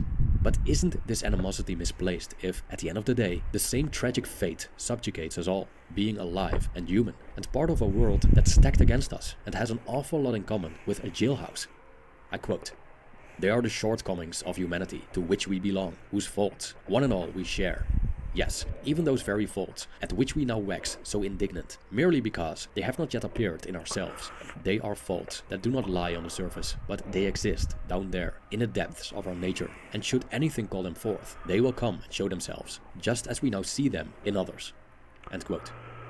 If we accept this view of life and acknowledge that we all share the same anxieties, insecurities, grief, physical pain, and restlessness because we're part of the same miserable existence, we can regulate our expectations accordingly. Incidents that are usually looked upon as bad are nothing unusual or unexpected, but rather logical consequences of an existence based on misfortune. For example, when people are being rude to us, we can imagine how tormenting life has been to these individuals so far, and see that their rudeness is to be expected, and that we shouldn't take it so personally. They're prisoners, just like us, waiting for the next beating by the guardsmen, and eventually for their execution. So unless they've managed to transcend the suffering that comes with life, it's understandable that people aren't always on their best behavior. Along with acceptance, Schopenhauer points out that his pessimistic outlook creates an opportunity for compassion. This is the secret. Compassion is the ability to summon up sympathy and concern towards the sufferings or misfortunes of other people, taking into account the amount of misery that life brings and the fact that no one has ever chosen to be here. We can safely say that compassion is the answer to anyone who partakes in this penitentiary. Moreover, Schopenhauer thought that we owe compassion to our fellow human beings, as it's so essential for our well-being. From compassion flows our willingness to help each other out, our ability to accept another person's imperfections, our inclination to make this collective prison sentence more bearable, because we've chosen to alter the way we see each other, not as enemies, but as, like Schopenhauer called it, fellow sufferers. I quote, "This may perhaps sound strange, but it is in keeping with the facts. It puts others in a right light, and it reminds us of that which is, after all, the most necessary thing in life, the tolerance, patience, regard, and love of neighbor, of which everyone stands in need, and which, therefore, every man owes to his fellow. Thank you for watching. Cool.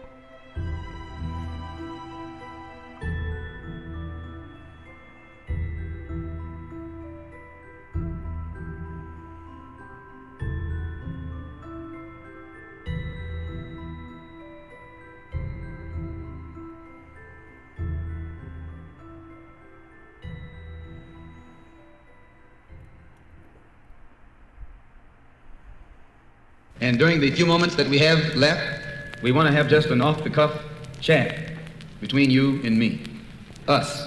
We want to talk right down to earth in a language that everybody here can easily understand. We all agree tonight, all of the speakers have agreed that America has a very serious problem. Not only does America have a very serious problem, but our people have a very serious problem. America's problem is us. We're her problem. The only reason she has a problem is she doesn't want us here. And every time you look at yourself, be you black, brown, red, or yellow, a so-called Negro, you represent a person who poses such a serious problem for America because you're not wanted. Once you face this as a fact, then you can start plotting a course that will make you appear intelligent instead of unintelligent. What you and I need to do is learn to forget our differences. When we come together, we don't come together as Baptists or Methodists. You don't catch hell because you're a Baptist, and you don't catch hell because you're a Methodist. You don't catch hell because you're a Methodist or a Baptist. You don't catch hell because you're a Democrat or a Republican. You don't catch hell because you're a Mason or an Elk. And you sure don't catch hell because you're an American, because if you was an American, you wouldn't catch no hell. You catch hell because you're a black man. You catch hell, all of us catch hell for the same reason. So we are all black people, so-called Negroes, second-class citizens, ex-slaves. You are nothing but an ex-slave. You don't like to be told that. But what else are you? You are ex-slave. You didn't come here on the Mayflower. You came here in a slave ship, in chains, like a horse or a cow or a chicken. And you were brought here by the people who came here on the Mayflower. You were brought here by the so-called pilgrims or founding fathers. They were the ones who brought you here. We have a common enemy. We have this in common. We have a common oppressor, a common exploiter, and a common discriminator. So once we all realize that we have this common enemy, then we unite on the basis of what we have in common. And what we have foremost in common is that enemy, the white man. He's an enemy to all of us. I know some of you all think that some of them aren't enemies. Time will tell. In Bandung, back in I think 1954, was the first unity meeting in centuries of black people. And once you study what happened at the Bandung Conference and the results of the Bandung Conference, it actually serves as a model for the same procedure you and I can use to get our problem solved. At Bandung, all the nations came together. They were dark nations from Africa and Asia. Some of them were Buddhists. Some of them were Muslim. Some of them were Christian. Some of them were Confucianists. Some were atheists. Despite their religious differences, they came together. Some were communists. Some were socialists. Some were capitalists. Despite their economic and political differences, they came together. All of them were black, brown, red, or yellow. The number one thing that was not allowed to attend the Bandung Conference was the white man. He couldn't come. Once they excluded the white man, they found that they could get together. Once they kept him out, everybody else fell right in and fell in line. This is the thing that you and I have to understand. And these people who came together didn't have nuclear weapons. They didn't have jet planes. They didn't have all of the heavy armaments that the white man has, but they had unity. They were able to submerge their little petty differences and agree on one thing, that though one African came from Kenya and was being colonized by the Englishman, and another African came from the Congo and was being colonized by the Belgian, and another African came from Guinea and was being colonized by the French, and another came from Angola and was being colonized by the Portuguese. When they came to the Bandung Conference, they looked at the Portuguese, and at the Frenchman, and at the Englishman, and at the other Dutchman, and learned or realized that the one thing that all of them had in common, they were all from Europe.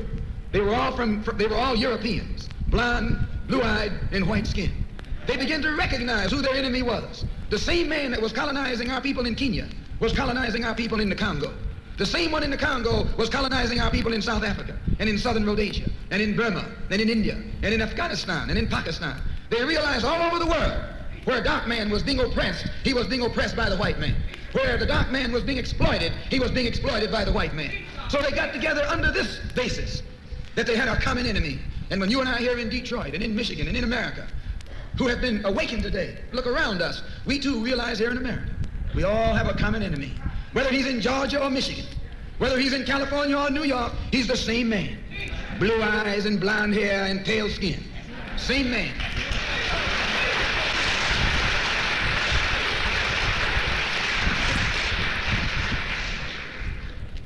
So what we have to do is what they did. They agreed to stop quarreling among themselves.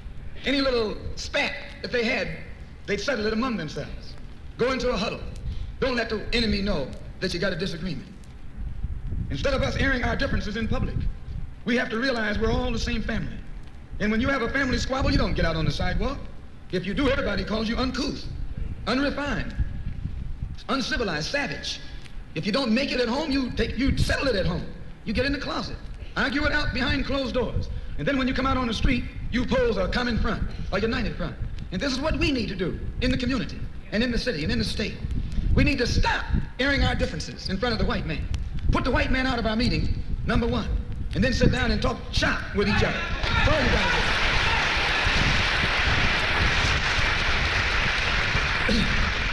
I would like to make a few comments concerning the difference between the Black Revolution and the Negro Revolution.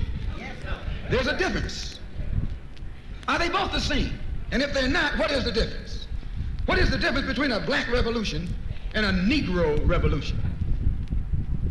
First, what is a revolution? Sometimes I'm inclined to believe that many of our people are using this word revolution loosely, without taking careful consideration what this word actually means and what its historic characteristics are. When you study the historic nature of revolutions, the motive of a revolution, the objective of a revolution, and the result of a revolution, and the methods used in a revolution, you may change words. You may devise another program. You may change your goal and you may change your mind. Look at the American Revolution in 1776. That revolution was for what? For land. How was it? Why did they want land? Independence. How was it carried out? Bloodshed. Number one, it was based on land. The basis of independence. And the only way they could get it was bloodshed. The French Revolution, what was it based on? The landless against the landlord. What was it for? Land. How did they get it? Bloodshed. Was no love lost. Was no compromise. Was no negotiation. I'm telling you, you don't know what a revolution is. Because when you find out what it is, you'll get back in the alley. You'll get out of the way.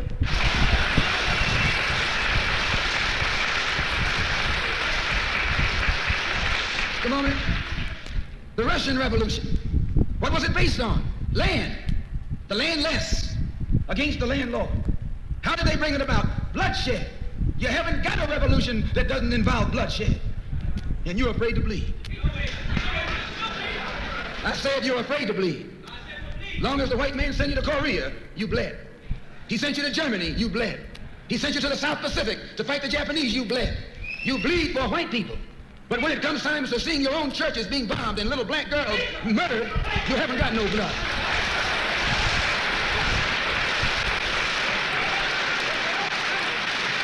Fucking bars.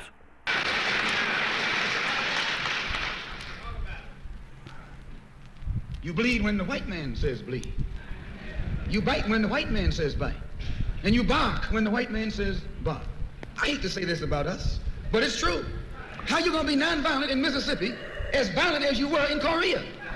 How can you justify being nonviolent in Mississippi and Alabama when your churches are being bombed and your little girls are being murdered, and at the same time you're gonna get violent with Hitler and Tojo and somebody else that you don't even know?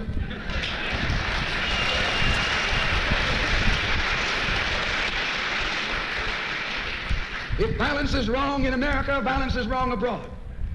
If it's wrong to be violent, defending black women and black children and black babies and black men, then it's wrong for America to draft us and make us violent abroad in defense of her.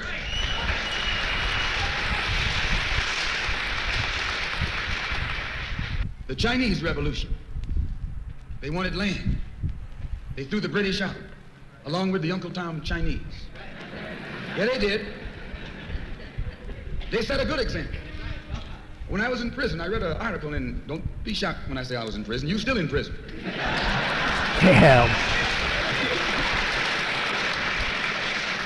That's what America means, prison. When I was in prison, I read an article in Life magazine showing a little Chinese girl, 9 years old. Her father was on his hands and knees, and she was pulling the trigger because he was an Uncle Tom Chinaman.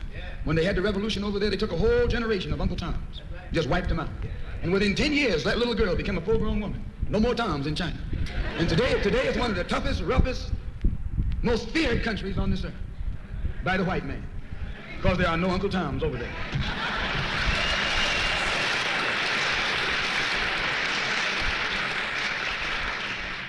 Of all our studies, history is best qualified to reward all research. And when you see that you got problems, all you have to do is examine the historic method used all over the world by others who had problems similar to yours. And once you see how they got theirs straight, then you know how you can get yours straight. Please. There's been a revolution, a black revolution going on in Africa. In Kenya, the Mau Mau were revolutionaries. They were the ones who made the word uhuru. They were the ones who brought it to the fore. The Mau Mau, they were revolutionaries. They believed in scorched earth. They knocked everything aside that got in their path. And their revolution also was based on land, a desire for land. In Algeria, the northern part of Africa, a revolution took place. The Algerians were revolutionists. They wanted land. France offered to let them be integrated into France. They told France to hell with France. They wanted some land, not some France.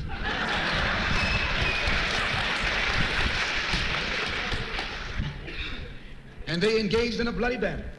So I cite these various revolutions, brothers and sisters, to show you, you don't have a peaceful revolution. You don't have a turn the other cheek revolution. There's no such thing as a nonviolent revolution. Only kind of revolution that's nonviolent is the Negro revolution.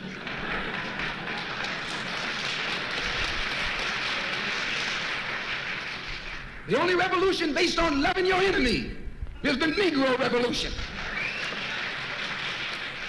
The only revolution in which the goal is a desegregated lunch counter, a desegregated theater, a desegregated park, and a desegregated public toilet. You can sit down next to white folks on the toilet.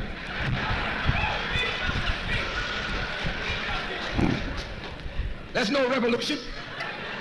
Revolution is based on land. Land is the basis of all independence. Land is the basis of freedom, justice, and equality. The white man knows what a revolution is. He knows that the black revolution is worldwide, in scope and in nature. The black revolution is sweeping Asia, sweeping Africa. It's rearing its head in Latin America. The Cuban revolution, that's a revolution. They overturned the system.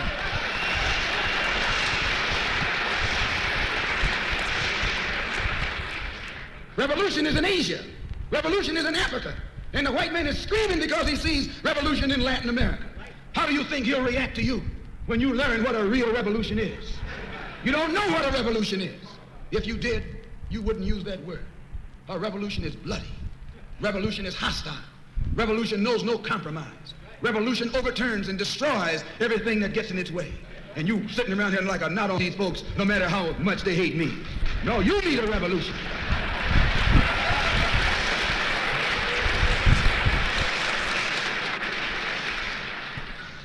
Who ever heard of a revolution where they lock arms, as Reverend Klieg was pointing out beautifully, singing, "We shall overcome"? Just tell me you don't do that in a revolution.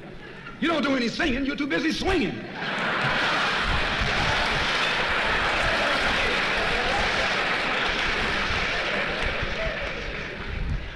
It's based on land.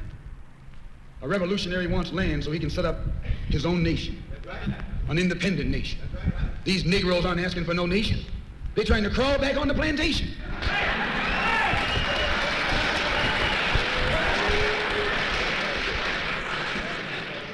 When you want a nation, that's called nationalism. When the white man became involved in a revolution in this country against England, what was it for? He wanted this land so he could set up another white nation. That's white nationalism.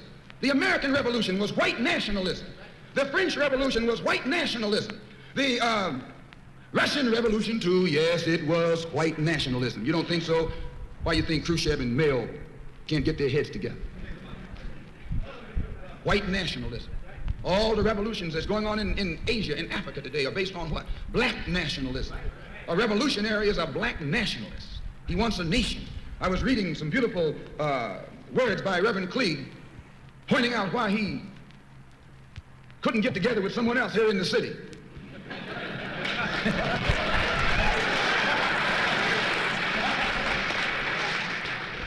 Because all of them were afraid of being identified with black nationalism.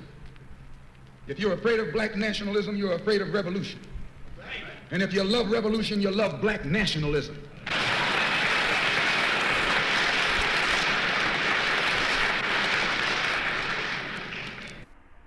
To understand this, you have to go back to what young brother here referred to as the house Negro and the field Negro, back during slavery. There was two kinds of slaves. There was the house Negro and the field Negro. The house Negro, they lived in the house with master. They dressed pretty good. They ate good because they ate his food, what he left. They lived in the attic or the basement, but still they lived near their master. And they loved their master more than the master loved himself. They would give their life to save their master's house quicker than the master would. The house Negro, if the master said, we got a good house here, the house Negro said, yeah, we got a good house here. Whenever the master said we, he said we. That's how you can tell a house Negro. If the master's house caught on fire, the house Negro would fight harder to put the blaze out than the master would. If the master got sick, the house Negro would say, what's the matter, boss? We sick, we sick.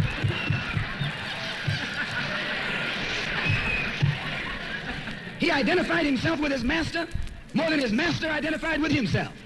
And if you came to the house Negro and said, let's run away, let's escape, let's separate, that house Negro would look at you and say, man, you crazy. What you mean separate? Where is there a better house than this? Where can I wear better clothes than this? Where can I eat better food than this? That was that house Negro. In those days, he was called a house nigger. And that's what we call him today because we still got some house niggers running around here.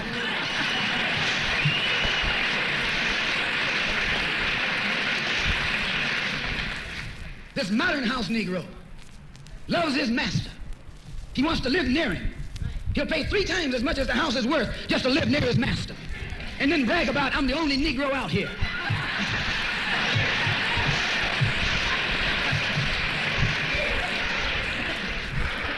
I'm the only one on my job. I'm the only one in this school. You're nothing but a house Negro. And if someone come to you right now and say, let's separate, you say the same thing that the house Negro said on the plantation. What you mean separate? From America? This good white man?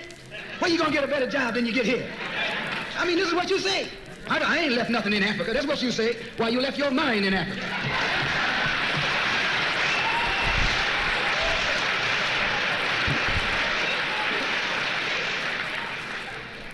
On that same plantation, there was the field Negro. The field Negro, those were the masses. There was always more Negroes in the field than there was Negroes in the house. The Negro in the field caught hell. He ate leftovers. In the house, they ate high up on the hog. The Negro in the field didn't get nothing but what was left of the insides of the hog. They call them chitlins nowadays.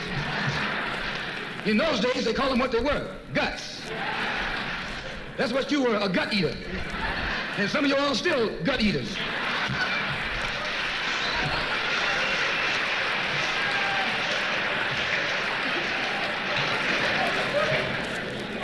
The field Negro was beaten from morning till night. He lived in a shack, in a hut. He wore cast-off clothes. And he hated his master. I say he hated his master. He was intelligent. That house Negro loved his master. But that field Negro, remember, they were in the majority. And they hated the master.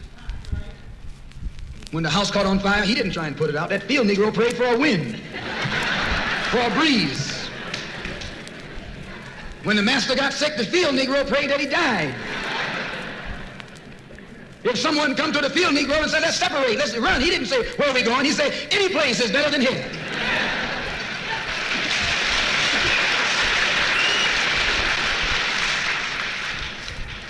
You got field Negroes in America today. I'm a field Negro. The masses are the field Negroes. When they see this man's house on fire, you don't hear these little Negroes talking about our government is in trouble. They say the government is in trouble. Imagine a Negro, our government. I even heard one say our astronauts. They won't even let him near the plant. And our astronauts, our Navy. That's a Negro that's out of his mind. That's a Negro that's out of his mind. Just as the slave master in that day used Tom, the house Negro, to keep the field Negroes in check, the same old slave master today has Negroes who are nothing but modern Uncle Toms, 20th century Uncle Toms, to keep you and me in check, keep us under control, keep us passive and peaceful and nonviolent. That's Tom making you nonviolent. It's like when you go to the dentist and the man is going to take your tooth. You're going to fight him when he starts pulling. So they squirt some stuff in your jaw called Novocaine to make you think they're not doing anything to you. So you sit there and because you got all that Novocaine in your jaw, you suffer peacefully.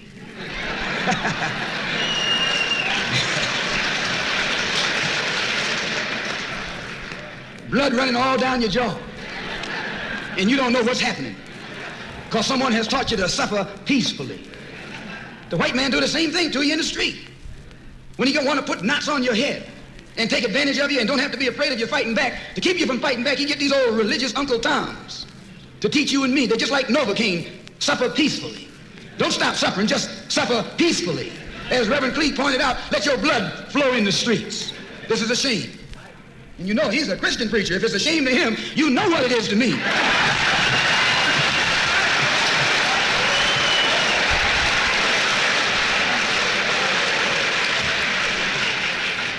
Because nothing in our book, the Quran, as you call it, Quran, teaches us to suffer peacefully. Our religion teaches us to be intelligent, be peaceful, be courteous, obey the law, respect everyone. But if someone puts his hand on you, send him to the cemetery.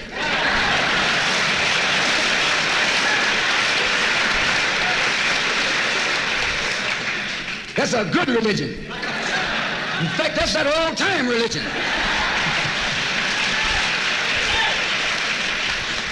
That's the one that Ma and Pa used to talk about.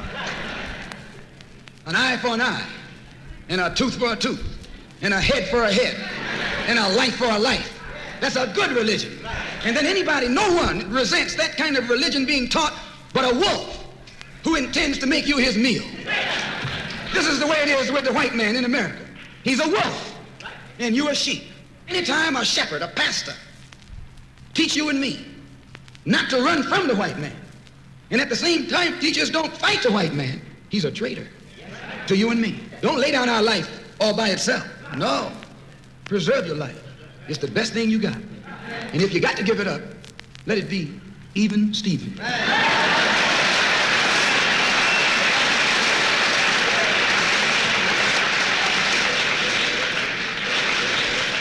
The slave master took Tom and dressed him well and fed him well and even gave him a little education.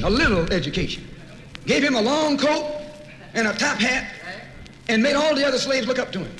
Then he used Tom to control them. The same strategy that was used in those days is used today by the same white man. He take a Negro, so-called Negro, and make him prominent, build him up, publicize him, make him a celebrity, and then he becomes a spokesman for Negroes and a Negro leader.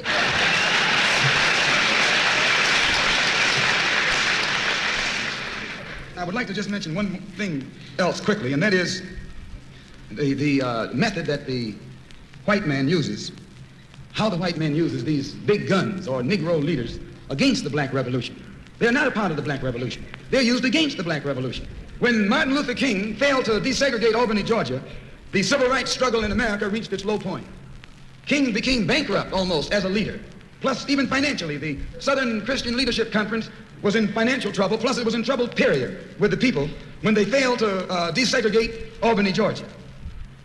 Other Negro civil rights leaders of so-called national stature became fallen idols. As they became fallen idols, began to lose their prestige and influence, local Negro leaders began to stir up the masses. In Cambridge, Maryland, Gloria Richardson. In Danville, Virginia, and other parts of the country, local leaders began to stir up our people at the grassroots level. This was never done by these Negroes whom you recognize of national stature. They controlled you, but they never incited you or excited you. They controlled you, they contained you. They kept you on the plantation. As soon as King failed in Birmingham, Negroes took to the streets. King got out and went out to California to a big rally and raised about, I don't know how many thousands of dollars. Come to Detroit and had a march and raised some more thousands of dollars. And recall, right after that, Wilkins attacked King, accused King and the Corps of starting trouble everywhere and then making the NAACP get him out of jail and spend a lot of money, and then he accused King and Corps of raising all the money and not paying it back. This happened. I got it in documented evidence in the newspaper. Roy started attacking King, and King started attacking Roy, and Farmer started attacking both of them. And as these Negroes of national stature begin to attack each other, they begin to lose their control of the Negro masses. And Negroes was out there in the streets. They was talking about, we're going to march on Washington. By the way, and right at that time, Birmingham had exploded, and the Negroes in Birmingham, remember, they also exploded. They began to stab the crackers in the back and bust them upside the head. Yes, they did. That's when Kennedy sent in the troops down in Birmingham. So, and right after that, Kennedy got on the television and said, this is a moral issue. That's when he said he's going to put out a civil rights bill. And when he mentioned civil rights bill and the Southern crackers started talking about they were going to boycott it or filibuster it, then the Negroes started talking about what? We're going to march on Washington, march on the Senate, march on the White House, march on the Congress, and tie it up, bring it to a halt. Don't let the government proceed. They even said they was going to go out to the airport and lay down on the runway and don't let no airplanes land. I'm telling you what they said. That was revolution. That was revolution. That was the black revolution. It was the grassroots out there in the street. Scared the white man to death. Scared the white power structure in Washington, D.C. to death. I was there. When they found out that this black steamroller was going to come down on the Capitol, they called in Wilkins. They called in Randolph. They called in these national Negro leaders that you respect and told them, call it off. Kennedy said, look, y'all letting this thing go too far. And old Tom said, boss, I can't stop it because I didn't start it.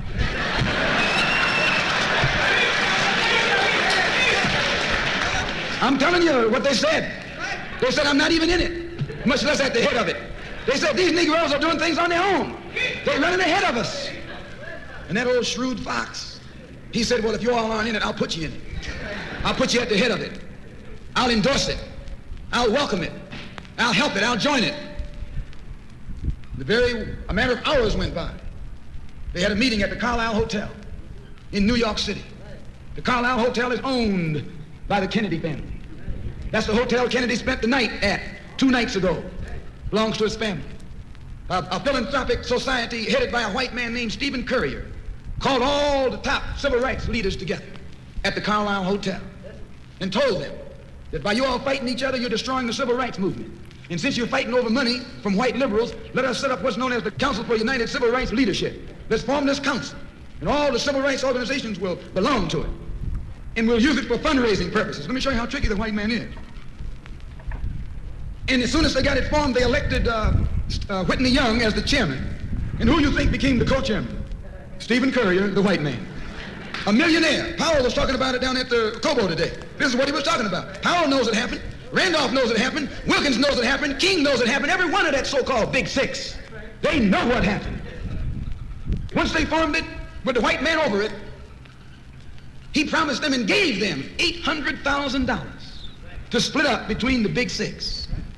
And told them that after the march was over, they'd give them $700,000 more. $1.5 million split up between leaders that you've been following, going to jail for, crying crocodile tears for. And they've nothing but Frank James and Jesse James and brothers.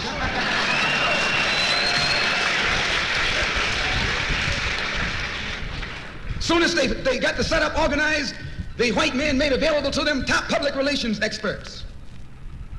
Opened the news media across the country at their disposal. And then they began to project these Big Six as the leaders of the march. Originally, they weren't even in the march. You was talking this march talk on Hastings Street. Is Hastings Street still here? On Hastings Street. You was talking the march talk on Lenox Avenue. And down on, Fillmore Street. And Central Avenue. And 42nd Street and 63rd Street. That's where the march talk was being talked. But the white man put the Big Six ahead of it. Made them the march. They became the march. They took it over. And the first move they made after they took it over, they invited Walter Reuther, a white man. They invited a priest, a rabbi, and an old white preacher. Yes, an old white preacher. The same white element that put Kennedy in power.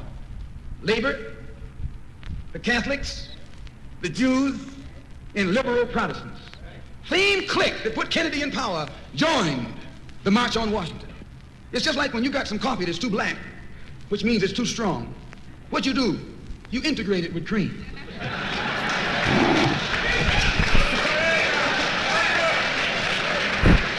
That was funny. You make it weak. If you pour too much cream in, you won't even know you ever had coffee. It used to be hot, it becomes cool. It used to be strong, it becomes weak. It used to wake you up, now it'll put you to sleep. This is what they did with the March on Washington. They joined it. They didn't integrate it, they infiltrated it. They joined it, became a part of it, took it over.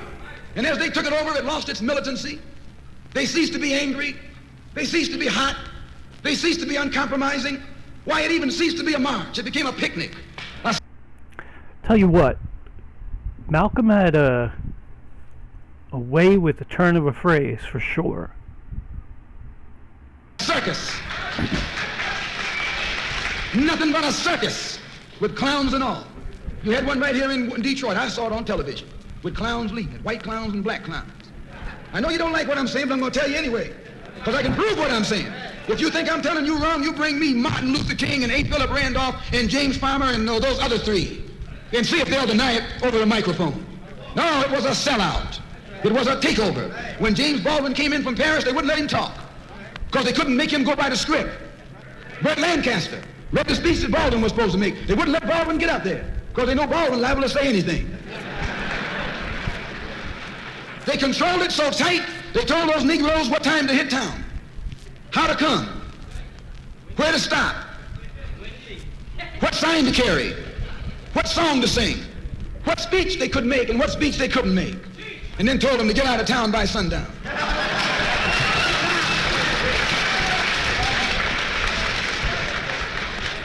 And every one of those Toms were out of town by sundown. Now, I know you don't like my saying this, but I can back it up. It was a circus, a performance. It beat anything Hollywood could ever do.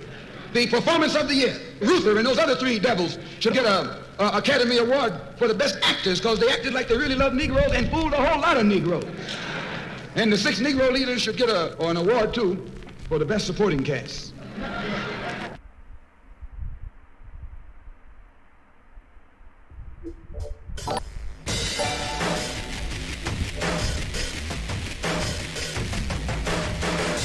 Okay, this should be interesting.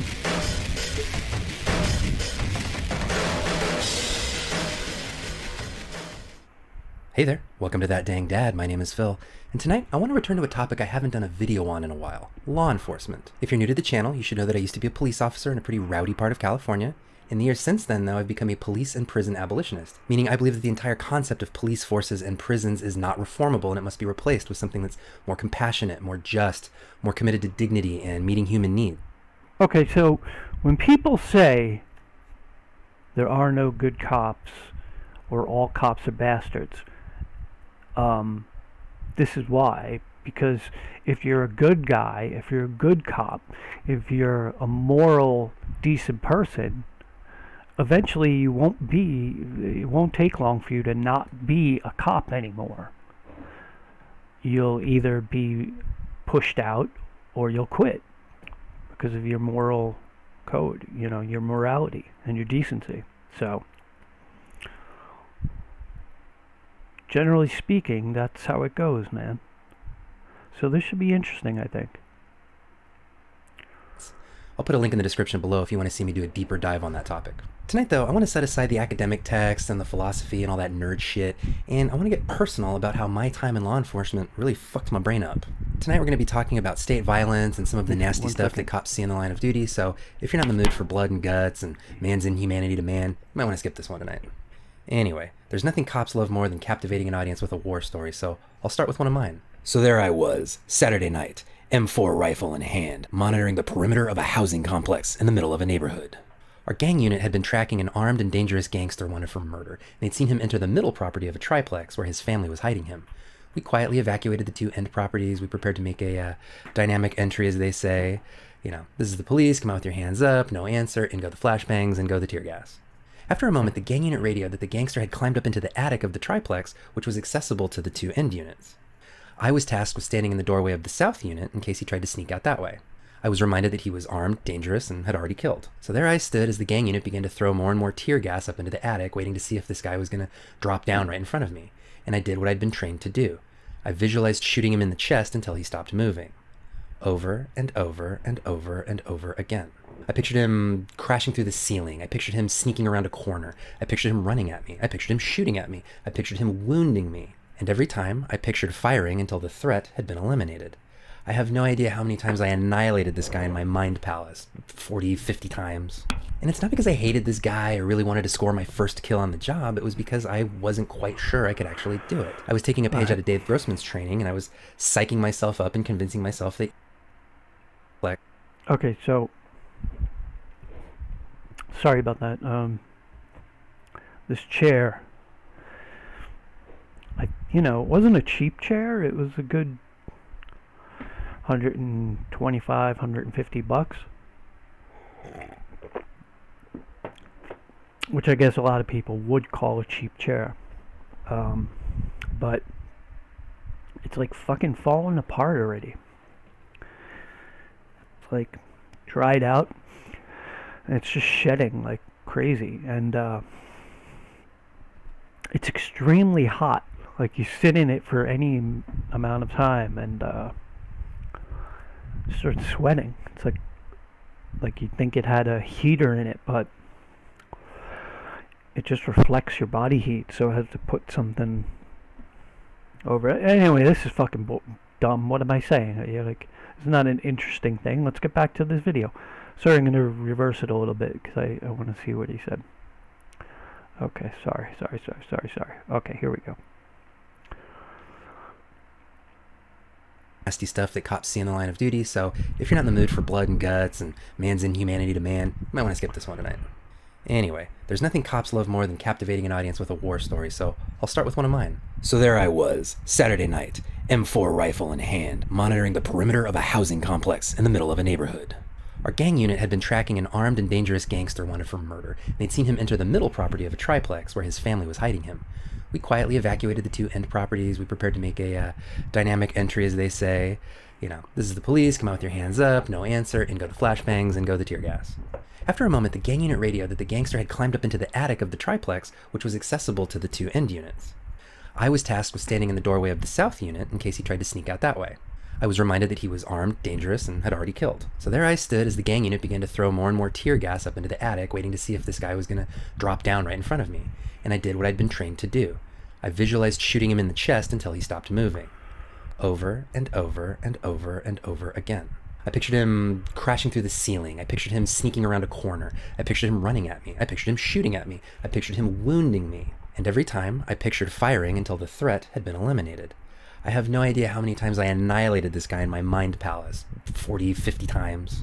And it's not because I hated this guy or really wanted to score my first kill on the job. It was because I wasn't quite sure I could actually do it. I was taking a page out of Dave Grossman's training, and I was psyching myself up and convincing myself that yes, I could kill someone if I had to. After all, he was armed, he was dangerous, and he'd already killed before. So what options did I have? Ultimately, blinded and choking on tear gas, he fell through the roof of the middle unit directly in front of our canine unit. Did you know dogs are not incapacitated by tear gas? The gangster and I both learned this right about the same time, and it was a bad night for him. After all that, I put my gear back in my cop car, took a quick drink of water, and resumed my shift. Off to go break up loud parties, referee marital disputes, and chase away teens on a would-be beer run. All that violent energy I'd been working with, all that visualization of hurting and killing people, gone. On to the next call. I tell you this story because it's emblematic of much of my law enforcement career. When I first started out, I was criticized for being meek, timid, too slow to show dominance out in the field. I was taught that showing that kind of weakness on calls would make me a target for attack. I was shown hundreds of videos of cops being killed on routine calls for service by assailants who didn't really look like killers. At the same time, on my days off, I was training in Krav Maga alongside many other cops and military veterans. Krav is extremely aggressive, and it very often touches on mindset. We trained on how to fight a carjacker inside your own car. We trained on last-ditch techniques to disarm somebody who was trying to shoot you execution style. One night, the instructor made us fight, cradling a baby doll in our arms to simulate our own child. The point was that you never knew what kind of awful situation might be coming your way. So over time, I internalized this message. At any given time, someone out there is going to hurt you if you're not ready to hurt them first. If you let your guard down for even a second, they'll kill you. In the police business, this is how we talk about officer safety. The most respected veteran officers that I worked with were the ones that were pulling young guys back from running around blind corners. They were the ones saying, hey, did you search that dumpster before we turn our back on it? You got the sense that they had seen things and that they knew how to keep themselves safe. And you got the sense that the big thing you can do to protect yourself on the job is to mentally prepare for that day. And since you never knew what form the attack would take, it's best to just run scenarios in your head constantly, building those mental pathways so that when it finally does happen, you'll know exactly what to do. So that's what I trained my brain to do on duty. I drove around and I imagined. What if a guy with a gun popped out of the trunk of that car over there and started shooting at me? What if I saw a man with a knife running down that alley? What would I do if a plane crashed into City Hall? Over time, my brain began to do this off-duty as well. I wouldn't sit in restaurants with my back to the front door so that I could monitor everybody coming in. I walked through mall parking lots with my head on a swivel. I stared down people who looked out of place just so they'd known that I'd seen them. I was constantly in a state of vigilance. Not concern, just vigilance. My Krav instructor used the color code system to talk about emotional states, white, yellow, orange, red, black. And he used to say that you should never leave the house without being at least code yellow, that you should never be totally relaxed in public. And I never was. And to this day, I never am. It's been a long time since my cop days now, but this hypervigilance has never left me. And what at one time felt like a survival tool I was proud of, now just makes me exhausted and probably exhausting to be around. I hate leaving my house. I don't like going. Wow, this is kind of interesting because, this is entirely the problem, really. Is you've got assholes who want to be cops because they're aggressive, violent people, or they just, they're bullies or whatever. They want to, they got bullied in high school, so now they want to fucking push people around, and, nobody's gonna, they got a chip on their shoulder about something that happened to them in high school or whatever. That's like sort of the cliche thing of like, the asshole aggro cop, right? But of course, there's plenty of people like this dude who probably got into being a cop, partially at least because they wanted to help people and they thought, they'd be, they could be the good guy and help people, and then they get this warlike mentality drilled into them. And sooner or later, they're destined to just become as bad as the fucking bully aggro high school jock guy, who's like every cliche of the guy who becomes a cop, so. Going out and doing things with lots of people. It's insightful. If it's too loud and crowded somewhere, I don't feel like I'm in control. I don't feel safe. Sometimes I dissociate.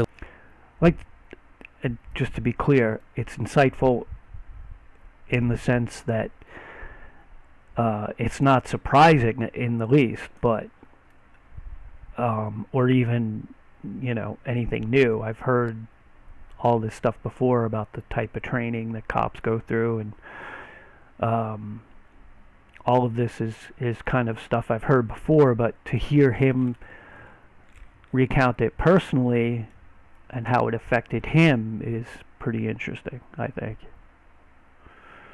A little bit, just as a treat. But even worse than the hypervigilance, the thing I can't turn off is my imagination. Not only did law enforcement train me to imagine 1,000 different horrible events, law enforcement involved my participation in 1,000 different horrible events. I've seen bodies riddled with bullets. I've seen stabbing victims crawling through their own blood. I've seen car accidents render the driver unrecognizable. And I've seen children horrifically abused and even killed.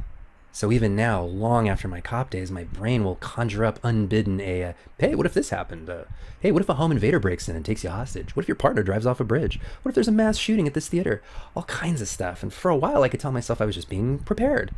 Mass shootings happen all the time in the United States. Why shouldn't I mentally prepare? I wrote this line after the Buffalo shooting and before the Uvalde shooting. It wasn't until my daughter was born that I started to realize that maybe actually what I was doing wasn't normal. All new parents experience the fears and the what ifs, but I spent the first year and a half of my daughter's life in an almost daily battle with my own mind. It was a constant onslaught of the most horrible what-if scenarios you can possibly imagine. So bad, I won't even describe them to you. Every night, I had to fight my brain to go to sleep. Breathing exercises, meditations, rain sounds, sleep stories, melatonin, CBD, anything that would just shut the projector off. It's a minor miracle I didn't end up abusing alcohol very much during that time, because some nights a nice big glass of scotch was a really easy way to tell my brain to just shut the fuck up. I was looking into therapy at one point, and then COVID hit, and between that and budget stuff, I basically just gave up on that idea for the time being. After some research, I ended up buying a self-guided CBT workbook. Not that kind, the other kind. And doing exercises in that for a while, and believe it or not, that actually kind of helped. I don't know if it was just feeling like I had some kind of outlet to work on this stuff, or whether I just got less anxious over time as my daughter stayed healthy and happy, but I'm in a much better place than I was 2 years ago. I'll even give you one of my tricks in case you need it. When I catch my thoughts start to race down a bad path and I realize that I'm rehearsing for tragedy, I'll say to myself, out loud, you don't need to rehearse right now. If this ever happens, you'll know what to do. And if the thought is really atrocious, sometimes I will say to myself, out loud, this is a stupid fucking thing to obsess over. We're going to think about a different topic right now. Something about saying it out loud just makes for a nice thought pattern reboot. I don't know why it works for me, but it does. So why am I telling you all this? Is it to generate sympathy for cops? Absolutely not. ACAB forever. Is it to dissuade young people from going into law enforcement? No, but I'll take it. I think the reason that I wanted to talk about this tonight was as a way of explaining why so many cops behave the way that they do, and why they seem to feel a sense of entitlement about being exonerated after, say, shooting an unarmed person, or refusing to run into a school to save children. I am not the only person to have their brain broken by law enforcement, and many of the people to whom that happened are still cops. That hypervigilance, those obsessive thoughts about danger around every corner, that's part of law enforcement culture. It's part of the training, it's part of the mentoring. It's woven into the DNA of how cops operate every day. That's why there's this almost unbridgeable gulf between a normal person who says something like, why did you punch that guy 37 times just for having his hands in his pockets? And the cop who replies, because I didn't know what was in there. It could have been a knife or a gun or a jar of battery acid that he was going to throw in my face. I didn't want to take the chance. I guarantee you, that cop was at a seminar one time where some old head was telling a war story about his partner Bob Sacamano, who actually did get battery acid thrown in his face. There are approximately 900,000 police officers in the United States, and I'm willing to bet that the vast majority of them were trained like I was and have the same mental pathways that I have. That's a lot of unarmed, unaccountable people running around fantasizing about being executed in the streets every day. And yeah, this may inspire some sympathy in you for those cops. I don't think it's a coincidence that cops endure this kind of abusive working mode and then turn to alcohol abuse and even more notoriously, child abuse and intimate partner abuse. Yes, many people who are already abusive enter law enforcement because the profession protects abusers, but I do think that the job can, over time, make people much more abusive than they were when they started, both through the training and through the peer pressure. Counseling and therapy are totally stigmatized in law enforcement. If your department finds out that you're receiving mental health treatment, you risk missing out on special assignments and promotions for being unstable. So everyone fighting these demons is fighting alone. But I'm not arguing for sympathy, and I'm not asking you to empathize with anyone. Instead, all of this is yet another reason why I am a police abolitionist and why I believe that the profession, as it exists today, cannot be reformed into something better and must instead be replaced. The hundreds of thousands of cops with these hyper-vigilant, alarmist thought patterns are not going to be receptive to being disarmed and trained not to kill. Hell, when I was a cop, even in my later nice cop years, I wouldn't have been receptive to being part of an unarmed community service role. I would have balked at any training that said that police should err on the side of not killing someone during a tense, uncertain, rapidly evolving situation.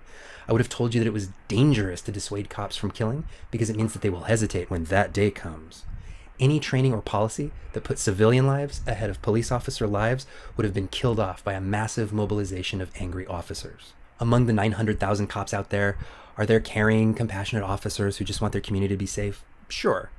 Would some of them make amazing community care responders and conflict mediators and mental health crisis counselors? Absolutely. But these officers are not driving department policy, they're certainly not driving federal policy, and they are not leading the culture of modern American law enforcement. They exist, but they are not representative of the whole of policing. And when you call 911, there's a low likelihood that you're going to get Officer Friendly instead of Sergeant Dick Rifle. From the frequent police murders of unarmed civilians to the now frequent refusal of police to defend school children, it's painfully obvious that the American officer safety mindset is a clear and present threat to everyone in this country. Anytime you're within 20 feet of a cop, you are in danger, both from their overactive imagination and from their total systemic insulation from consequences. You should never feel safe when the cops arrive, unless you're rich and white. Anyway, a weirdly personal one tonight. What do you think? I'm sure those of you with CPTSD can probably relate to the racing thoughts and hypervigilance. What techniques work for you? Also, how do you like these little low-key, kind of sloppy vlogs as opposed to my more researched, more complex topics? Let us know in the comments. As always, please slap the old like button. God, it feels tonally inconsistent to be like, I spent many years fantasizing about me and my loved ones being tortured and killed. Don't forget to like. Anyway, please share this video with somebody that you think might find it interesting. Thank you so much for your time. Stay safe out there. Hope to see you on the next one. Good night.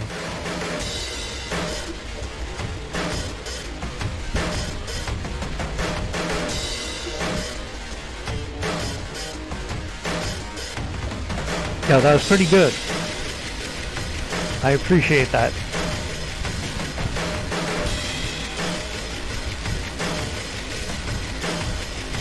Back and subscribe to that dude. We live in a world saturated with messages. Advertisements tell us what will make us happy. Movies offer narratives of good versus evil, with satisfying endings. Politicians give speeches about the American dream, assuring us that in our nation, anyone who works hard can achieve success. News channels 24/7 bombard us with stories of heroes, villains, and threats we're told demand urgent action. It all feels like simple information, entertainment, the backdrop of our lives. But what if this constant flow of images and narratives isn't neutral? What if it serves a hidden purpose? Philosopher and linguist Noam Chomsky offers a radically different perspective. He argues that our modern capitalist society isn't truly democratic because the flow of information we depend on to make choices, what we buy, who we vote for, what we believe, isn't free but carefully manufactured to serve the interests of an elite few at the expense of the many. Chomsky challenges the notion that markets are free in any meaningful sense. Sure, you can choose between brands of toothpaste, but not whether the person who makes it earns a living wage. You can decide what channel to watch, but not whether any of them will spend weeks dissecting why massive corporations need tax breaks at the same time workers are asked to do more for less. He criticizes the idea that our system allows for true social mobility. While some individuals escape poverty, he believes this isn't proof the system is fair, but serves to keep us believing in it, even when the odds are stacked against us. He sees unfettered capitalism as inherently at odds with democracy. In a democracy, the people are supposed to hold power. Yet Chomsky argues our economic system concentrates wealth with such intensity that this small elite class ends up making the real decisions. Politicians rely on their donations, so serve their interests first, not those of the voters. Corporations lobby against policies that benefit society, but might cut into their profits. Things like strong environmental regulations, higher minimum wages, or the right of workers to unionize for better conditions. Chomsky believes that for this system to function, people need to feel like they have a say and that their choices matter. This, he argues, is why elections are such spectacles, so focused on personalities. We're encouraged to wage passionate battles over relatively minor policy differences, while the fundamental structure of the economic system and who truly benefits from it remains mostly off-limits for public debate. Furthermore, Chomsky argues that control over information is essential to maintaining this power dynamic. If you don't understand how the system works, how the decisions that impact your life are truly made, then you're far less likely to challenge them effectively. This is where his famous work, Manufacturing Consent, comes in, which analyzes how the corporate-owned media shapes our very understanding of the world to serve interests that are far from our own. Chomsky does not deny that some news is factual. Elections happen, events occur, but his focus lies on what gets covered, how it's presented, and equally importantly, what stories are downplayed or disappear entirely. In his book, Manufacturing Consent, Chomsky, along with Edward Herman, proposes a propaganda model of the media. He argues that mainstream news organizations, even those that pride themselves on objectivity, are ultimately beholden to their corporate ownership and advertisers. This doesn't necessarily require shadowy cabals dictating editorial decisions. It's more subtle. Newspapers rely on advertising revenue and aren't likely to run investigative pieces exposing the labor abuses of their biggest advertiser, for example. Editors understand that stories driving clicks or keeping viewers glued to the set help the bottom line, rewarding outrage or fear-mongering, rather than in-depth analysis that might leave people feeling complex emotions, rather than the urge to see what happens next.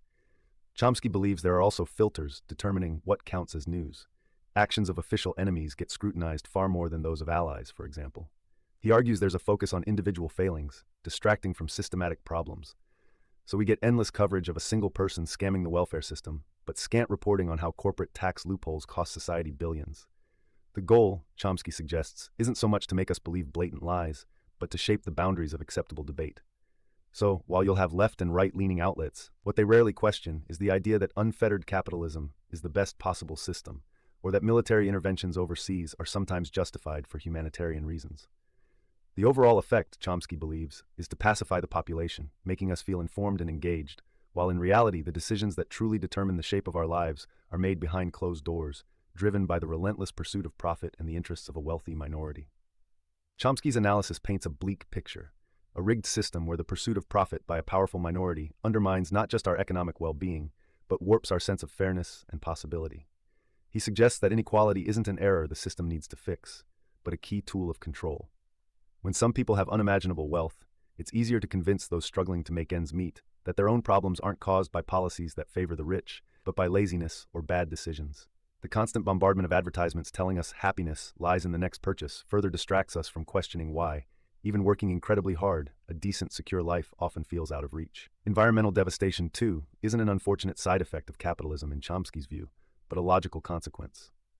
When corporations can wield power to weaken regulations, when media can muddy the waters about the reality of climate change, the path is free for them to prioritize immediate profits over the planet itself.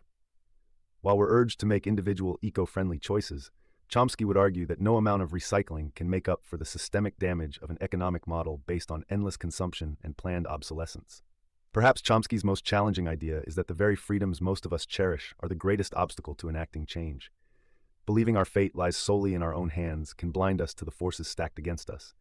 When elections are treated like sporting events and news offers a constant diet of outrage, Chomsky suggests it creates a sense of participation without any chance to truly alter the course of our society. Frustrated, confused, and divided, we become less likely to collectively demand a better system.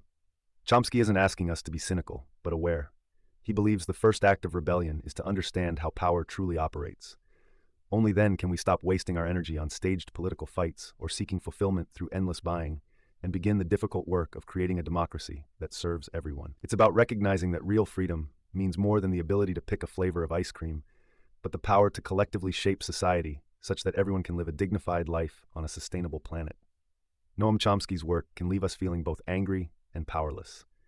His unflinching analysis reveals uncomfortable truths about systems most of us were brought up to believe in, whether it's the inherent fairness of markets or the idea that our democracy truly reflects the will of the people. It's important to note that not everyone agrees with his assessment. Some find him too radical or believe he underestimates the importance of individual action and the progress achieved under our current system.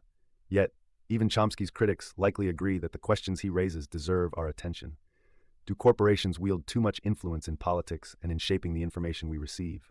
Does our obsession with the spectacle of elections distract us from deeper changes needed for a just society? Is our consumer culture built on an illusion that the endless pursuit of material possessions can ever substitute for genuine democracy and a sense of collective purpose? Chomsky isn't interested in comforting answers. His goal is to provoke us, to awaken us from a manufactured complacency. He wants us to question what we've been told all our lives, not simply about political opponents or foreign leaders, but the narratives that define what we consider normal, fair, and even possible. True change, Chomsky would likely argue, begins with the refusal to accept the world as it's been presented to us and to demand something better, not just for ourselves, but for all. Cool.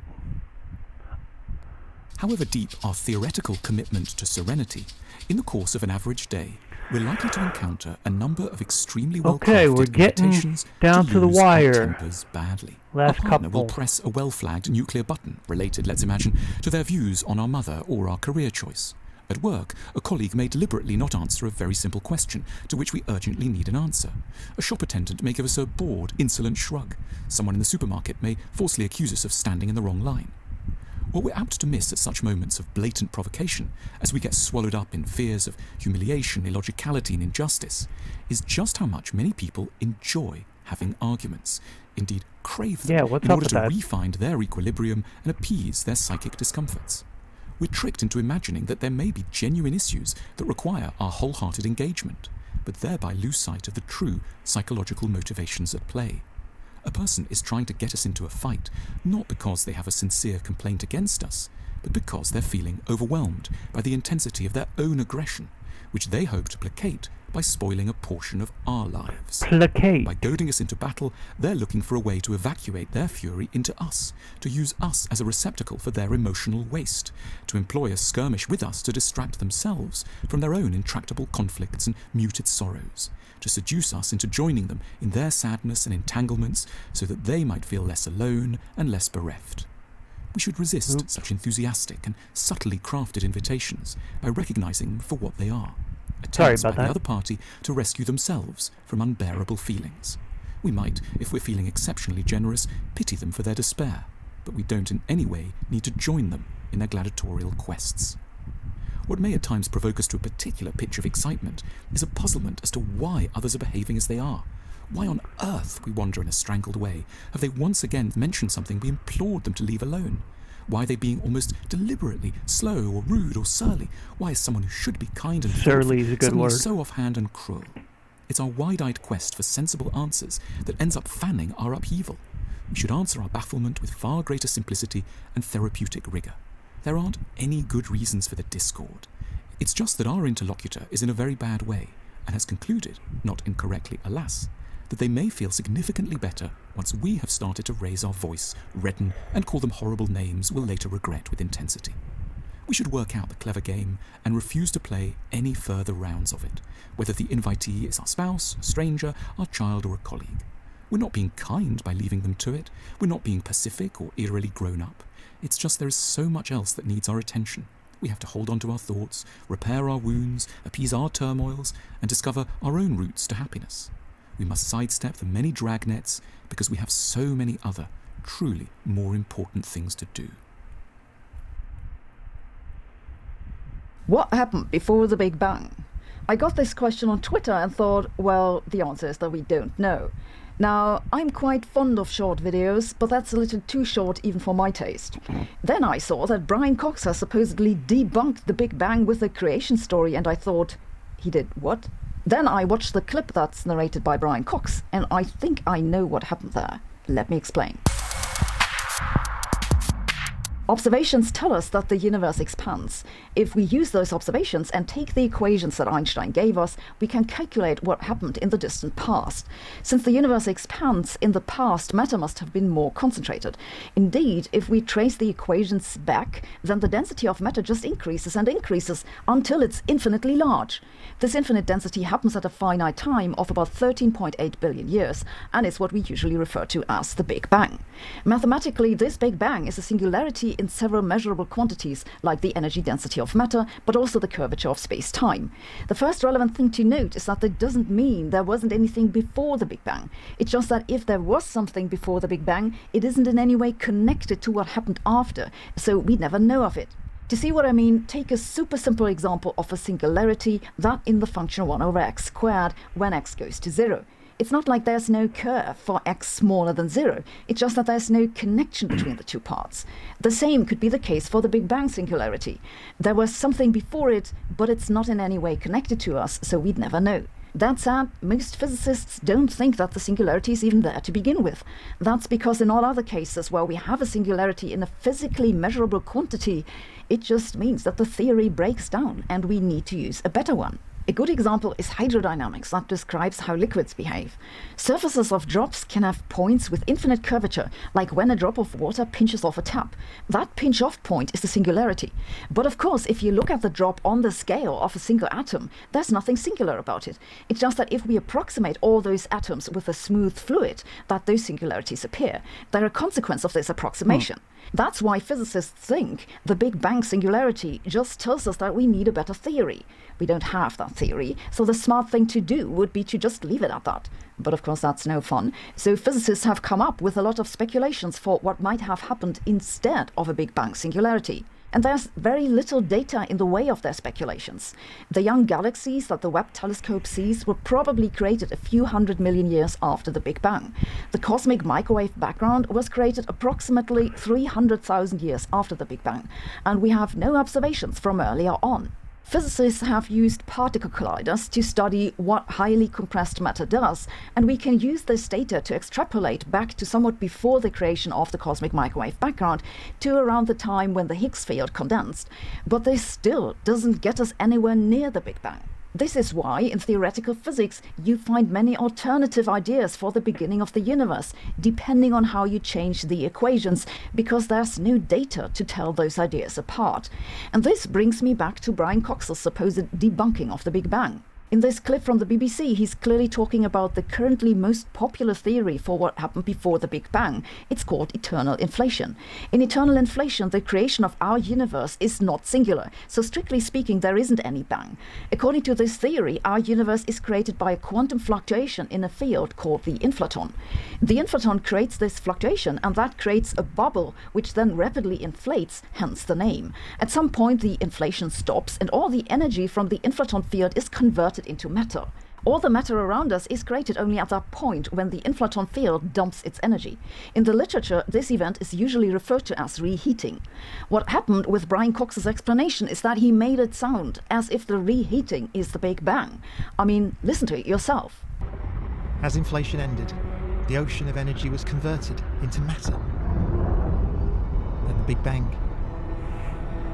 So basically, he just used the word Big Bang for something completely different. It's somewhat of a disease among science communicators that I've complained about before because it causes a lot of confusion, but let me not go there again. Maybe more importantly, even leaving aside that we don't know whether eternal inflation is even correct, it doesn't remove the Big Bang per se. It just removes the Big Bang in our universe. You see, in eternal inflation, there are infinitely many of those quantum fluctuations, and each gives rise to a new universe. This entire multiverse of eternal inflation, however, must also have had a beginning at finite time, and then you can ask, well, what happened before that? So eternal inflation just moves the problem elsewhere. And of course, there are other ideas for the beginning of our universe besides eternal inflation. For example, there's the idea of a big bounce, in which there was an earlier phase of the universe which contracted. Matter became very dense, but not infinitely so, and now it's expanding again. If those bounces repeat, it's called a cyclic universe. You can also just push the Big Bang all the way back to minus infinity and say that for half of infinity very little happened and then the universe suddenly started expanding. It's not a very popular idea, probably because the entire point is that it's infinitely lame. Or there's the Hartle-Hawking no-boundary proposal that says before the Big Bang there was no space-time, there was just a four-dimensional space, and then one direction of that space turned to time. These ideas are all more or less compatible with observations because you can always make sure that the deviations from Einstein's equations are unmeasurably small. This doesn't mean these ideas are wrong, it's that we can't tell whether they're right or wrong. So what happened before the Big Bang? Physicists have a lot of speculations, but the short answer is that we don't know. And since there's so little information left over from whatever happened, we might never know. So it's not like Brian Cox said something wrong, it's just that communication is difficult, which is why I always try to learn a few words in the local language when I'm traveling. As I've mentioned before, we're planning to go to Paris, and I've been learning some French with Babbel, who've been sponsoring this video. I've made some progress. Ethical react, kids. Excusez-moi, quel âge a l'univers? But let me tell you something about Babbel first. It's one of the most widely used language learning apps in the world, and that's for a good reason. It's super easy to use, works on your phone or your browser, and gets you to your goal quickly. Their lessons are designed by language teachers, and you can complete them step by step whenever you find the time. Salut Elisa. Bonjour Sandra. Ça va? The best thing about Babbel is that it teaches real-world conversation. For example, how to sort out travel problems or talk about business matters, stuff you actually need. And I have an amazing special offer for you today. If you use our link in the info below, you'll get 60% off your subscription. And don't worry if you don't like it, you have a 20-day money-back guarantee. So go and check this out. Thanks for watching. See you tomorrow.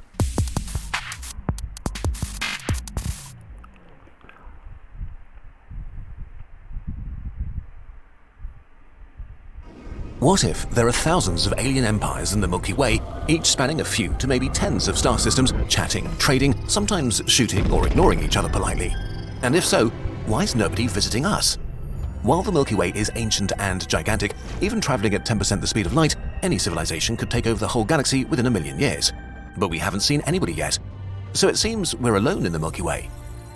But this idea is built on a lot of assumptions.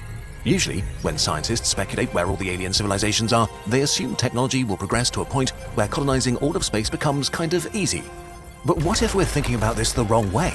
What if the universe is full of life, but no matter how technologically advanced you are, space is never easy? What if aliens slowly crawl through space, expanding like humans did over the ocean? Let's look at the only data point we have, ourselves. The available real estate in the galaxy. Oceania is a region with tens of thousands of islands scattered across millions of square kilometers, separated by an unforgiving, deadly sea. Kind of like a galaxy. Some 5,000 years ago, the first people set out to colonize Oceania. Especially the Polynesians achieved mind-blowing feats. Without any modern technology, they set out into the vast nothingness, hoping to find a new island to claim, or, die, far from home. But most of the Pacific Islands are merely a few wet rocks or corals, maybe some palm trees, and if you're lucky, birds making a pit stop. Others with more vegetation are often hostile, lacking the resources to really sustain a lot of people, and remain uninhabited even today. And then there are the good islands. The Polynesians colonized them, spreading their culture and society to dozens of remote islands of all sizes. Some united in kingdoms spanning many islands, others were independent, many home to competing and belligerent tribes. And although thousands of kilometers apart, even the most remote islands were connected with at least some trade and exchange. A microcosm of humanity. But it didn't always work out. The extremely isolated Pitcairn Islands were settled for hundreds of years and relied on trade with each other and bigger islands hundreds of kilometers away. And then the local population vanished. We don't know why. Maybe because the islanders did the human thing and ravaged the natural resources until they became unsustainable. Maybe the decline on distant bigger islands severed important connections. We only know their culture declined and they left or died out. What if space is an ocean to us? A hostile place that's hard to conquer? Would alien civilizations spread like the Polynesians? The universe is kind of a horrible place. The Milky Way has around 200 billion star systems, and it seems that almost all of them have planets. Estimates vary, but there may be some 300 million to tens of billions of rocky Earth-like planets in the habitable zone around a star where water can be liquid. Amazing. Except that most of them are terrible. Hells of lava, dead frozen worlds, bare rock.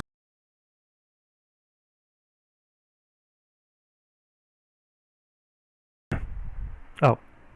Yeah, maybe the aliens don't visit us because we're dicks. You know, they're watching and they're like, yeesh. These fucking lunatics. Let's just stay away from them. Sterile from radiation, blanked by toxic atmospheres. It's easy to forget, but Venus and Mars are Earth-like too. Mars is the next human frontier and fairly exciting.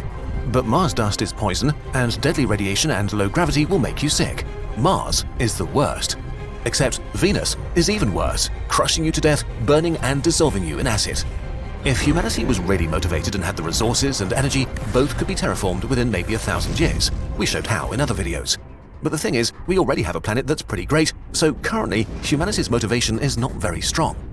Now, let's think about this in terms of galactic expansion. If the Milky Way is like a vast ocean full of islands, most are planets like Mars and Venus, barren rocks or corals where nothing grows and the elements kill you. Imagine boarding a generation ship to travel for 100 years or more, only to arrive at a new star and then you get a Mars, or worse, a Venus. What a letdown. Terraforming them is such an intense investment in terms of resources to make it worth spending the time to travel to the stars for bad planets. Maybe the simple reason we don't see galaxy-spanning civilizations is that the economics just don't add up for almost all of the star systems out there. But wait, you might say, it's actually easy. A high-tech race with unlimited resources could automate this process, sending thinking machines that report back every few thousand years with new planets ready for fresh settlers or automated ships with embryos. But if it were that easy, someone would have done it by now. So either we are really alone, or it's not easy. Thinking about alien civilizations, you need to make loads of assumptions, and for this video, we're assuming that space is hard even for high-tech civilizations that have broken free from the limitations we have today. Now, things are getting exciting. So what if alien civilizations actually ignore the bad islands and just pick the very best, stringing together island empires like the Polynesians? Thousands of galactic empires. Every star moves in its own orbit through the galaxy, and most stellar neighborhoods are only temporary. At any given time, in some regions there will be more good islands than in others, while simply because of bad luck, other regions will be pretty isolated. Earth might currently be in one of these backwaters, surrounded by really bad islands for dozens of light years in all directions. We may be Pitcairn Island, so isolated that nobody knows we're here or cares to establish a colony so remote. But elsewhere in the Milky Way, good islands may be more common. There it would be relatively easy for a high-tech civilization to jump from one good star system to the next, creating connected empires. Strings of worlds with all the adventure and challenges of expansion, even to really good planets. Do they need to animate dead worlds with oceans? How do they cope with alien microorganisms or strange ecosystems? Do they need to burn it all down and create a mirror of their home world, or do they adapt? How many centuries do they need to make a planet truly their home? Empires expanding in regions full of good islands would probably meet each other. Maybe they trade, maybe they fight, maybe they have coffee and chat about the meaning of it all. And just like some of the Polynesian islands, it's likely that many of these planets would be abandoned or for the empires to break apart for a number of reasons. First of all, most great neighborhoods would dissolve over time and connected islands would become remote. Then it just may be the nature of civilization to become unsustainable or self-destructive. Humanity is extremely young, and we've already flirted with extinction. There are numerous existential risks, cultural, technological, and environmental, that any civilization has to deal with. And smaller colonies on new planets would likely be less resilient than their home worlds and in bigger danger of dying out. Whenever this happens, this would leave a good island free again for others to rediscover and colonize. It's free real estate. Also, space is just a different ballpark. The enormous distances between stars make it hard to maintain a consistent civilization. Just think about how many cultures we have on Earth alone. Imagine if sending a message between continents took decades to arrive. Would colonies care what the home world wants from them if it can neither help nor really enforce its will on them? This also would make interstellar war, except the genocidal kind, completely uneconomic. Would you go to war with someone because their great-grandfather killed yours? At these distances, it's not like anyone could easily sneak up on each other anyway. And on a much more fundamental level, if island empires don't exchange relevant amounts of genetic information, if there are no hookups between worlds, sooner or later, these populations will develop in different directions and eventually become different species, making it less likely that they'll want to be under common rule.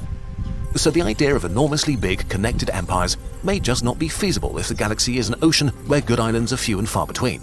But this also means that new civilizations may pop up constantly, spread and partially or completely die out, even if just by splitting into different factions. Islands may be recolonized and abandoned over and over. What would this mean for us? We might think we're alone only because we're on an isolated island right now. But there could be thousands of worlds full of diverse civilizations elsewhere that we would eventually drift closer to. Does this make the Milky Way more scary or less scary? Is it a good thing that we'd have time to get our act together before we face anyone else? Or is it a great tragedy that we might not have the chance to meet our neighbors beyond for a long, long time? Well, we don't know, but it is something for you to ponder tonight when you look up at the sky again. Hopefully, humanity is still at the beginning, and we're learning a tiny bit more about the universe every day. One day, we might spot a good island, and, if we're lucky, many more close by. One huge problem we face as a species is that we can't agree on what's going on. There are loads of news media, but most of them tend to frame reality through their point of view. And worse, they're trying to get your attention with the most alarmist take, distorting reality further. Ground News, the sponsor of this video, helps you navigate our biased media landscape by letting you directly compare different articles on the same topic from media with opposing viewpoints. This not only reveals how different sides are framing reality for you, it also provides you with context you would otherwise miss, which massively improves how you can access what's really going on in the world and can help you to make up your own mind, similar to what we try to do with Kurzgesagt. It's like reading a meta-study instead of one single study, giving you a much better understanding of the world. Give it a try at ground.news/nutshell. If you sign up through this link, you'll get 40% off the Vantage plan, which gives you unlimited access to every Ground News feature. Your subscription directly supports Kurzgesagt and Ground News, so they can continue to make you less reliant on single sources. This is personal to us. Like most people, Kurzgesagt founder Philip, who wrote this video, got his information from the same news site for most of his life, until during a long hospital stay, he read all German newspapers out of boredom every day. It was simply shocking and revealing how much framing was going on, especially in headlines. One would be framing an event as mildly noteworthy, another as a huge scandal, or one side would completely ignore events. If it seems to you that people who you disagree with live in a parallel world, this is a huge reason why. But all of us really should have a complete picture of what's going on. And this is why Ground News is a genuine personal recommendation. If you consume news, do it with a bird's-eye perspective above the framing. So check them out at ground.news/nutshell to make sure you're seeing the full picture. Welcome to the Kurzgesagt Lab.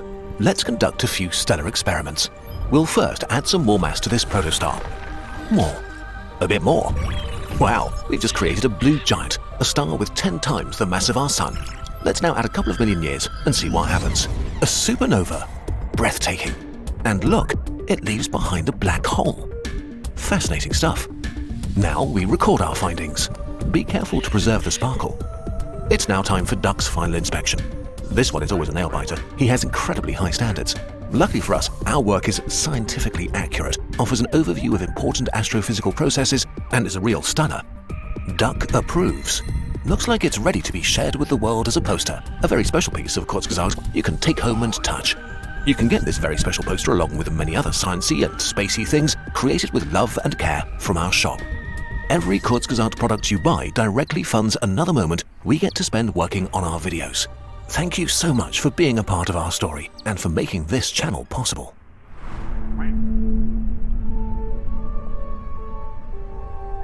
Okay, I'm all for ethical reacts, but for fuck's sake, man, that the advertisement was almost as long as the video. All right, you know, well, speaking of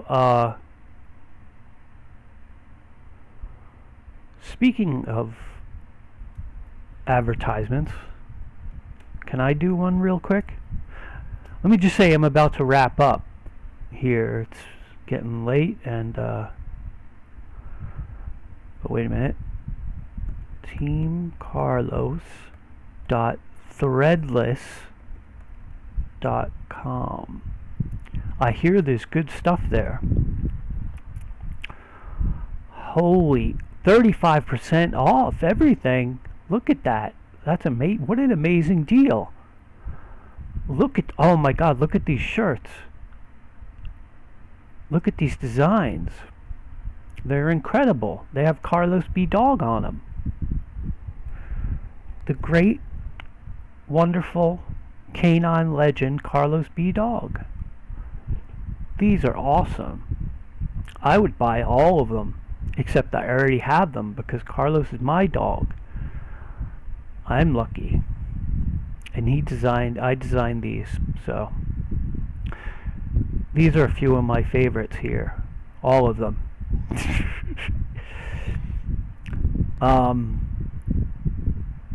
Alright, let's look at the very popular. Look at $15?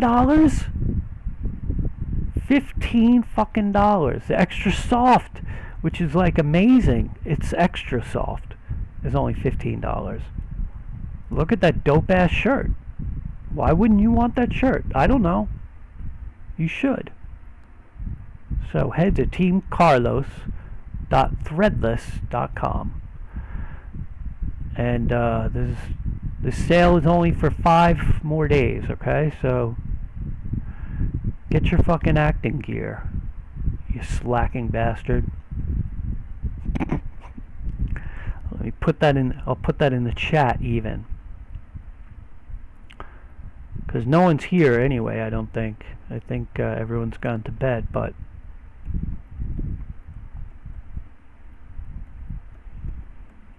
still, someone might be watching the VOD and go, holy crap, those are the coolest shirts I've ever seen. What amazing designs. And not just shirts. I believe you can get them on, you know, whatever. A whole bunch of stuff. Mugs, stickers, all that shit, homie. Yeah. So, how long we've been on here? Oh, almost 5 hours. So, it's been fun, you guys. I hope you enjoyed all the videos I watched tonight. Hope you enjoyed me taking my stitches out of my finger on stream. That was good. And this is my second stream, which, you know, I think I'm doing a pretty good job so far for stream number 2. It's not great, but for stream number 2, it's incredible. I'm funny. Anyway, So I did one other stream, and I kind of want it to become, well, I don't know, maybe not, I don't know, I'm tired. But I'm thinking of making it a regular feature that I end every stream with either Hey Ren by Ren, because it's such an amazing fucking song and video especially, and it's very inspiring and uplifting, especially for people like myself who have struggles with mental health. So either ending every stream with that particular video, so you know, in the hope that new people will see it and new people will be turned on to Ren, who's just an amazing artist, or maybe just any song by Ren, because he has a lot of great songs and a lot of great videos. But for now, I'm just gonna stick with Hey Ren. But I'm kind of wondering if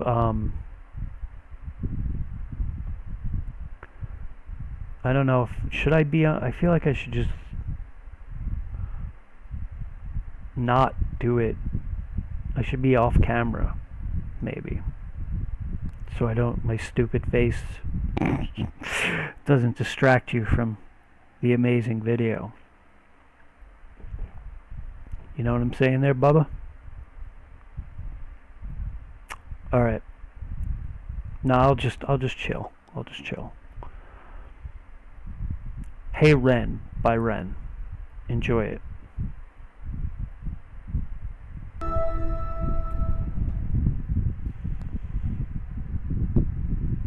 It's a fucking banger.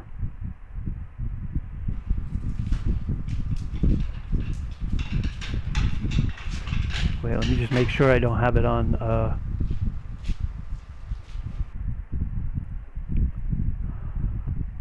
fast speed. Oh, I do. See? Good thing I remembered that. Alright.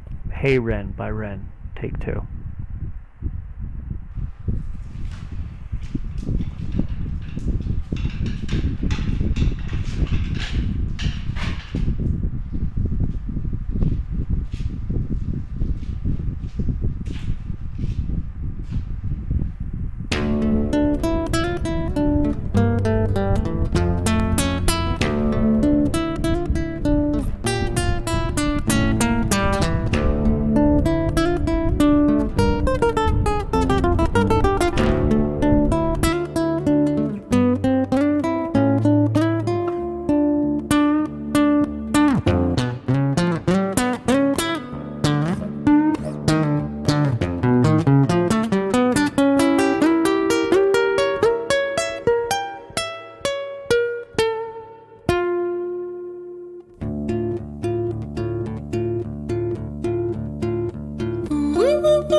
Hi there, Ran. It's been a little while. Did you miss me?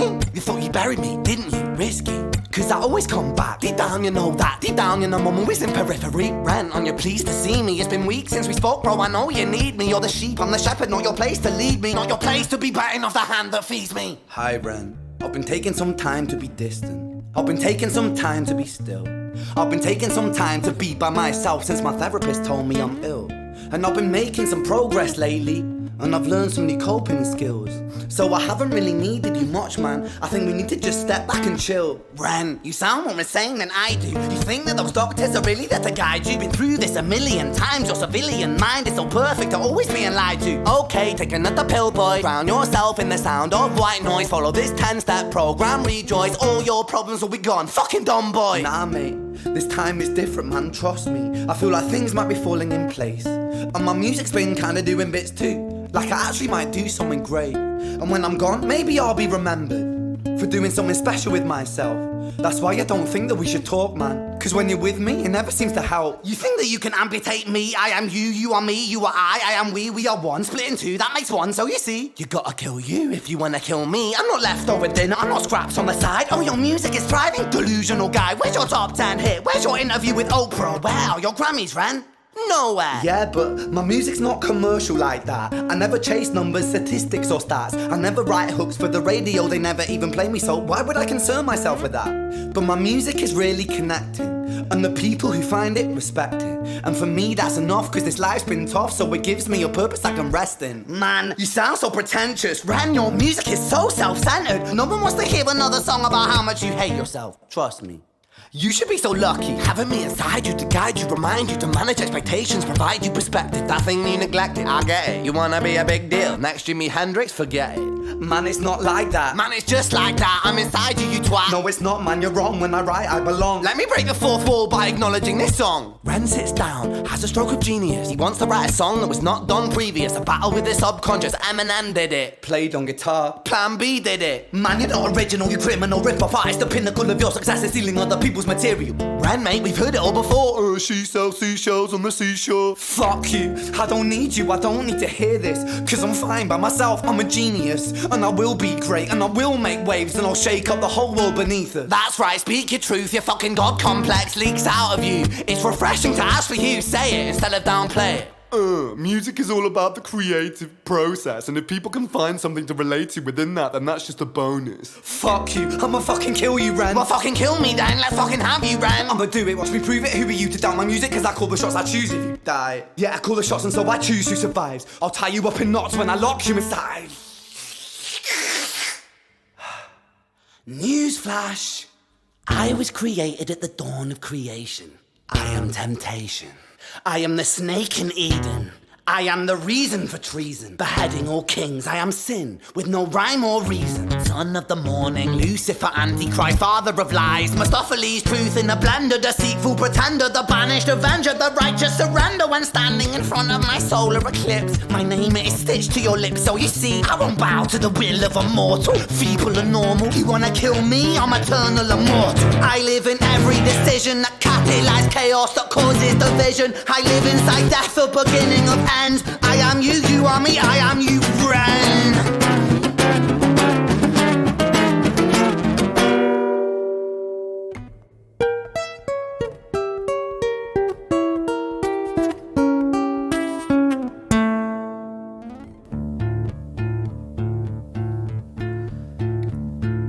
Hi, Ren. I've been taking some time to be distant. I've been taking some time to be still.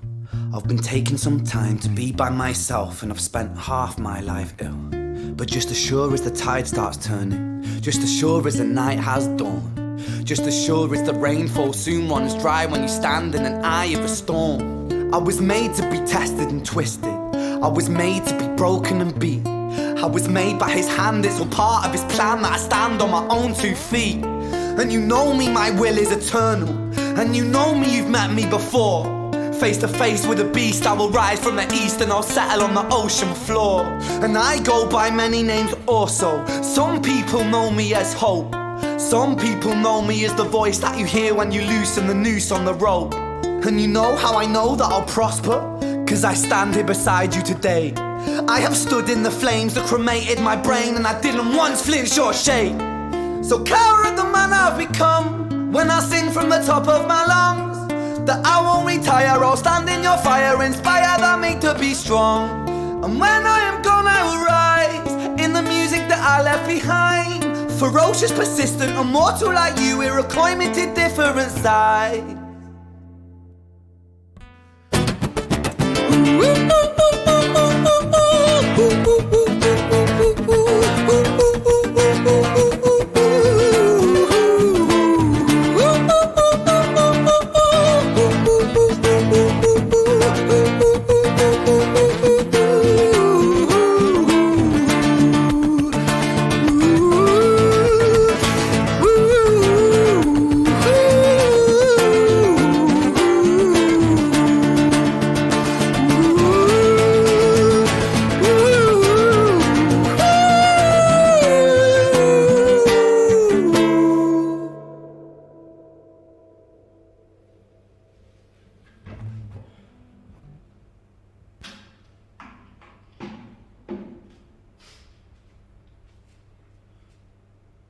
When I was 17 years old, I shouted out into an empty room, into a blank canvas, that I would defeat the forces of evil. And for the next 10 years of my life, I suffered the consequences, with autoimmunity, illness, and psychosis. As I got older, I realized there were no real winners and there were no real losers in psychological warfare. But there were victims, and there were students. It wasn't David versus Goliath. It was a pendulum, eternally swaying from the dark to the light. And the more intensely that the light shone, the darker the shadow it cast. It was never really a battle for me to win. It was an eternal dance. And like a dance, the more rigid I became, the harder it got. The more I cursed my clumsy footsteps, the more I struggled. So I got older, and I learned to relax. And I learned to soften, and that dance got easier. It is this eternal dance that separates human beings from angels, from demons, from gods. And I must not forget, we must not forget, that we are human beings.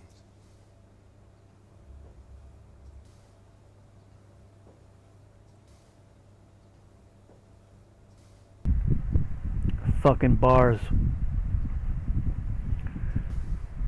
That's such a fucking banger. Fucking love that. Yeah, just such a unique, incredible song and incredible video. Actually, the way I found out about Ren was seeing that video on YouTube React channels, and I was just like, wow, this is fucking amazing. And then I went and watched it by myself. But yeah, even more impressive is the fact that I think he definitely filmed it live, so that's him playing for real. And I think they cut together like 3 or 4 takes, 3 or 4 run-throughs of the song. So it's the production is very simple, but the fact that, it's just him playing live for real, I think really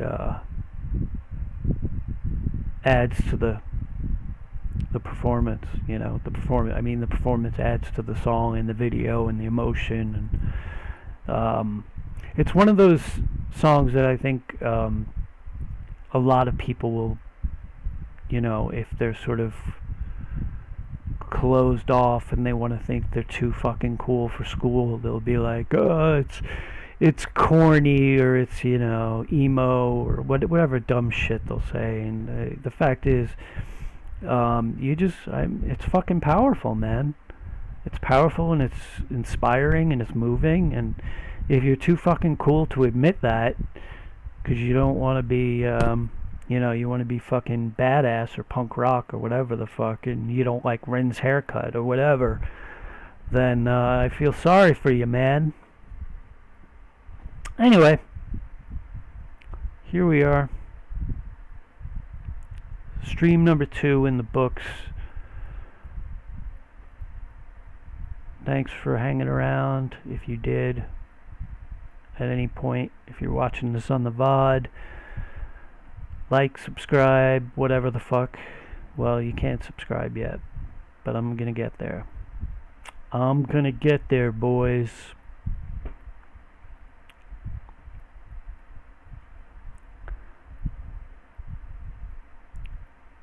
Should I play the intro again before I go? Okay.